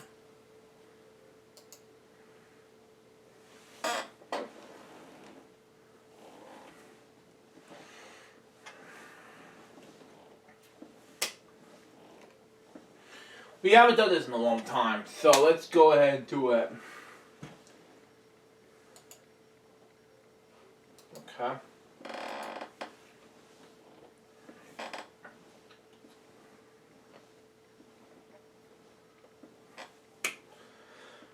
Hello guys, this is Jerry speaking.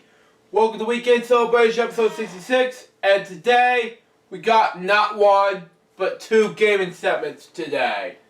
We got a lot of it has to do with adaptation around the NES, and a lot of it has to do with Wheel of Fortune Deluxe Edition for the NES, SNES. So let's go ahead and play this now. See what we got, shall we? See what we got. Even though it's a weekend, nevertheless, so let's do it anyway.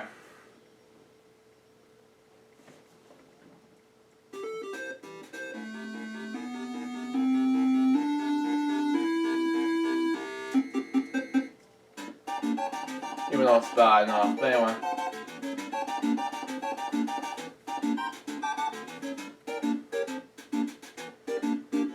Okay, let's do adaptation instead of Wheel of Fortune for the rare, like NES version. But anyway, next.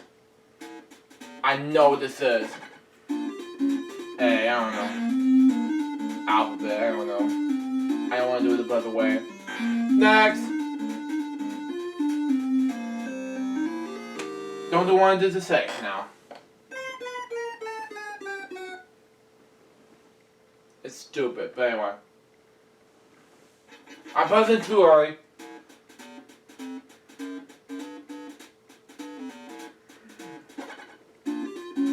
It was easy.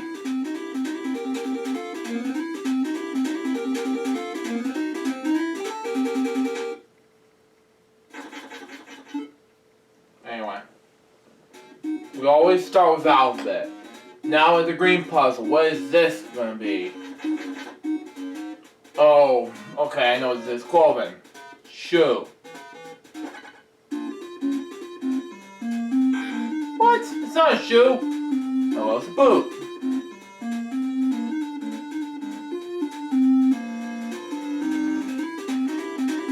Got it. Got it. Always buzz in with a 5 instead of the normal 6. But anyway, next. 6 again. But anyway. I know what this is. I know what this is. Sesame Street's brought you today by the letters Q and U, and the number 3. Gotta hurry things up now.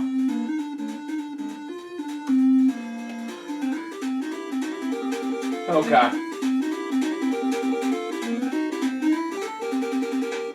Hooray!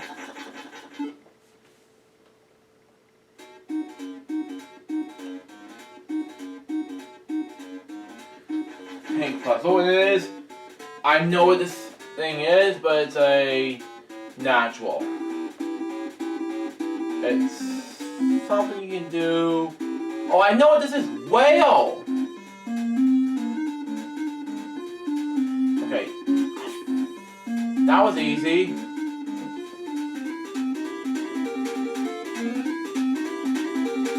Yeah, having a whale look like that in the SpongeBob episode. I don't know. We'll see what happens. 190 points. There we go. Got it.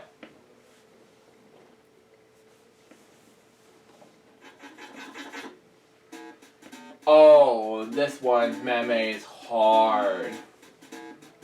Well, it Is it a train? I don't know. On you. P.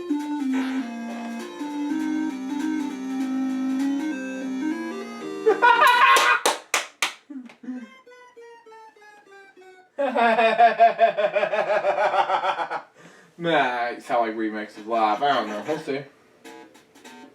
It's a spire or bridge. I don't know.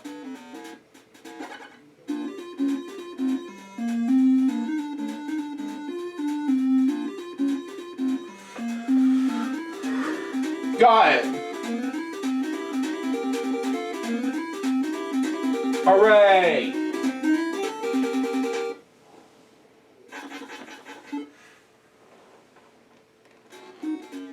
So we're at 4 points. Hooray!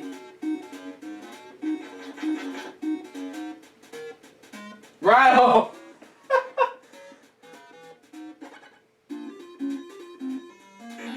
What? It's not rattle?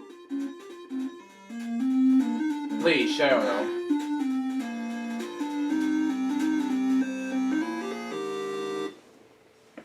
I don't know. That is not even fair.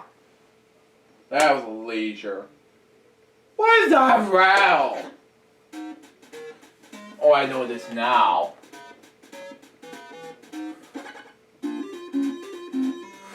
Come on! That was even fun. Okay, that's good.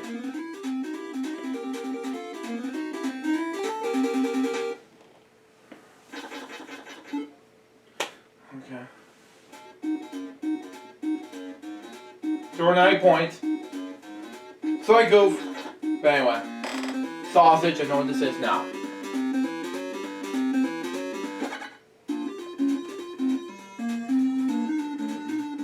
Need to hurry things up.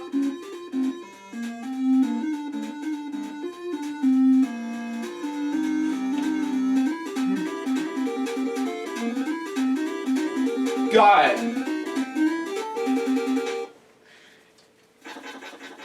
Got 340 points now.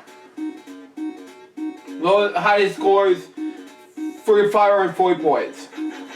For me. In my opinion. Miscellaneous. What is that? Drop? It is a drop!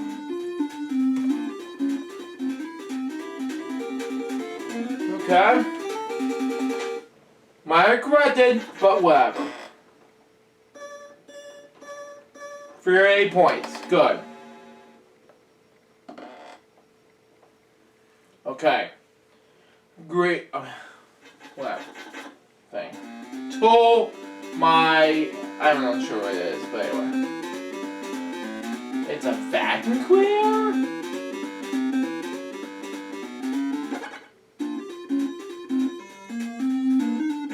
What? That's not even a vacuum cleaner? Okay. Okay, whatever. P. Yeah.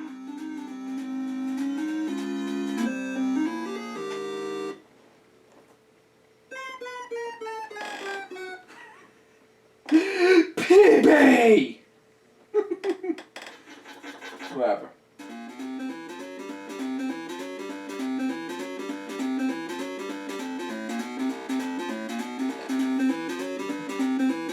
I don't know what this is. Sorry!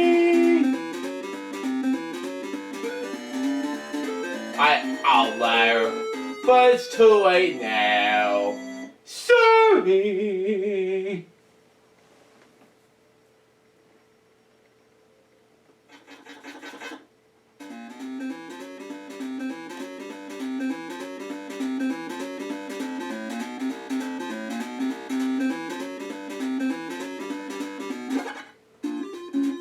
Pot, I don't know. What? All I know is this. Bell! Bell! What? Bell, no, it's not it. Seriously, no.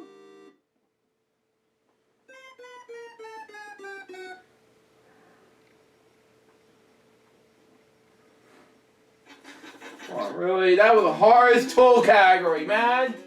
What's going on? One of those says nail.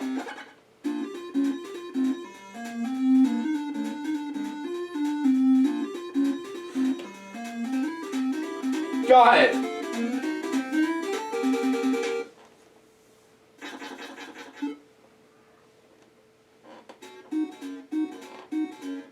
Okay.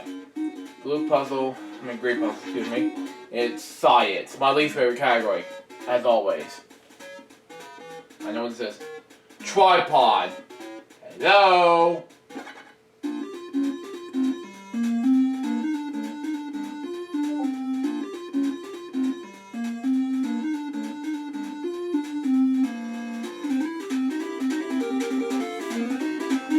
Okay, move on to the next one.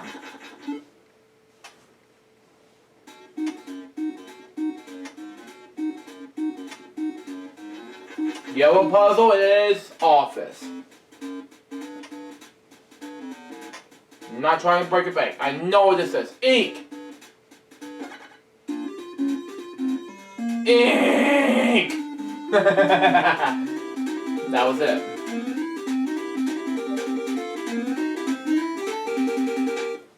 Okay.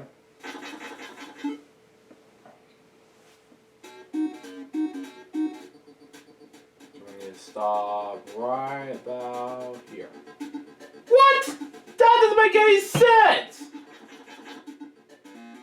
Tool.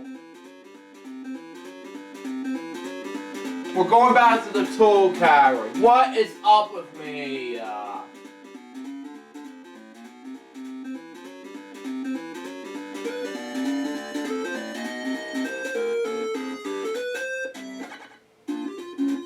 Well, can. I know what this is now. Where's the boss man? That is not accepted. The points, man!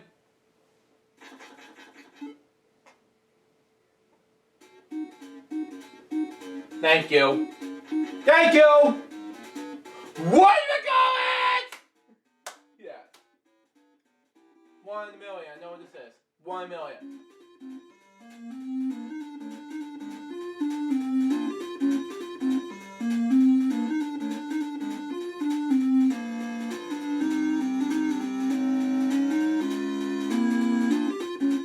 Got it.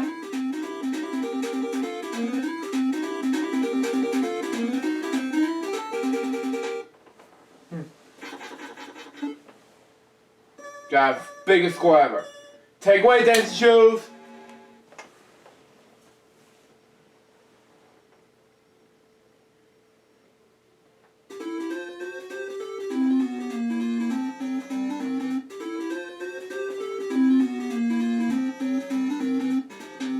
Thank you, dancing shoes.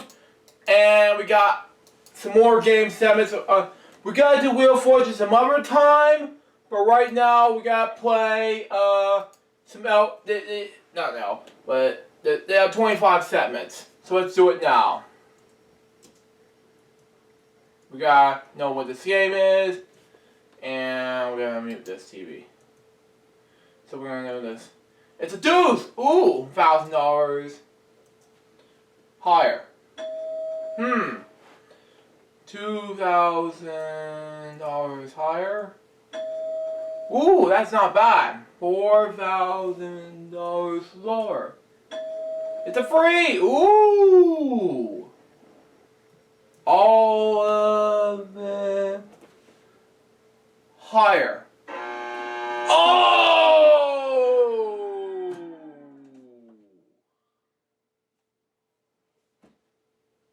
Push. Oh well. Number 2. Dudes, how dare you? How dare you, you motherfucker. Anyway, I don't want to do this, but anyway. 15, 13, 11, 12. Okay, $10,000 it is. We got Danger Caller.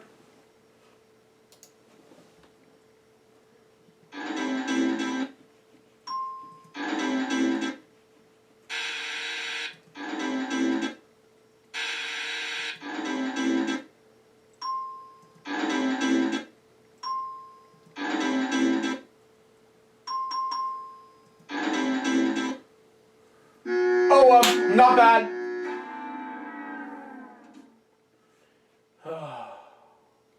Man, 2 out of 3. Let's see the number 3. Oh, come on. Okay. Let's see. 3. That ain't lucky at all. Let's go there. 4. 7. Not that sucky. 1. 8. Not bad. Deuce. Okay. Not bad at all. We're gonna get there. 10. Not bad. Oh man. 9. We're getting close. 5. $25,000 ain't really that bad. When we come back, we will do the LJPCBM TV block. We'll be right back after these commercial breaks. Stay tuned.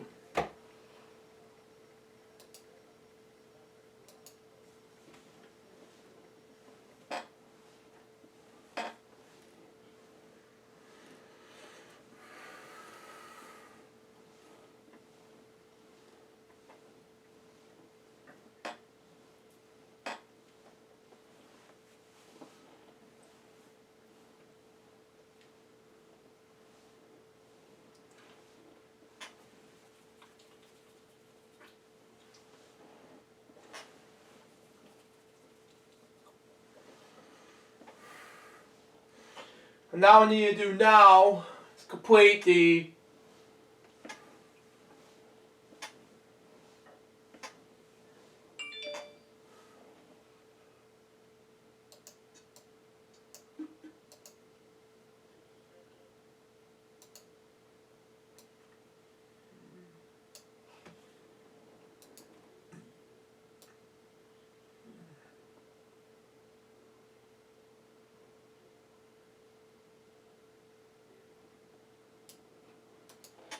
No. Stop. Okay. I thought we were gonna have a big win. But oh well.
Did I export right? Good, okay. See how this works. Good, thank you.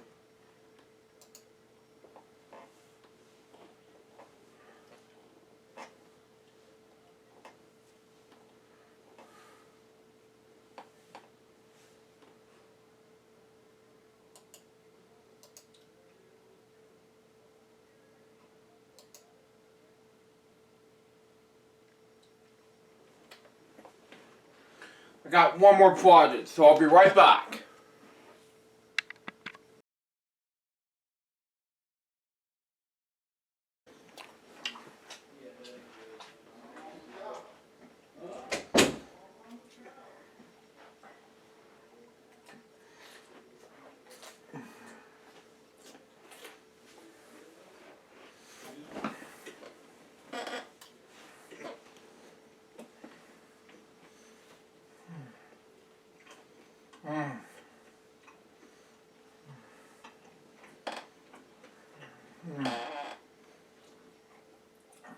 Can't have these pieces in my mouth.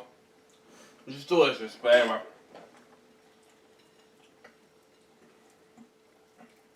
Solid commercial earlier, but anyway. I haven't done a full review on this, but damn, it looks easy.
I'll be right back.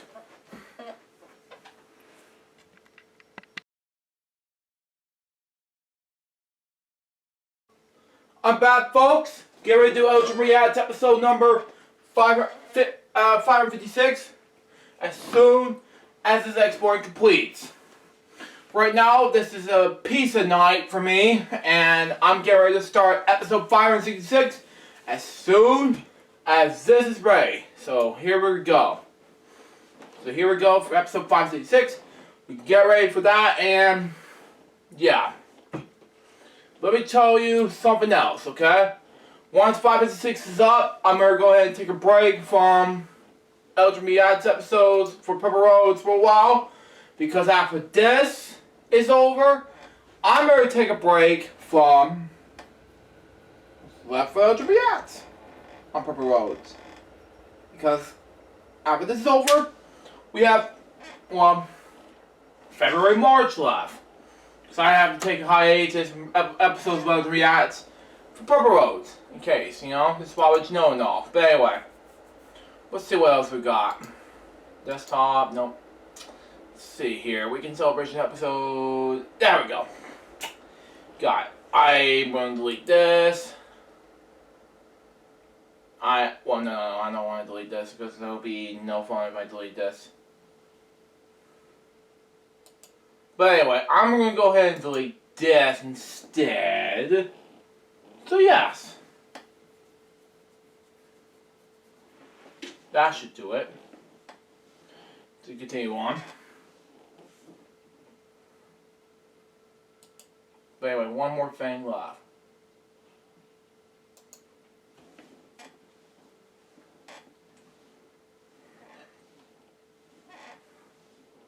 Anyway, I'm gonna turn on my TV so we can hear my reaction video to Pepper Roads. And it's almost done. So it'll be taking my time, you know?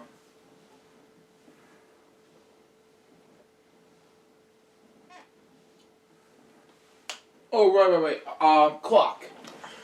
As always, you know, it'll take some time. Don't worry, it's not gonna take long. Clock. So yeah, we'll wait for the pizza until we can get to the clock. Stand by. It's the 50th episode of Purple Roads. I can't hardly wait for 50th episode of Purple Roads. So yeah, looking forward to that.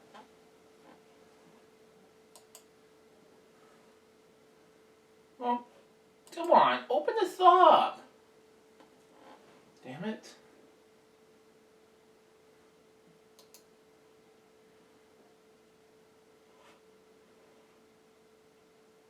Oh well. We try anything.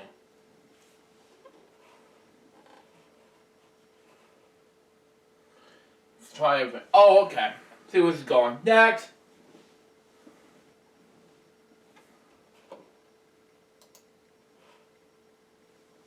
Oh, what's going on?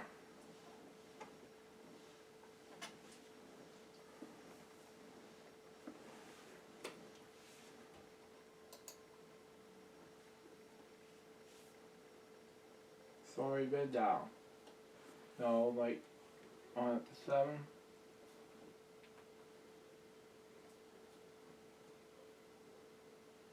We can hear a thing. My reaction.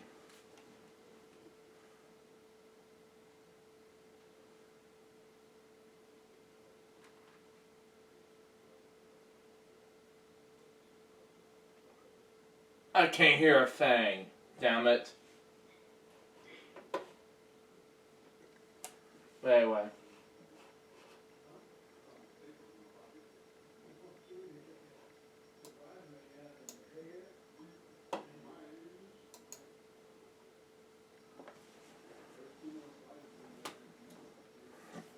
Oh well.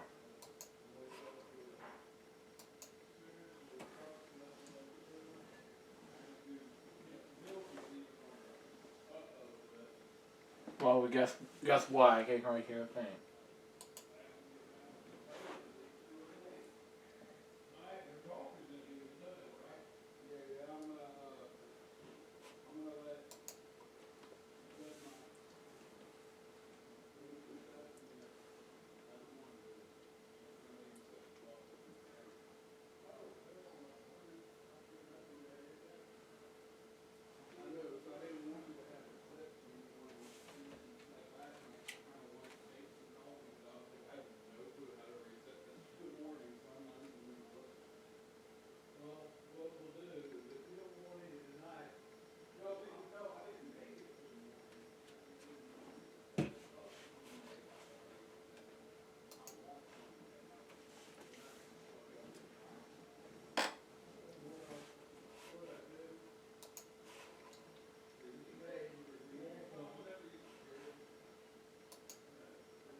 Yeah, actually, you know what? Screw this. I'm gonna eat this. I'm gonna not let this cool down.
Finally.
Be right.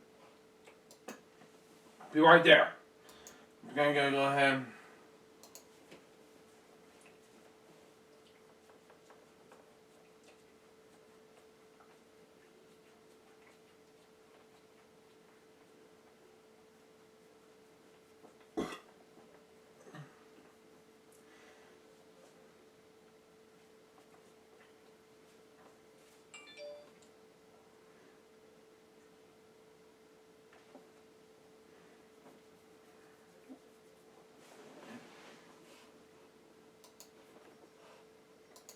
Actually, you know what? Yeah.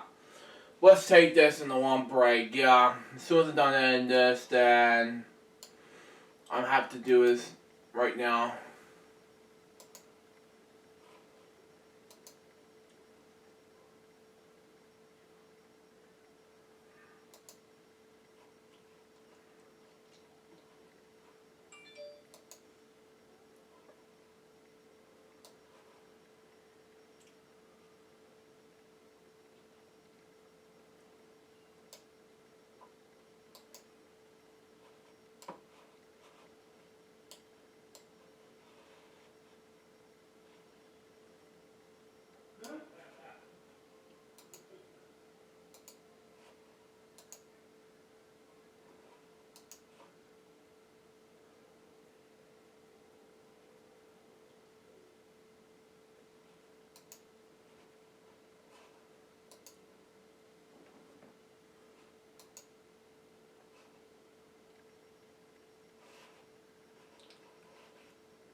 back.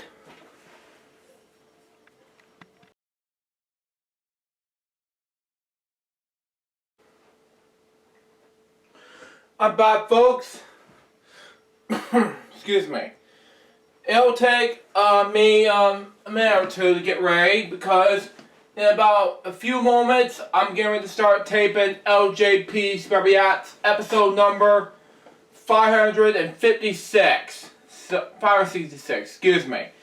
And we're going to get ready for that right now. Let's quit this now. Start timer. Begins this. Let me mute the volume. And we'll begin this. So we'll read the email.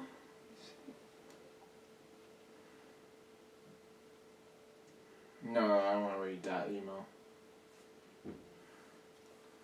No. Oh, man. Clock. Anyway. Begins. Let's open up the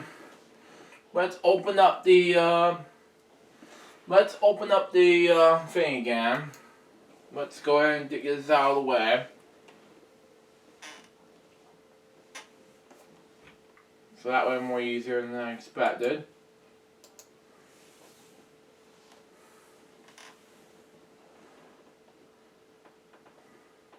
Here's some rain going on in my background, so you have to ignore that.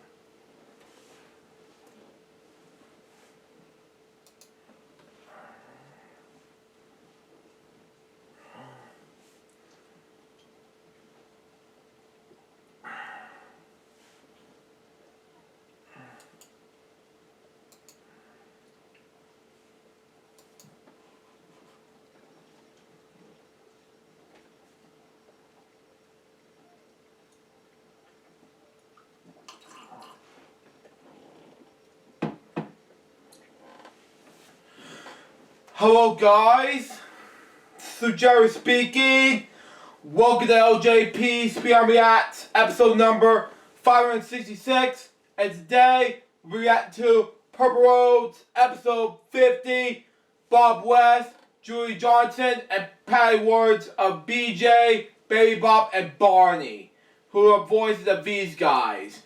To celebrate the 50th episode of Purple Roads, we would like to congratulate Carrie Stinson and Matt Bailey, who are willing to create Purple Roads on their will on behalf of LJPCBM Reacts. So, without further ado, let's begin reacting to this. Beginning in 5, 4, 3, 2, 1, go.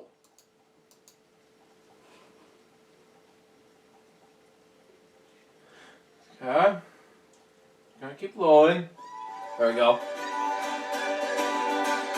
I'm Carrie Stinson, and my journey through life has been quite an adventure. For over 20 years, I played Barney the Dinosaur on tour. That was cool. 7 seasons of the hugely popular TV show, Barney and Friends. That was easy. Now, my journey is to bring together friends and guests from all over the entertainment world for inspiring and at times amusing behind-the-scenes conversations. Wow! I'm Carrie Stinson, and this is Purple Roads. Welcome to a very special 50th show of Purple Roads. As you can see, I've got some very good friends here. I'm trying not to smile so much, and I've been laughing forever, but look who I got. It is Bob West, the voice of Barney, Julie Johnson, the voice of Baby Bop, and Patty Works, the voice of BJ. I am so thrilled to have you. What's going on? Not much. Wow. Glad to see your faces. Yes, we haven't been together in virtually or in person, all three of us, for 20-something years. I guess wow. 20 years. That's crazy. I was 11, so yeah. Exactly. She's better Yeah. than I am, so. Yeah. Still. I didn't say that was base 10, now did I? Still. So you can all kind of see how this episode's going to go today. Yeah, pretty much. There's going to be a lot of laughter. I'm gonna start with you, Bob. Or I'm gonna do it actually with Bob and Julie because you guys were together first. There was an added addition, so we had we had Bob, and then we had Julie, and then we had Patty. So I was the newborn. I was look at that. look at that. Oh my God! Oh my God! Hold on, one moment, hold on. That was Barney in the right, in the middle, in the center, and Baby Bob in the right, and the left. Jeez, man! How do you forget about that? Yeah, sorry if you hear rain in the background. Yeah, just ignore the rain drops in the background. But anyway, let's continue on. Wow. Oh, that's great. Wow. First appearance together on television. Yeah. Wow. Jane Pauley. That was that's awesome. That was the TV Guide shoot, wasn't it? That photo itself. I think it was for the cover of TV Guide. Sure.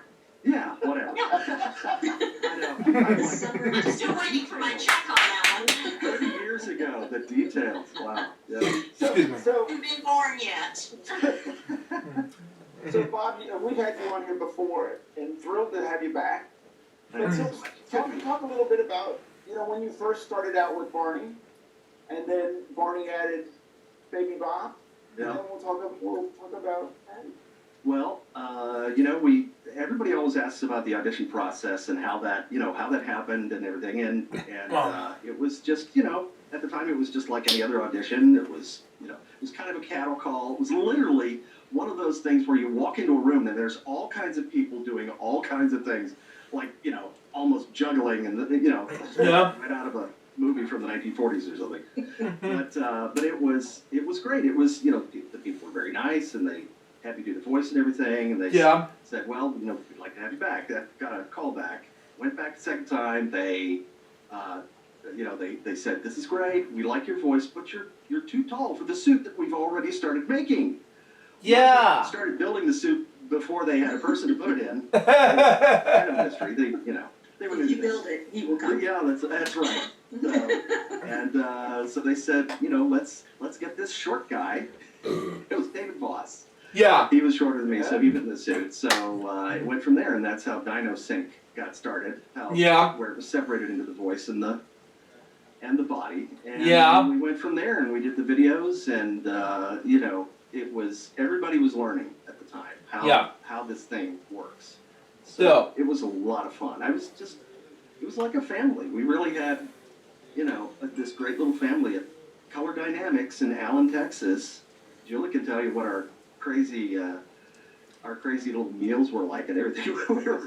We'd have lunch, 100 people crammed into a break room, Yeah, a lot of fun. And then Julie came along, and I was so lonely. And then she came along. Announcing baby 30-year-olds. No, I think I was still in my 20s. I think. We're going to tell the story that way. And I talked about this, Julie, right? This was the Majestic Theater. Yeah. Yeah. Interestingly enough, Patty and I were in a production of Nonsense together. Wow. When I went to these auditions. Mm-hmm. And it was one video only. That time that's all they were doing were videos. And I stood outside the door listening to all these female voiceover actors who all sounded so much like, a 5, 6, 7-year-old child. And we had a pretty good show schedule over there with Nonsense. So I pretty much sounded like this out in the lobby saying hello to people. And I thought, well, crud.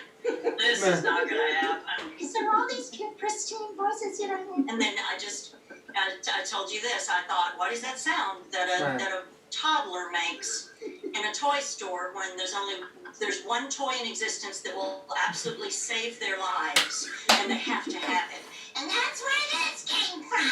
And I probably just blew my own microphone. I don't know. But anyway, I did that, and Dennis DeShazer, who's one of the producers, one of the original 3 producers, dropped his head to the table, and I thought, I'd either went really well, or I'll never be seen by these people again. I don't know which. And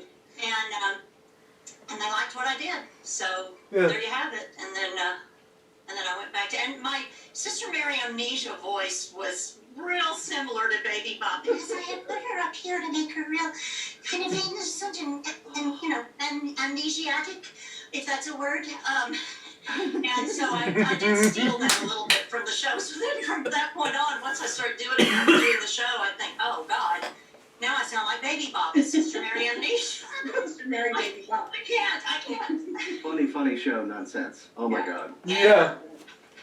Patty was Sister Robert Ann. Yeah. I So- jumped around in that show because you had to leave for a while and I covered for you too. Oh my gosh. Song. Yeah. I jumped in 3 different roles on that show. Whew. But the same habit, I couldn't kick it. You see? Oh. But I'm cheek. So, Patty, when did you join this crew? It was the year after they added Baby Bop. I think it was just the next year. Yeah. And I got a call from my agent, and she said, they're looking for the voice of a little boy dinosaur, 8-year-old boy dinosaur. And I thought, well, what does that sound like? So I auditioned at Color Dynamics. Same thing, Bob. I went in, and it was, I don't know what room it was where everybody was hanging out, maybe their break room. But it was a big room full of people, and I waited, and I was the last person that they saw that day. And went in, and Jim Rowley and Dennis DeShazer were in there, and we talked for a while. They had me do we talked for a while, and then they brought out, I had sent a demo tape, just my regular voiceover demo, to Color Dynamics, just to do regular voiceover, stuff. And I thought it had gotten, lost in the void somewhere. Wow. And Dennis pulls out my little cassette tape demo and goes, there's a spot on here. It's for Schweigert Baloney. It kind of like the voice, Schweigert Baloney. I mean, it was this kind of insane, over-the-top character. And so we started from that.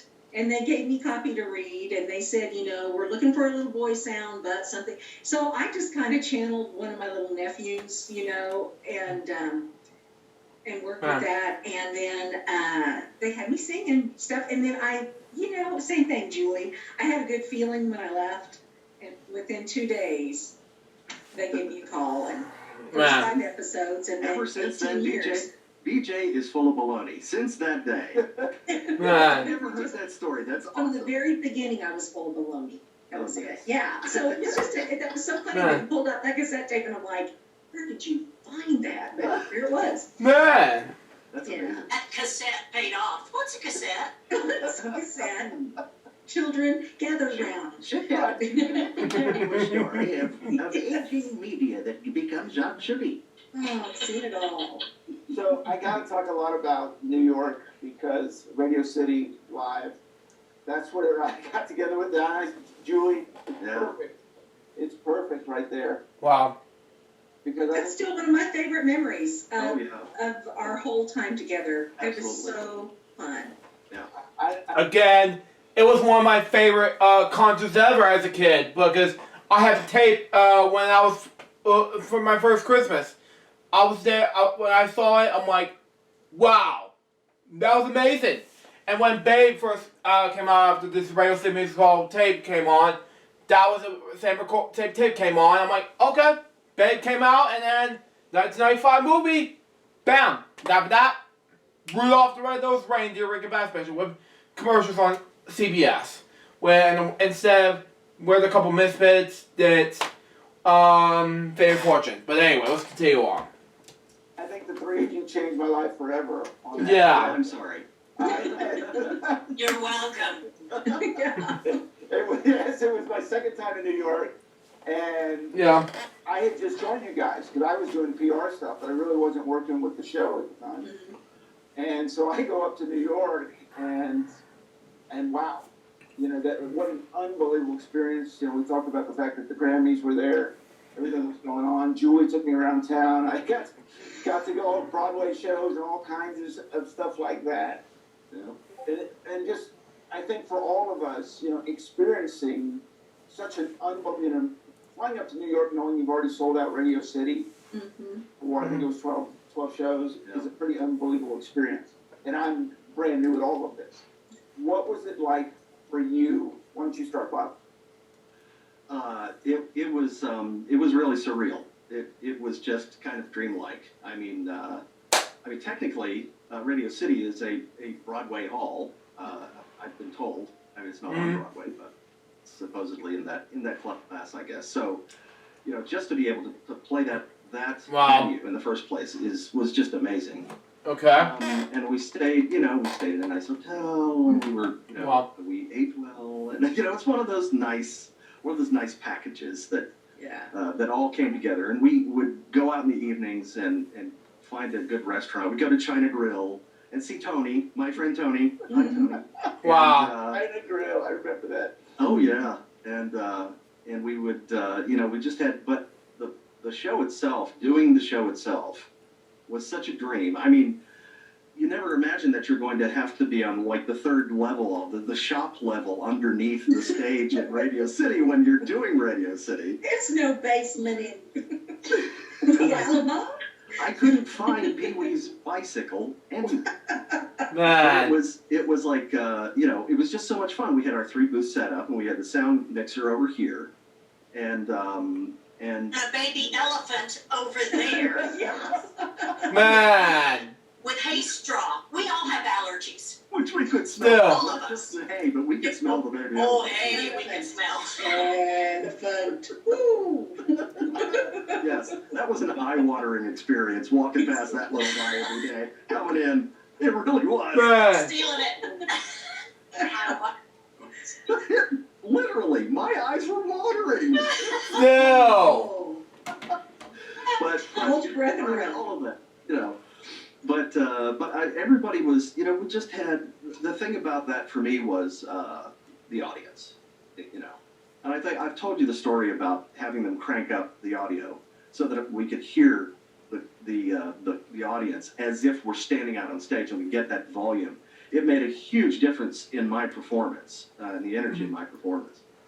But, I know you guys probably got the same charge out of it that I did. Oh, It was amazing. very exciting. Yeah. And that was, how long, Patty, how long had you been with us when we did Radio City? That was one of the first things that I did. I mean, I did an episode or two, I think, a few of them, but I remember the voice hadn't even really quite settled in for me yet. And it settled in at Radio City because, this, Julie, doing live theater, when you have to just think on your feet and you're so in the moment, I couldn't think about it so much. Yeah. And so I was in the moment with the show, and there it went. It was just, that's part of what made it so fun, too, was doing it live. Yeah. And being there with everybody in that hall, like you said, Bob. I remember sitting out front during rehearsals and turning around and looking and just going, this is amazing. It was surreal to be there. And, being a stage actress, it was the closest thing to Broadway. You agree? It's the closest thing to being a rockette I was ever going to see. My high kicks were not so good. No, My high kicks were fine, but I was 5'3", and I didn't make the weight limit. I feel you. But yeah, that was great. And the hotel was fabulous. We stayed in Riga. And it was during the Grammys. Wow. And so Whitney Houston was staying there, and Bonnie Raitt, and wow. I worked out next to Bonnie Raitt on the Stairmaster. I'll never forget Patty sitting down there in the lobby bar, and Kiss was there. Yeah. Kiss! Oh my God! Yeah! Continue on. I'm new to all of this, going, what is happening here? Real suave. Yeah. I mean, we would just walk through. We would walk through the lobby, and there's Sinbad. Just talk to Sinbad, say hello. We wish him well. He's been ailing. So, but coming down the elevator with, you never know who you're going to come down the elevator with. It was so much fun. It really was. Yeah. But I was going to say, the audiences themselves at Radio City, everybody, they were like perfect audiences. They were just so enthusiastic, and they were incredibly energetic when they needed to be, and they were quiet when they needed to be, and they were, the parents were so into it along with the kids that it was just, it was perfect. It was just perfect. You know, I want to talk a lot about, because I'm really interested. I've never really talked to any of you about this, but such a difference. You know, us being in these costumes and us being out on the stage, and you're in the basement. You know, I mean, the energy levels and you know, Bob, we hadn't really worked together much on that, and I had a smaller role in that, but still, it was an experience for me to get used to that part. And then, you know, for you, Patty, Jeff Brooks, you guys hadn't really worked together that much. Not that much. Because actually, when I first started, Jeff was not in the BJ costume. Right. Wow. BJ was taller. BJ was taller. BJ was actually about 5'3". I think the girl who was in the costume was close to my height. Wow. And so, yeah, Jeff and I had not had a lot of chance to work together, which was maybe good or bad depending on how you look at it, because the longer we worked together, the more I could make him laugh inside the costume. Man, you were good. You were good from the start. Yeah, man, poking that guy. Poor Jeffy. Yeah, so for everyone wondering what we're talking about, Jeff Brooks had a laugh like you would not believe. You could split rails with him. Could not help themselves. Who set him off. We tell the story about how when we were shooting the show, we had a mute button that we could mute the speakers that were sitting on the stage where the cast could hear us and everything. And so nobody could hear us voices except for the dinos and the people in the control room. And so we would just hit the mute button and just start Torture. Poor guys. Yeah. But it took them a couple of episodes to realize that they had to give us mute buttons. We'd be bantering, voices, the kids can hear you. And then it would just be something, for their education. That's it. Between takes, and there would just be this silence, and all of a sudden you'd hear. From what? Yeah, from Brooks. Man. From inside the BJ costume. Yeah. Yes. No amplification needed. You know, for him. Man. No. So, and I'm sorry, you, Julie. So for me, obviously, I'm having, you know, we're stretching and jumping and doing everything we can to get fired up for this. I mean, do you all just grab a glass of water and go in the booth? And I mean, you're about to entertain this huge crowd. How do you get pumped up for this? No, as all three of us have been live theater performers, and we're still doing it at that time. I think Bob was now you know, more ensconced in voiceover. I mean, you know, you were Barney. You had your job. You had your day job and your night job there. I was ensconced. But you know, Patty and I continued to do theater, and so it's very easy, I think, to put yourself in the place of with the booths. You know, we had our quad split monitors. We could see so much, and the sound of the audience still comes through, and you still feel like you're right there on the stage, you know, and you're watching. There's so much going on, you don't really have time to stop and think, how do I feel about this? You know, it's just the magic is there, and you feel it even when you're downstairs in the basement with elephant poop. You feel and smell the magic. That's it. And you hear those opening notes. Dun, dun, dun, dun, and it'd be like, whoa, here we go. You know, no stopping this train. So it translates. It's the live performances like that. And Bob and I had done a couple of things. We did something at a major department store there in Dallas that originated in Dallas. Wow. I was hiding behind a pot plant. Because we didn't have it, and Bob was able, you know, he walked around in the audience and, you know, doing his thing. Sorry, I hate that joke. You know, and of course I'm over behind a pot plant with this voice, and every now and then I'd see a grown up and maybe a child kind of try to peer around to see what is that? So booths, our own booths at Radio City Music Hall was high cotton, baby. We had taken some steps up. Oh yeah. Yeah, it was. You know, live performance. There's nothing like it. It's just exactly. You know, I tell the stories. I just told the story the other day to some people about the time I was doing Godspell and did a jump, put my knees and elbows up, ripped my pants from the there you go. all the way up the belt in the back. And I had to completely re-choreograph the rest of the first act on the fly. It was. So to speak. Unintended. Yes. Man. Man. Repair Oh my the God. But but in terms of Barney, there was a night when I forgot to intro one of the kids to bring them out from behind the curtain. It was. Oh, I didn't remember that.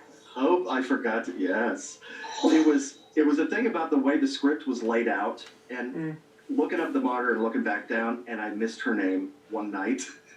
Man. And it was like I just didn't realize it until after all the kids were out and the next number had started, and she wasn't there.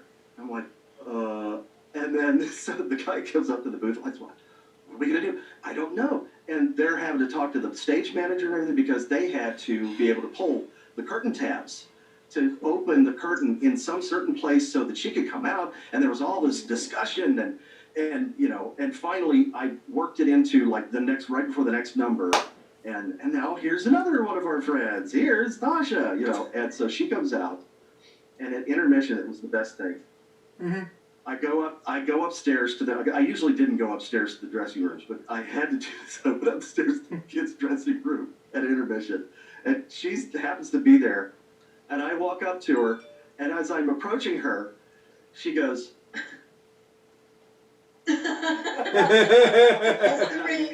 I kneel before her and take her hand and kiss her hand. My queen, I am sorry, and I apologize. She was so funny. She was so great. Yeah. So great. Still. We were very fortunate that we had some absolutely wonderful children over all those years. Yes. Yeah. Wonderful. Yeah. Still. Good kids. So, Patty, when you, because obviously we rehearse these shows, but us dinos have been known to do things on the fly. Yes. Go a different direction, do it a trip. Does that keep an adventure every show? Because it's all just a little bit different because we may do something. Yes, and that's why you have to keep your eyes open and your eyes peeled. But, Julie was talking earlier about the monitors. You know how we would have the quad split monitor. This was when we were shooting, as well as I think when we were live. So you have the program monitor, which shows everything that's being called but then you have 4 different views. So you've got a good view of what's going on, and you've got to be able to go with it. I mean, I think that's why, we weren't just voice talent, we were actors. So you had to go with the moment and be in the moment, and if that happened, that's part of the job. And in rehearsal, that's some of the most fun, especially because, Man. That's part of creativity, and sometimes something could happen that could get kept. But with Jeff and Kyle both being in the suit, you never knew what was going to happen. Man. You better stay on your toes. Any of the dinos, Yeah. Yeah, exactly. It was, we had some communication things. We get a little hand signals and stuff. We kind of informally worked out, but yeah. Yeah. We did, it's important with voiceover, just like it is with whole actor acting. When you're on stage too, you stay in the character. You have to. And we did the Today Show one time, and we did it many times, but I think this might have been one of the first times I got to do it. And Katie Couric was interviewing, and we had our little routine that we did, and then Katie Couric interviewed us. And I think it was it all 3 of us, or was it just, anyway, interviewed us, and she at one point turns to Baby Bob and says, Baby Bob, my child's nanny thinks you sound like Yoko Ono, and put the microphone over to Baby Bob. Well, Oh man, this is so freaking made me out, like so silly. And I'm like, yeah, Katie Couric, yeah, and I agree with Katie Couric in this one. And I watch it and I'm like, freaking out. Continue on. First impulse, what I really wanted to do was say, oh, I love her. She didn't break up the Beatles. That's what I wanted to say. Inside I went, you don't know who she is. You're 3.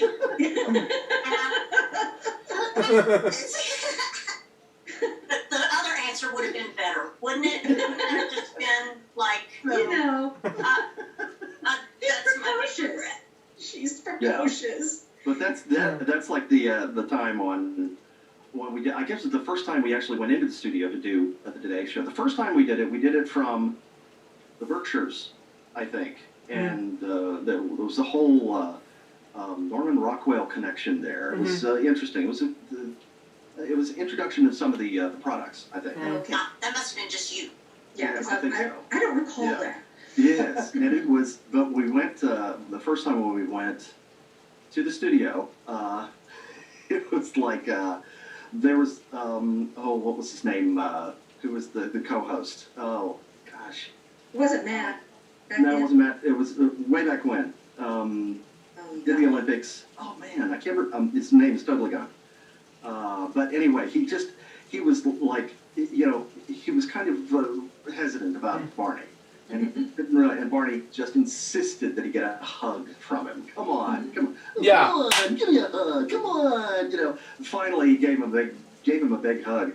And the crew came up afterwards and said, "Thank you for doing that. He really hated it." Brian Gumble. That was Brian Gumble, wasn't it? Was it Brian? Yeah. Brian Gumble. That was so funny. I thought, they said, there was like 2 people who came up to me after that and said, "He really was great." But you have to stay on your toes. Remember when Big Tex caught on fire at the State Fair a few years ago? Yeah. There was a guy who voiced Big Tex from a booth. Man. What an opportunity! Help me! I'm Big Tex. Someone call 911. Jeez! To the barbecue. Is that my hat? What's that smell?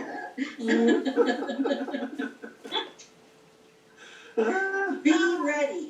Just, that's Always it. be ready. Prepared. Always be prepared. Yep. Did you have a moment like Julie had where you were asked a question that you wanted to say something, but you had to stay in character?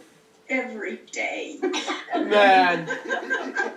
But don't you remember, this goes back to the mute buttons, and this wouldn't be so much an interview thing because, I don't think I did as many of those Today shows and things as y'all did. We went, I remember the time we went and we were with Al Roker. He was so nice. What a lovely man. He was excited to see us and we got a picture taken afterwards and everything.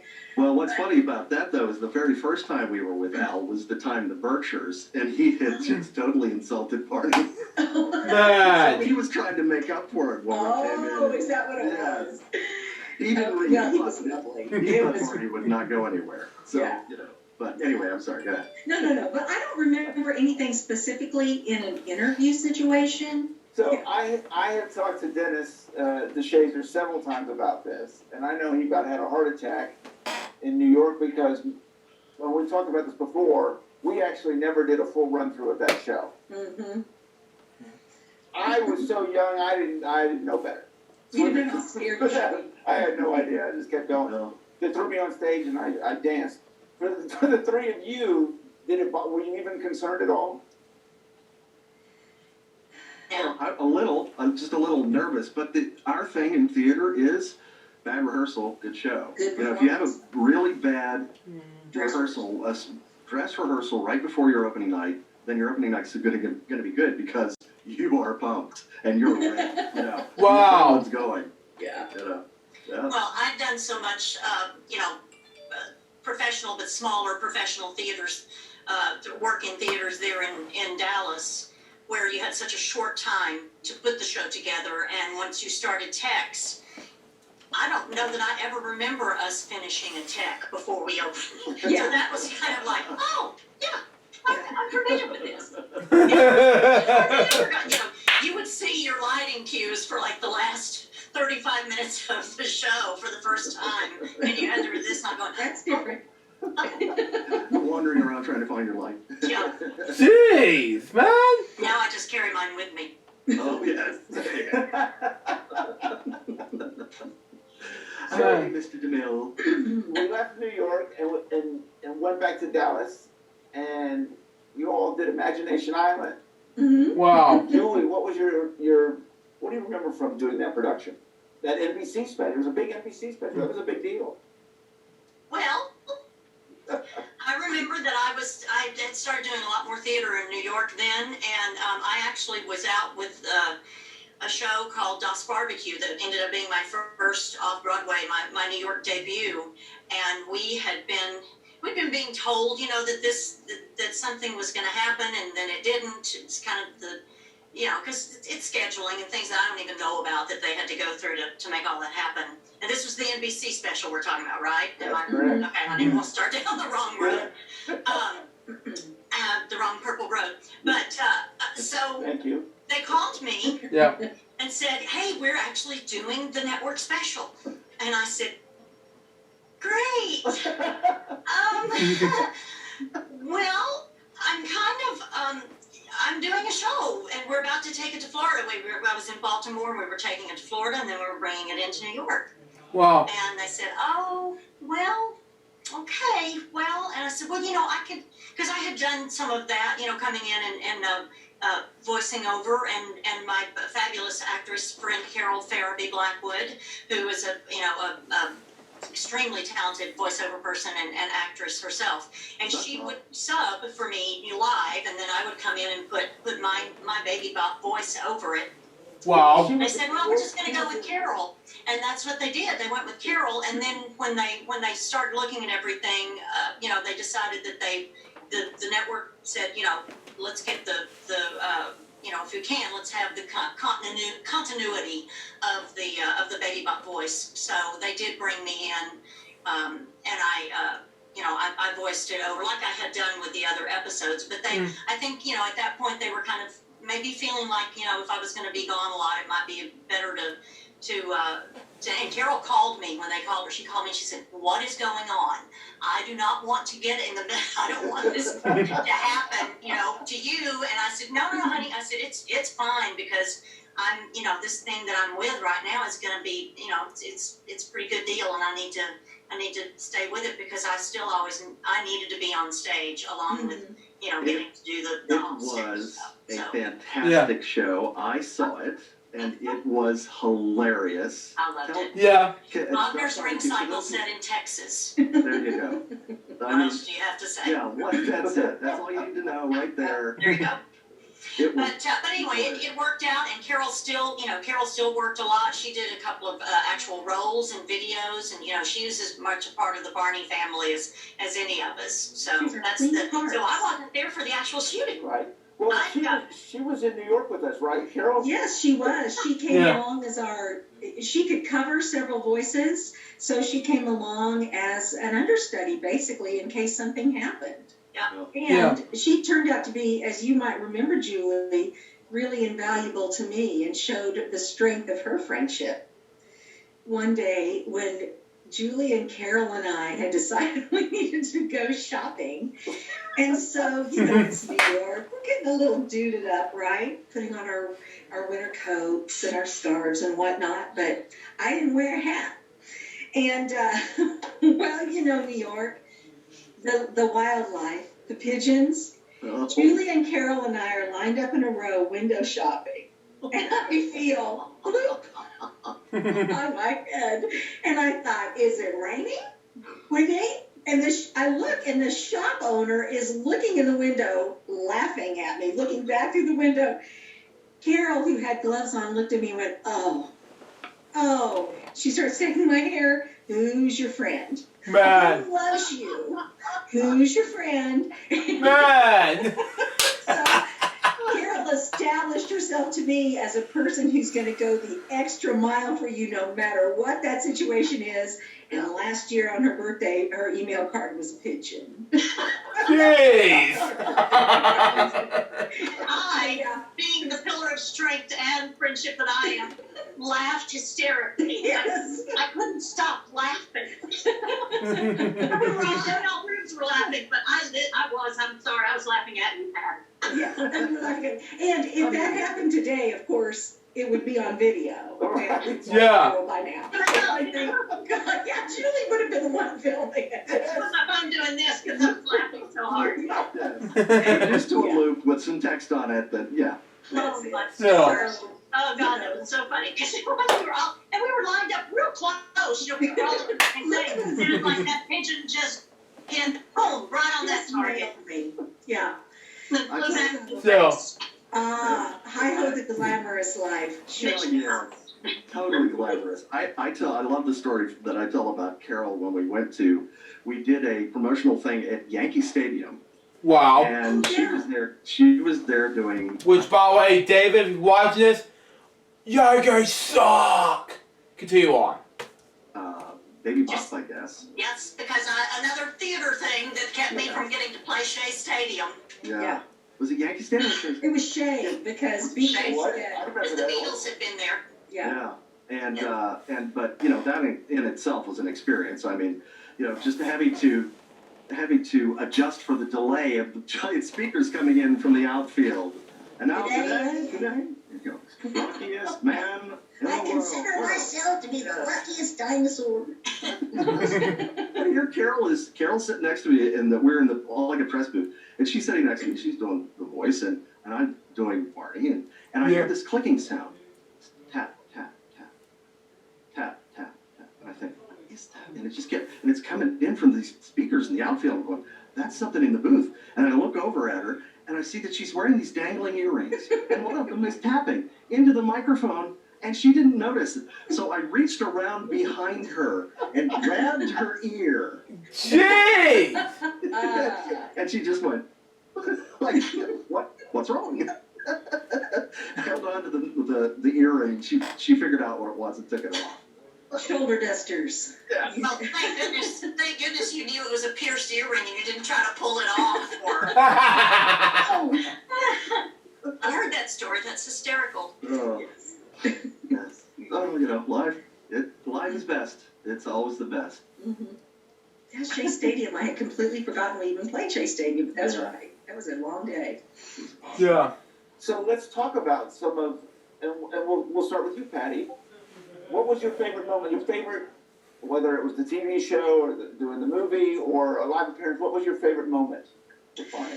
Well, if we talk about, I'd have to do two kinds of favorite moments. One of them would be as BJ. What actually was happening as part of the set that, as part of the show that was planned. And one of the things I love, and I look back at this not too long ago, I can't remember why I came across it, but there was an episode we did that was Little Red Rocking Hood, which I never heard of. Continue on. BJ played like a rock and roll singer, and Baby Bop was country western. It was kind of like Tommy and Marie. I'm a little bit country, I'm a little bit rock and roll. And we went back and forth, and it was kind of like a sing-off that we did the two characters did back and forth. And BJ did the rock and roll number in that. And then Baby Bop did the country. And that, I look back on that, and I absolutely loved that. Yeah. The other shoot that I loved, just the whole shoot where we were on location, that I thought was one of the most fun shoots we did, was we shot at the Fort Worth Zoo. Yeah. We shot a video out there, and I loved the results of that video. It was part of it was because it was all outside, it was on location. Fort Worth Zoo has just been named the #1 zoo in the country. And it shows. I mean, back then it was fabulous. And so we had some great moments and some great times just being out there. But that would have to be one of the rock and roll thing, and then shooting the zoo.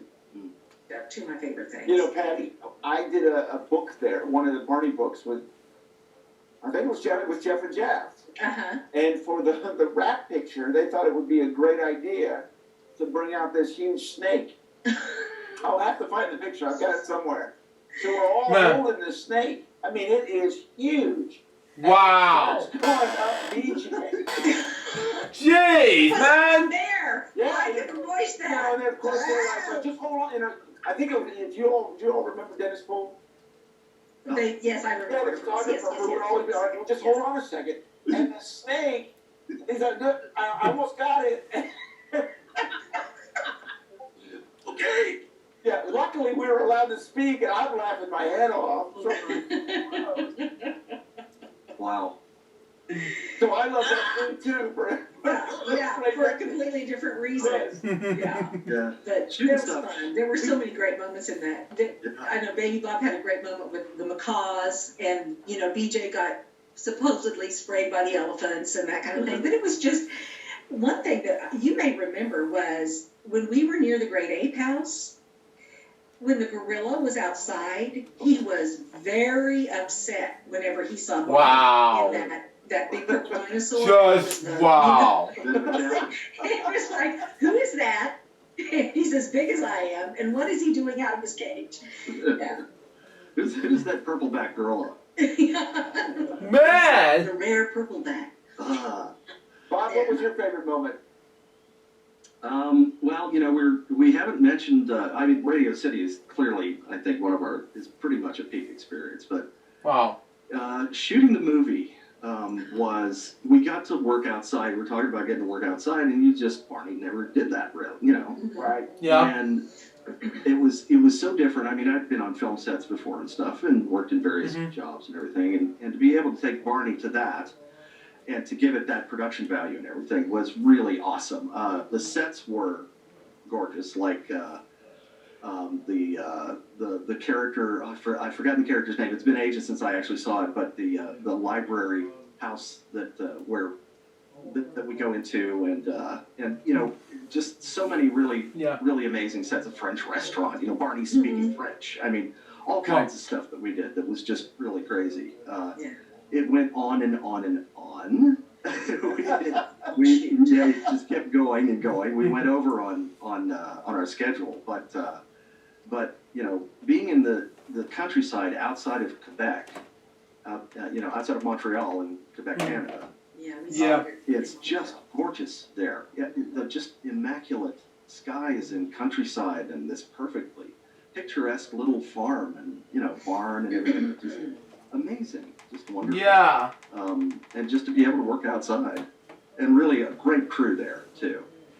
My sound guy and his assistants and everything. One of the assistants, the sound mixer, had this thing with one of his assistants where his assistant would take a nap every day. And the sound guy would do something to him while he was asleep. And like one time, he got wrapped up in saran wrap. He wakes up after his nap at lunch and he's saran wrap. And, and that just like almost every day, he would do something to Eric. And Eric was so good about it, you know. But there was a lot of language difficulty there because, you know, a lot of francophones. But that was a great experience too. Yeah. Mm-hmm. Although we did lose some of our glamour that we had Radio City and at the Reed. I mean, we had a nice hotel in Montreal, but Bob, do you remember what our booths were on the set? Yes. They were like converted horse stalls. Yeah. There was an old barn. Hay again, with the hay. Yeah, exactly. Sinuses. This is good. Yeah, and we had a lot of night shoots. So I remember we had the moving pads that they would use for sound absorption and things, and it was cold. Yeah. But night shoots, and we were in the horse stall. So there was no back on the booth, so it was just totally open. Yeah. Man. Which during the day is great. Yeah. Yeah, that was fun. Have a favorite moment? Did you say me? It's no one else. Come on. You talking to me? You talking to me? I'm talking to you. Well, one of my favorite moments actually is I'm gonna reserve time for two. I'll make them fast. Okay. But it's that same Barney movie, and the grandpa in the movie was played by George Hearn, one of the most prolific and terrific Broadway actors, singers, and one of the roles he's best known for is Sweeney Todd. Wow.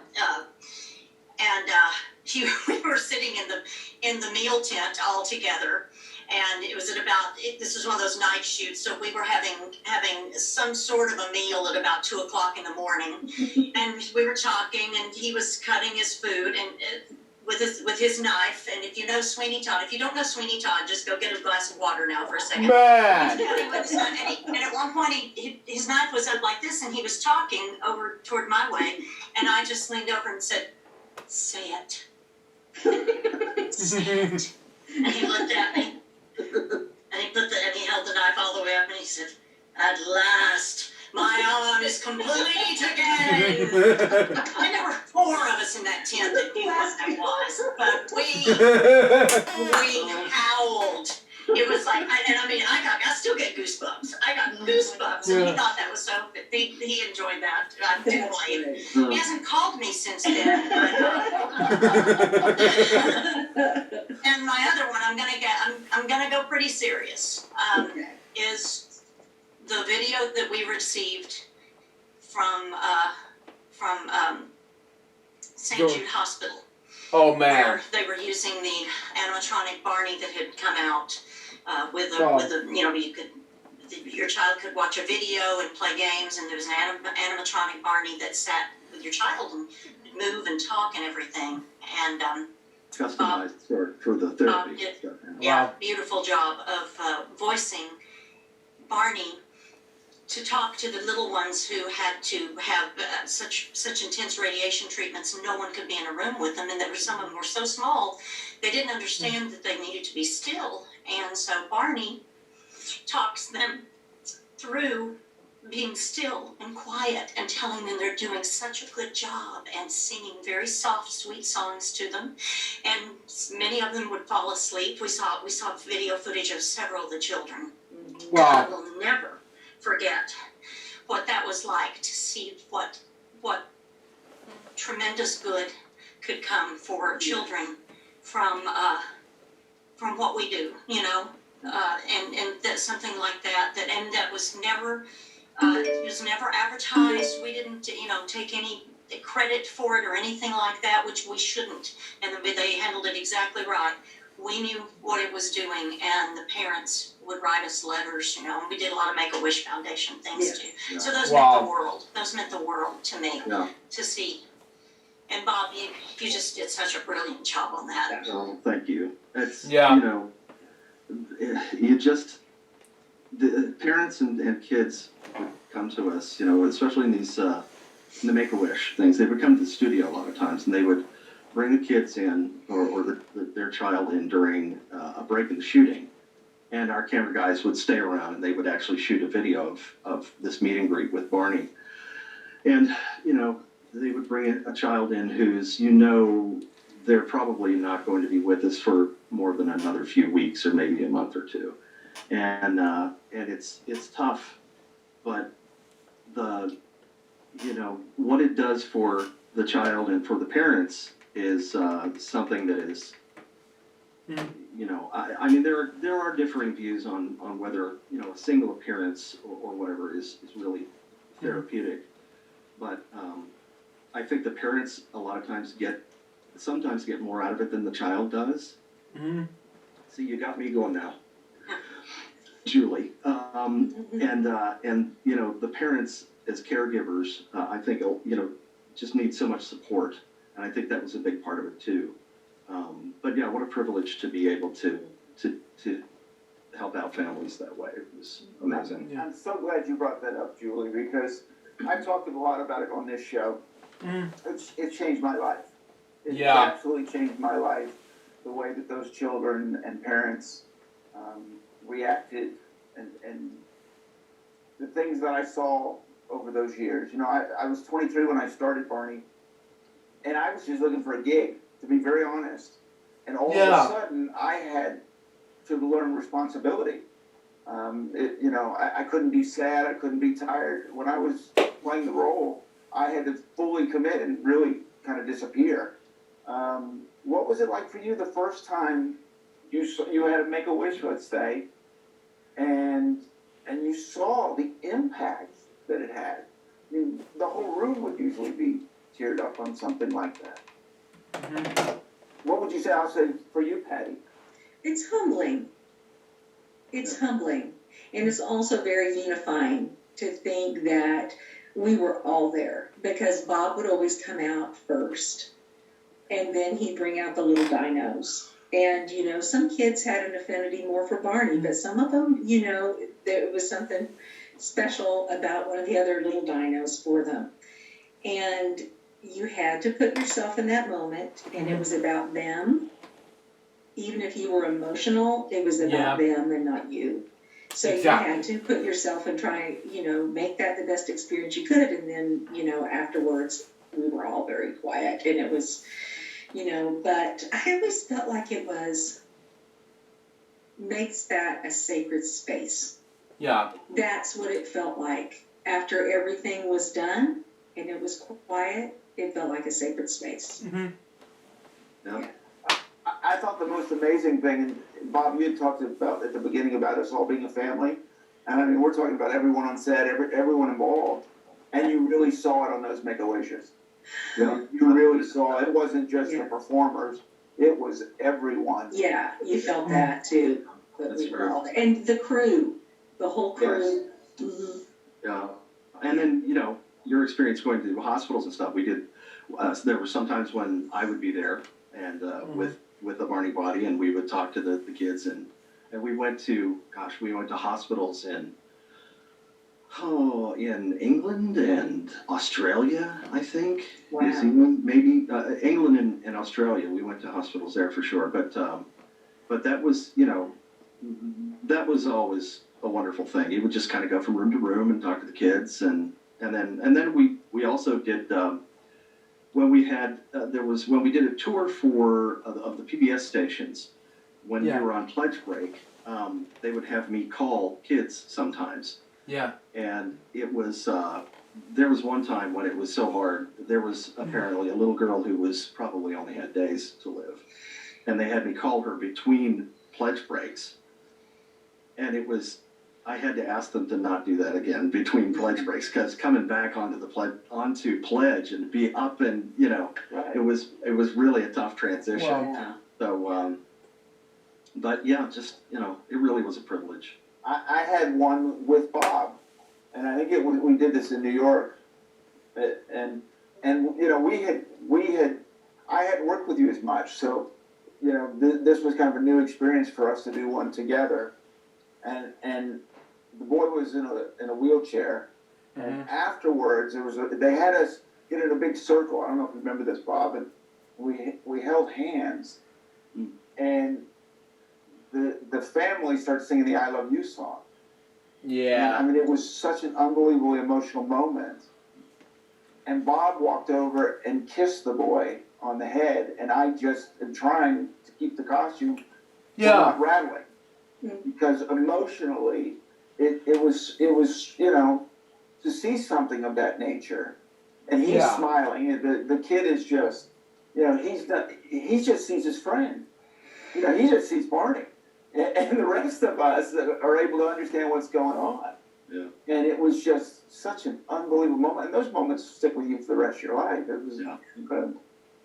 Those moments are a privilege. Yeah. Those moments are a privilege for us. Yeah. I have a quick little turn, take this around just a little bit. But I just donated an older car to Make-A-Wish Foundation, and when you fill it out online, they ask you, how did you hear about Make-A-Wish Foundation? So I thought, I'm just going to tell them. Well, I was the voice of Baby Bob. I typed it all out. I was the voice of Baby Bob on Barney and Friends series, and we used to have many children from the Make-A-Wish Foundation. I've known about you for years, and I love your organization. So it says, you will get a call within a few days. My phone rings, and I answer it, and I said, hello, and this young woman says, hi, may I speak with Julie Johnson? I said, yeah, this is Julie Johnson. She said, okay, first off, were you really the voice of Baby Bob on Barney and Friends? And I said, yes, I was. I wouldn't make that up. I thought, I promise. And then, of course, it just took off from there. So, but anyway, that was fun to be able to, because, normally I wouldn't, okay, maybe sometime when I'm, like trying to win a prize or something. Man. No, but you know what I mean? And I thought, well, I'm going to exactly tell them how I knew about Make-A-Wish Foundation. And been a big fan. So. It's fun to pull the Dino card every once in a while. Every once in a while. Yeah. Young actors and actresses. And I say young, now they're like in their 30s. Yeah. but I hear it all the time, that Baby Bob in her tutu and made me want to be a dancer, and and so it's pretty amazing. That's awesome. A favorite moment working on Barney and Friends? Okay, I thought about this beforehand, and I don't know if Bob and Julia will remember this. I hope they do, because this is one of the times that I think I laughed the hardest. We had moved from being downstairs on the floor at Las Colinas, our booths there, and it was at we had finished a season there, and they had moved our booths upstairs.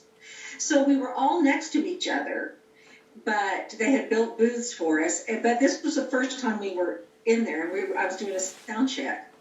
So I go in there, and I can't remember if it was Ron or if it was Malcolm. David. Anyway, they said, Wow. Patty, you want to give us a check? And I'm like, hello, check, whatever. And they went, wow, you sound so far away. And I'm thinking, what is it, Check, check. No, you still sound far away.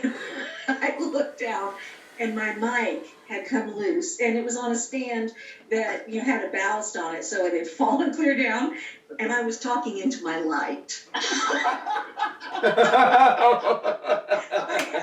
had a light that was clipped, on my mic stand, and I'm very purposely looking into my light going, check, check one, check. So technically astute, thing that I am, and when and he said, I said, that's, we can't hear you. I said, that's because I'm talking into my light. And I don't think I heard the end of it. I haven't heard that. Patty Magoo is your name now. Yes. And then Patty Hertz will be offering classes and workshops in voiceover and how to find your light. Yes, that's it. Man. In studio production. Let's say I've come a long way, baby, since then, because now I still do voiceover. In fact, I was just doing some stuff today earlier, but Oh man. yeah, I have learned where my mic is and the difference between that and the light. And at least your light was working. We did the premiere at that premiere event or something, and I was up in the light booth at this theater, and I was reading Barney's lines, and it was the premiere for the TV show. I think we did this event. Wow. And there was one light in the booth, and right in the middle of it, it goes out. Oh my God. Jeez. And it's dark in the hall pretty much. And so I'm leaning toward the window, trying to get any light I can from the stage and look at my script. Lights, yes. We love those things. Oh my gosh. Yeah. Julie, do you have a favorite moment working on Barney and Friends? You gave us this as homework, didn't you? Yeah. I delegated. Well, it's actually our new booths story. We were all three in our booths for the first time, I guess, really probably the first day. And we did a pretty good long sequence in there. And we've been used to kind of having open air. And the minute they yelled, cut, okay, that's a break, all three of our doors flew open at the same time, and we all lurched out of those booths like, oh God, it gets so hot in there. Because it would. Now, I shouldn't say that to the man who wore a large felt hot box for every episode. So we did keep our chatter about how miserable we were a little bit quiet, considering what you gentlemen all went through. Our deodorant bills were nothing like yours. Man. Yeah. We love torturing you guys at Universal Studios when we were all outside and they had a craft service. And yeah, speaking of Universal Orlando Resort, I've been there once for a day at the park with Barney. Twice, I've never been to that one once in 2013.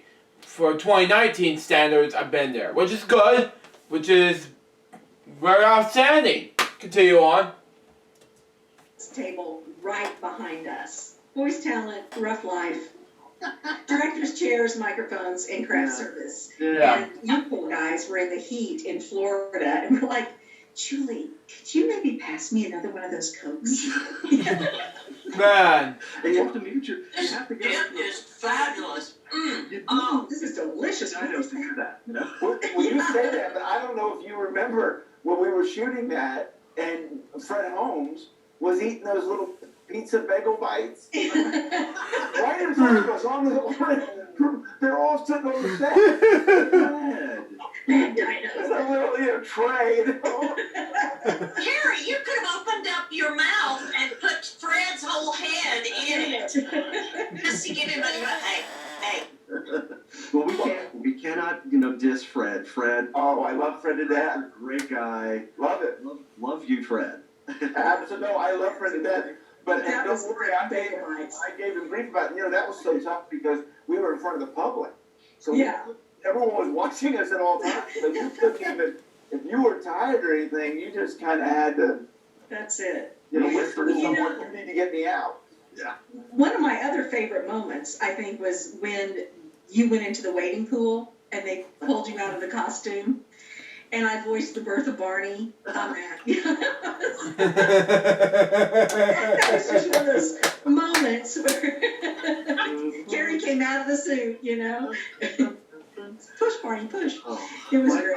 I have to tell you that I've told you this story before, and Patty has never been present when I've told you this story. But when we did Roseland, this event, and there was this circus theme to it, and I guess it was the Grammys thing, and there was a circus theme to it, and there was like these performers with a trampoline, and they couldn't get the trampoline off the stage, and we're right in the middle, and where's the Barney and the dinosaurs are supposed to come on stage and do their thing.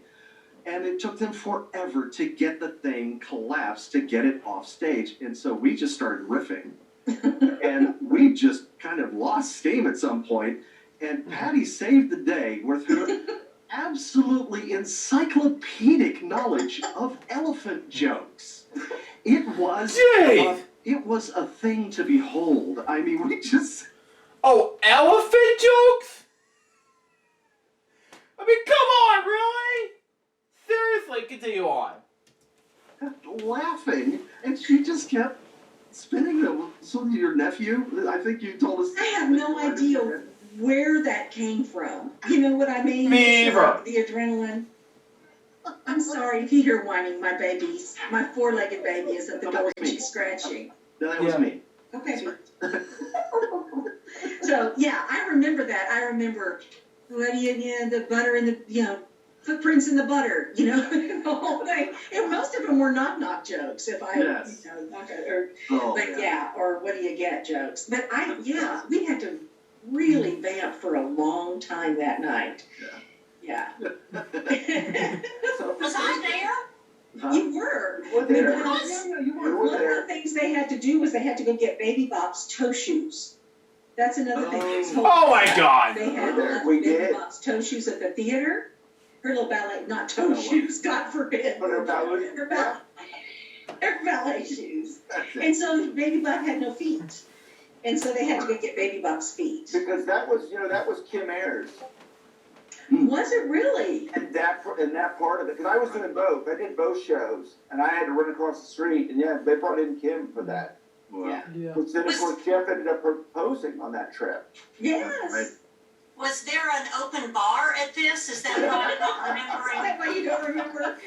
It wasn't when we got there, but by the time we left. Yeah. Yeah, even though it was that. And it was that too. It just brought me in my mind. Continue on. That was when they, this thing here, that's when they presented those. So. Oh, yeah. Well, I have one of those, so I know I was there. Yes. That was surreal. This is a quadruple platinum. For those who don't know, this is a quadruple platinum sales award for all the albums for Barney and everything. So. Yeah. Again, another surreal experience. You have the perfect place to put that in your... I spend like an hour before we do these things positioning myself so everybody can see it. You're so humble. You're just humble pie. I usually don't mention it, but I managed to slip it in this time. Well, when I did Carrie's the last thing I did with Carrie, I was sitting in the corner of our house that's off in the game room that I call my ego garden. And it is where I have all the pictures from Barney and everybody I've worked with, a little Polaroid of me and Robert Duvall and people like that, and it's like, that's just my little corner right there. Me.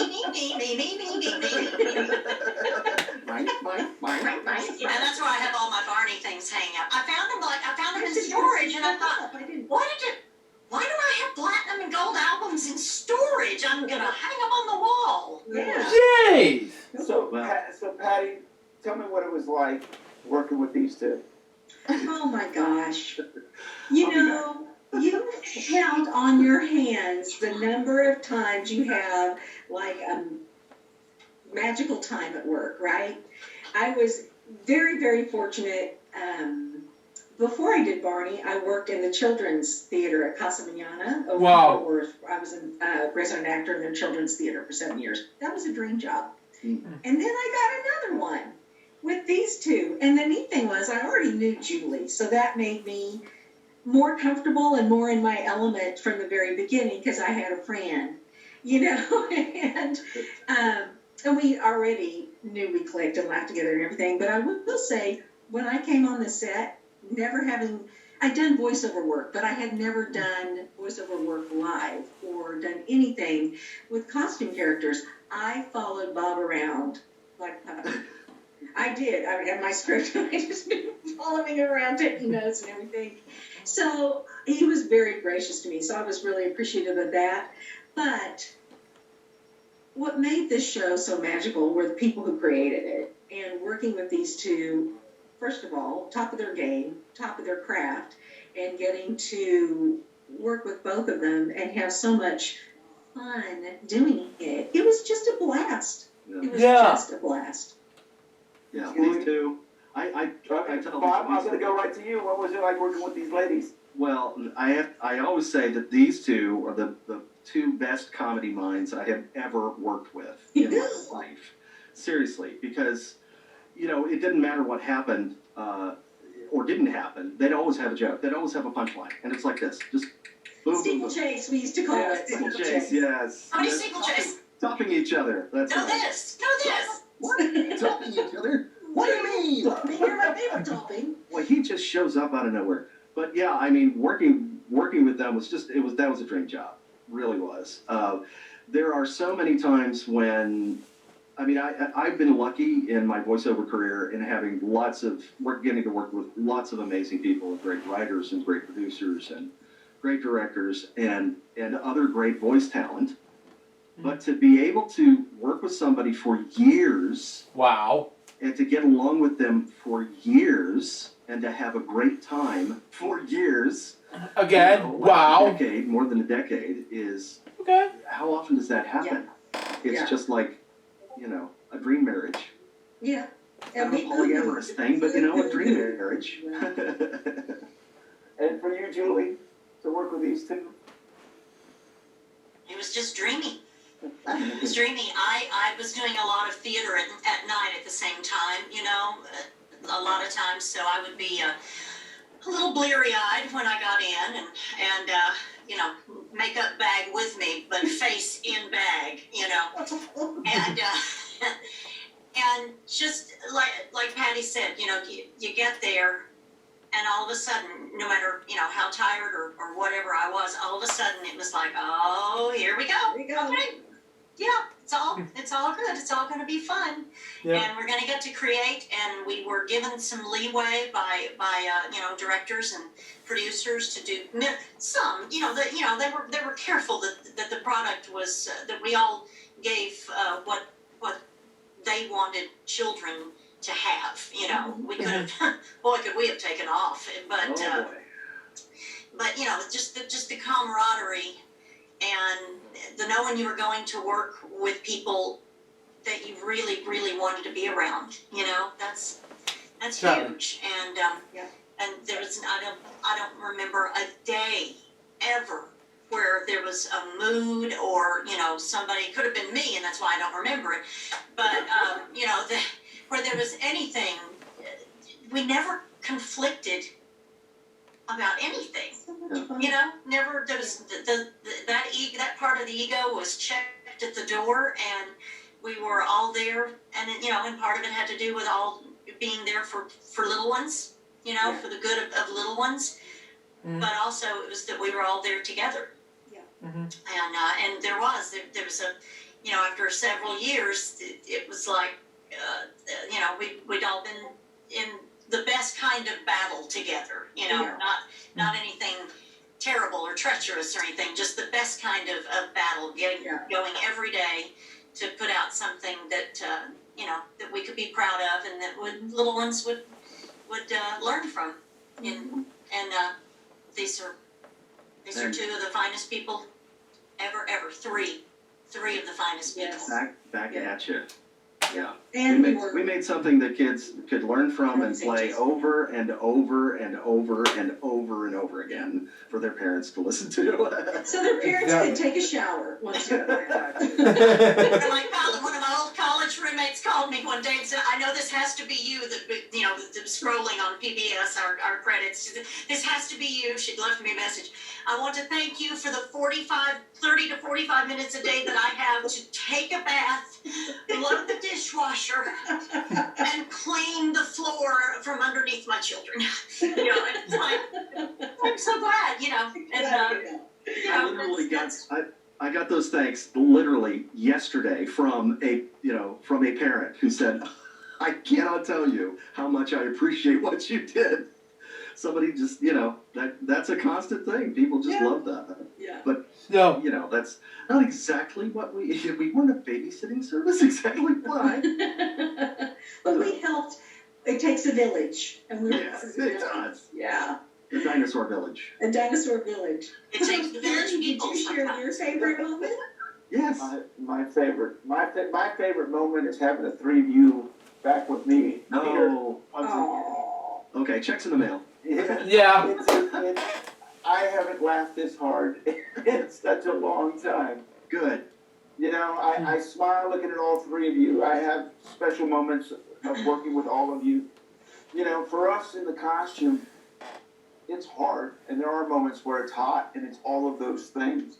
And those little moments that you all brought, to make us laugh, you understood. You understood what we were going through. Yeah. I can remember Patty giving neck massages at times. I used to pop your back. I know. And moments was Get back to the show.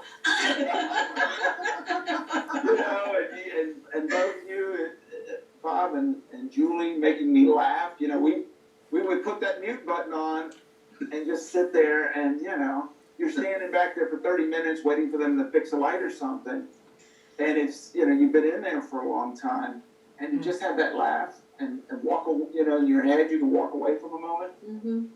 I don't think you'll ever understand how important that was. Man. Well, I have to say too. I have to reiterate how amazing a job that you and all the other costume performers did in those costumes, because you could barely see a thing, and the heat, and there you have a fan in there and everything. But I mean, all the just the ability to your spatial mapping, being able to know where you are in 3D space, being able to spot something and then do a 360 and be exactly where you need to be, or walk up and down steps where you cannot see the steps you're walking up and down.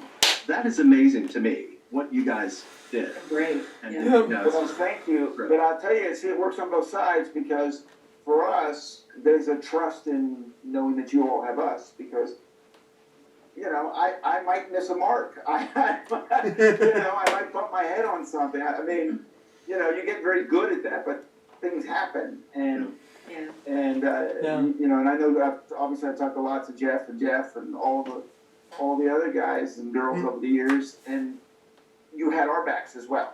Yeah. And that's a big thing. I think it's why it works so well. Yeah, man. Semper Fi, dude. That's it. I can't thank you enough for being here. I have not stopped laughing. This has been great. It's been so much fun. I miss you guys. I miss you guys too. Yeah, miss you all. Yep. We need to get the band back together. Is anything out there? Yes. Or at least a Zoom happy hour. That's it. Well, we can work on that. We have the technology. Let's do it. I know there are going to be some people who want to hear our alter ego voices. So, do you have a little Barney buddy there with you? Maybe do you have a BJ and a baby Bob? Oh, I do. I've got them behind me. He's got them.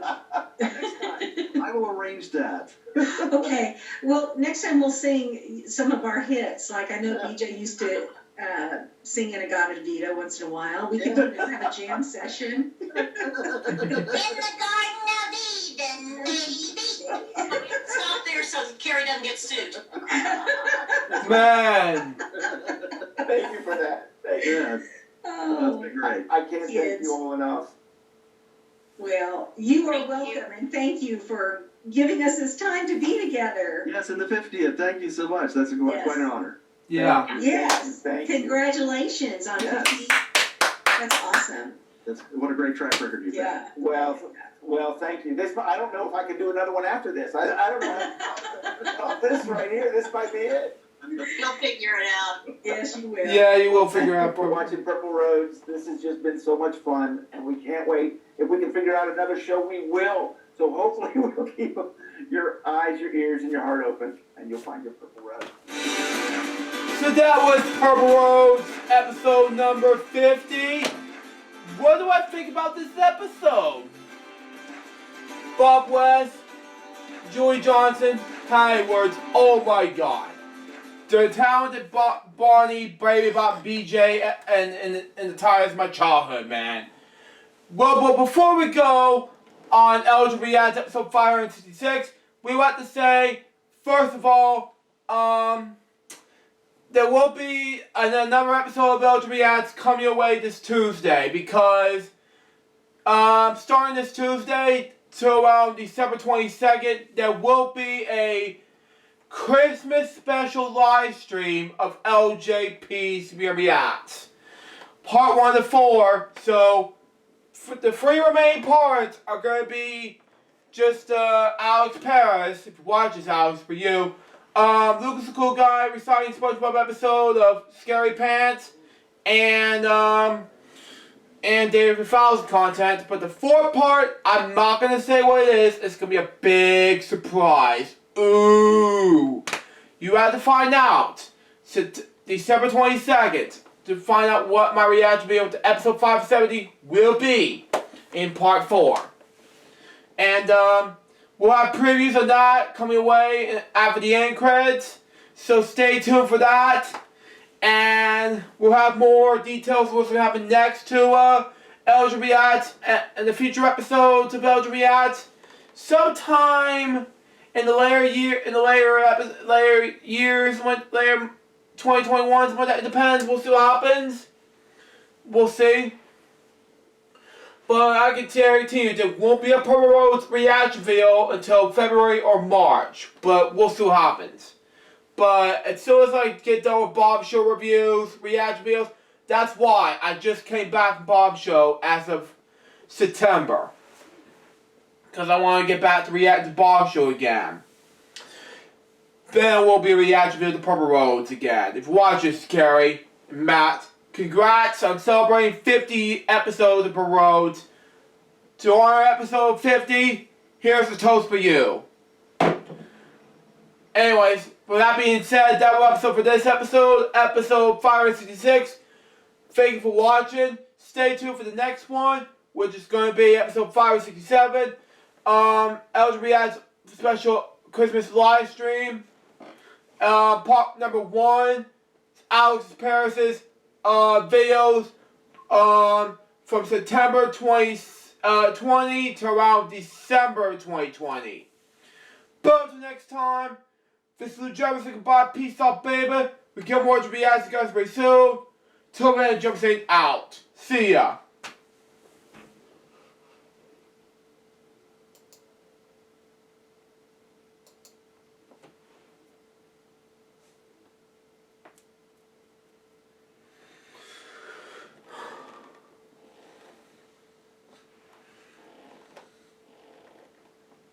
There won't be. There's 2.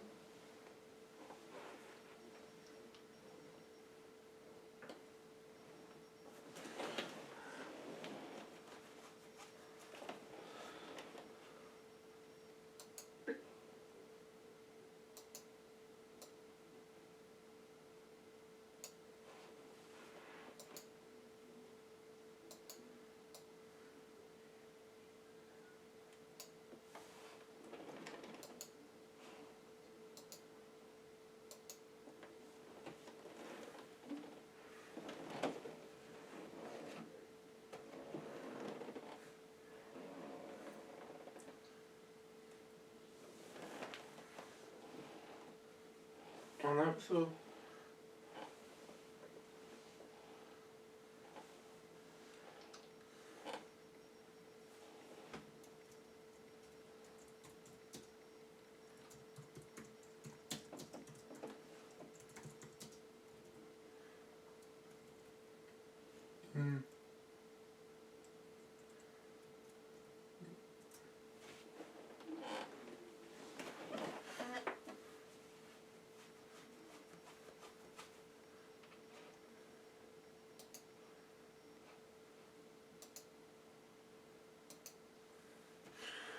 I'll be right back.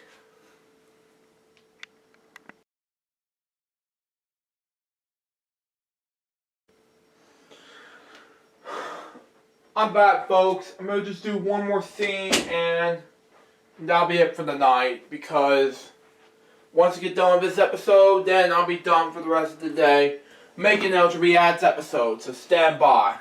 We're going to do this.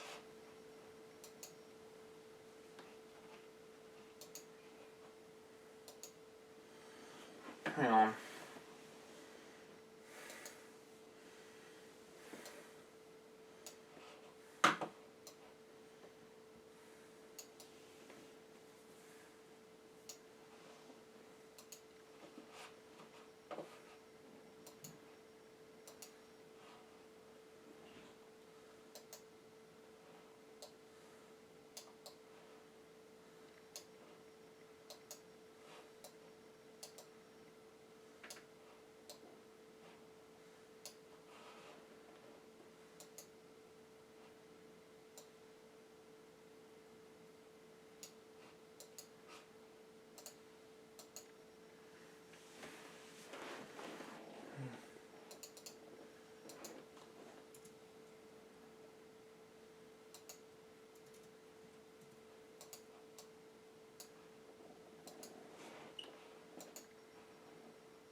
Can't see a thing.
Thank you.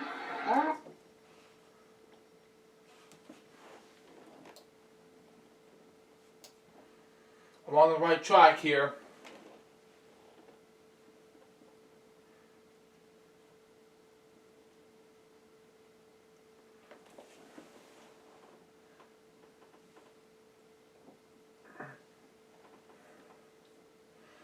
Cannot change that 7.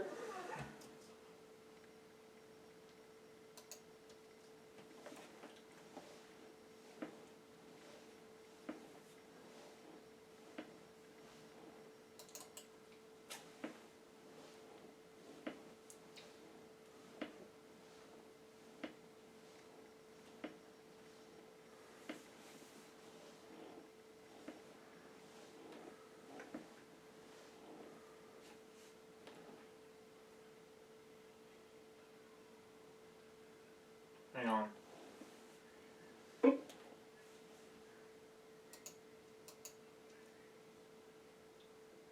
The elephant was 86 years old.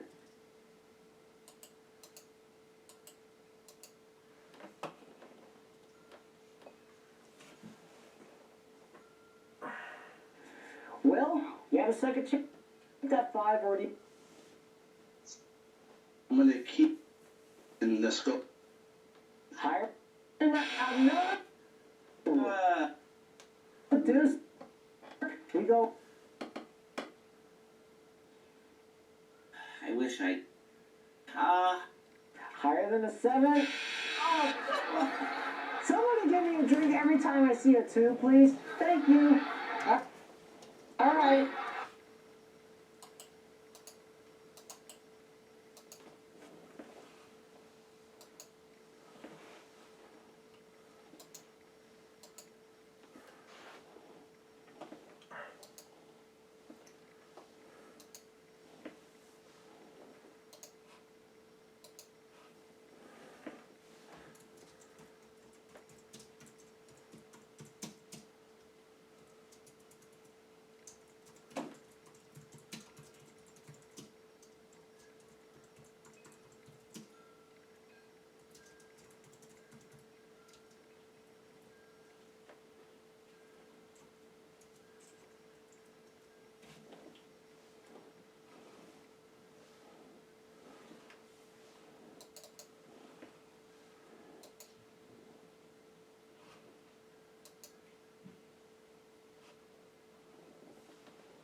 some sort of a meal at about 2 o'clock.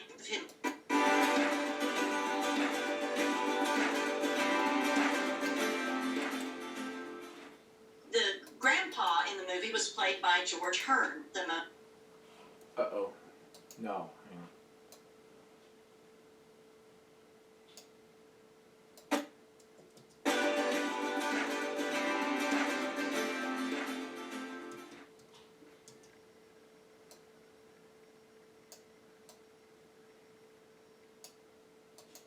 The grandpa in the movie was played by George Hearn, one of the most prolific and terrific Broadway actors, singers, and one of the roles he's best known for is Sweeney Todd.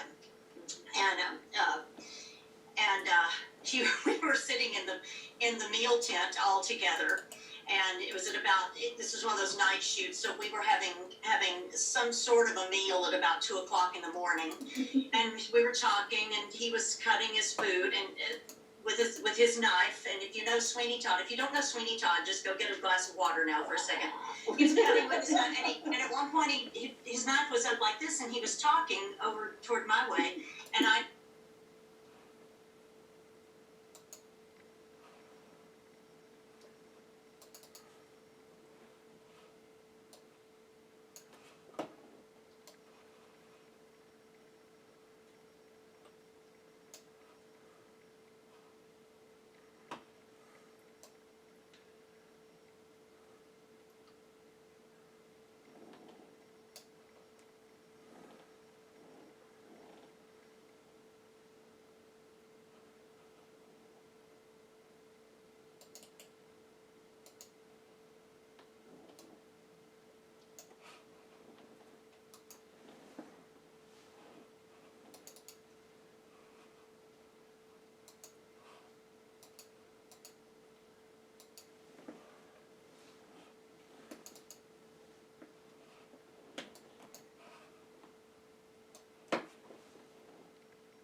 howled. It was like, I still get goosebumps. I got goosebumps, and he thought that was so. He enjoyed that. I didn't like it. He hasn't called me since then.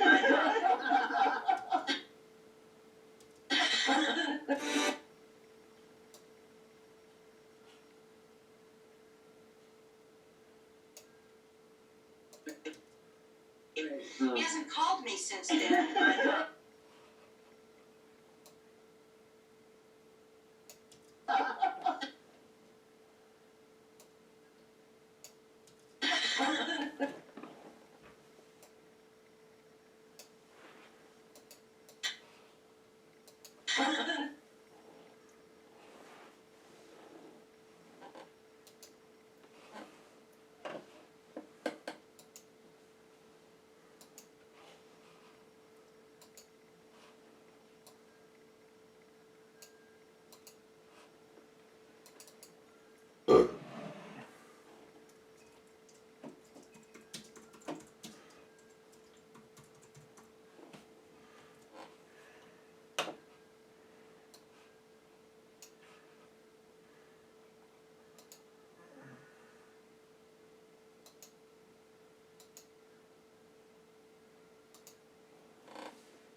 Good evening, fellow friends. Welcome back to my channel. It's time for an unboxing video, which I haven't done in quite some time.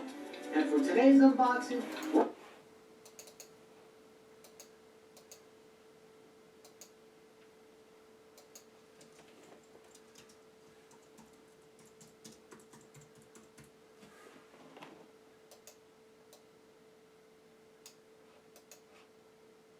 going to be unboxing the Elgato Stream Deck for Windows and Macintosh. Now, you can use this for recording, streaming, and add some pretty cool effects. So, let's unbox this, shall we? Alright, turn that key. Yeah, I won the car! E. Hey! Whoa! Hello!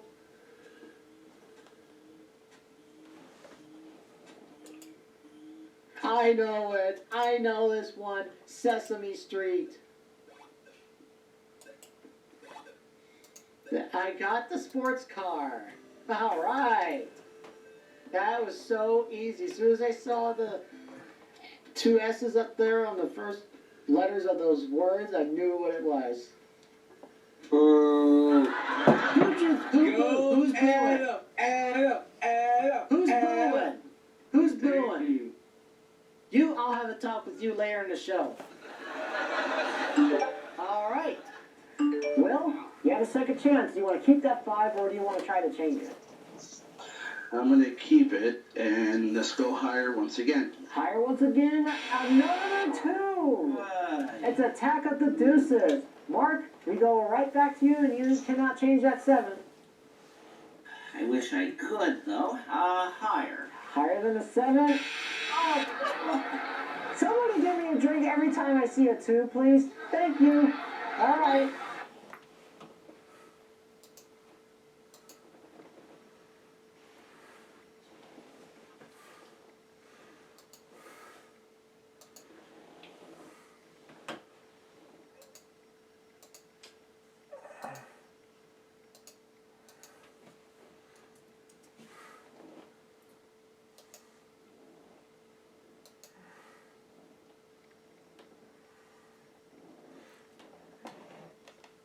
Two hours left. Good. I'll see you tomorrow for those in 2020, day number 341. See ya.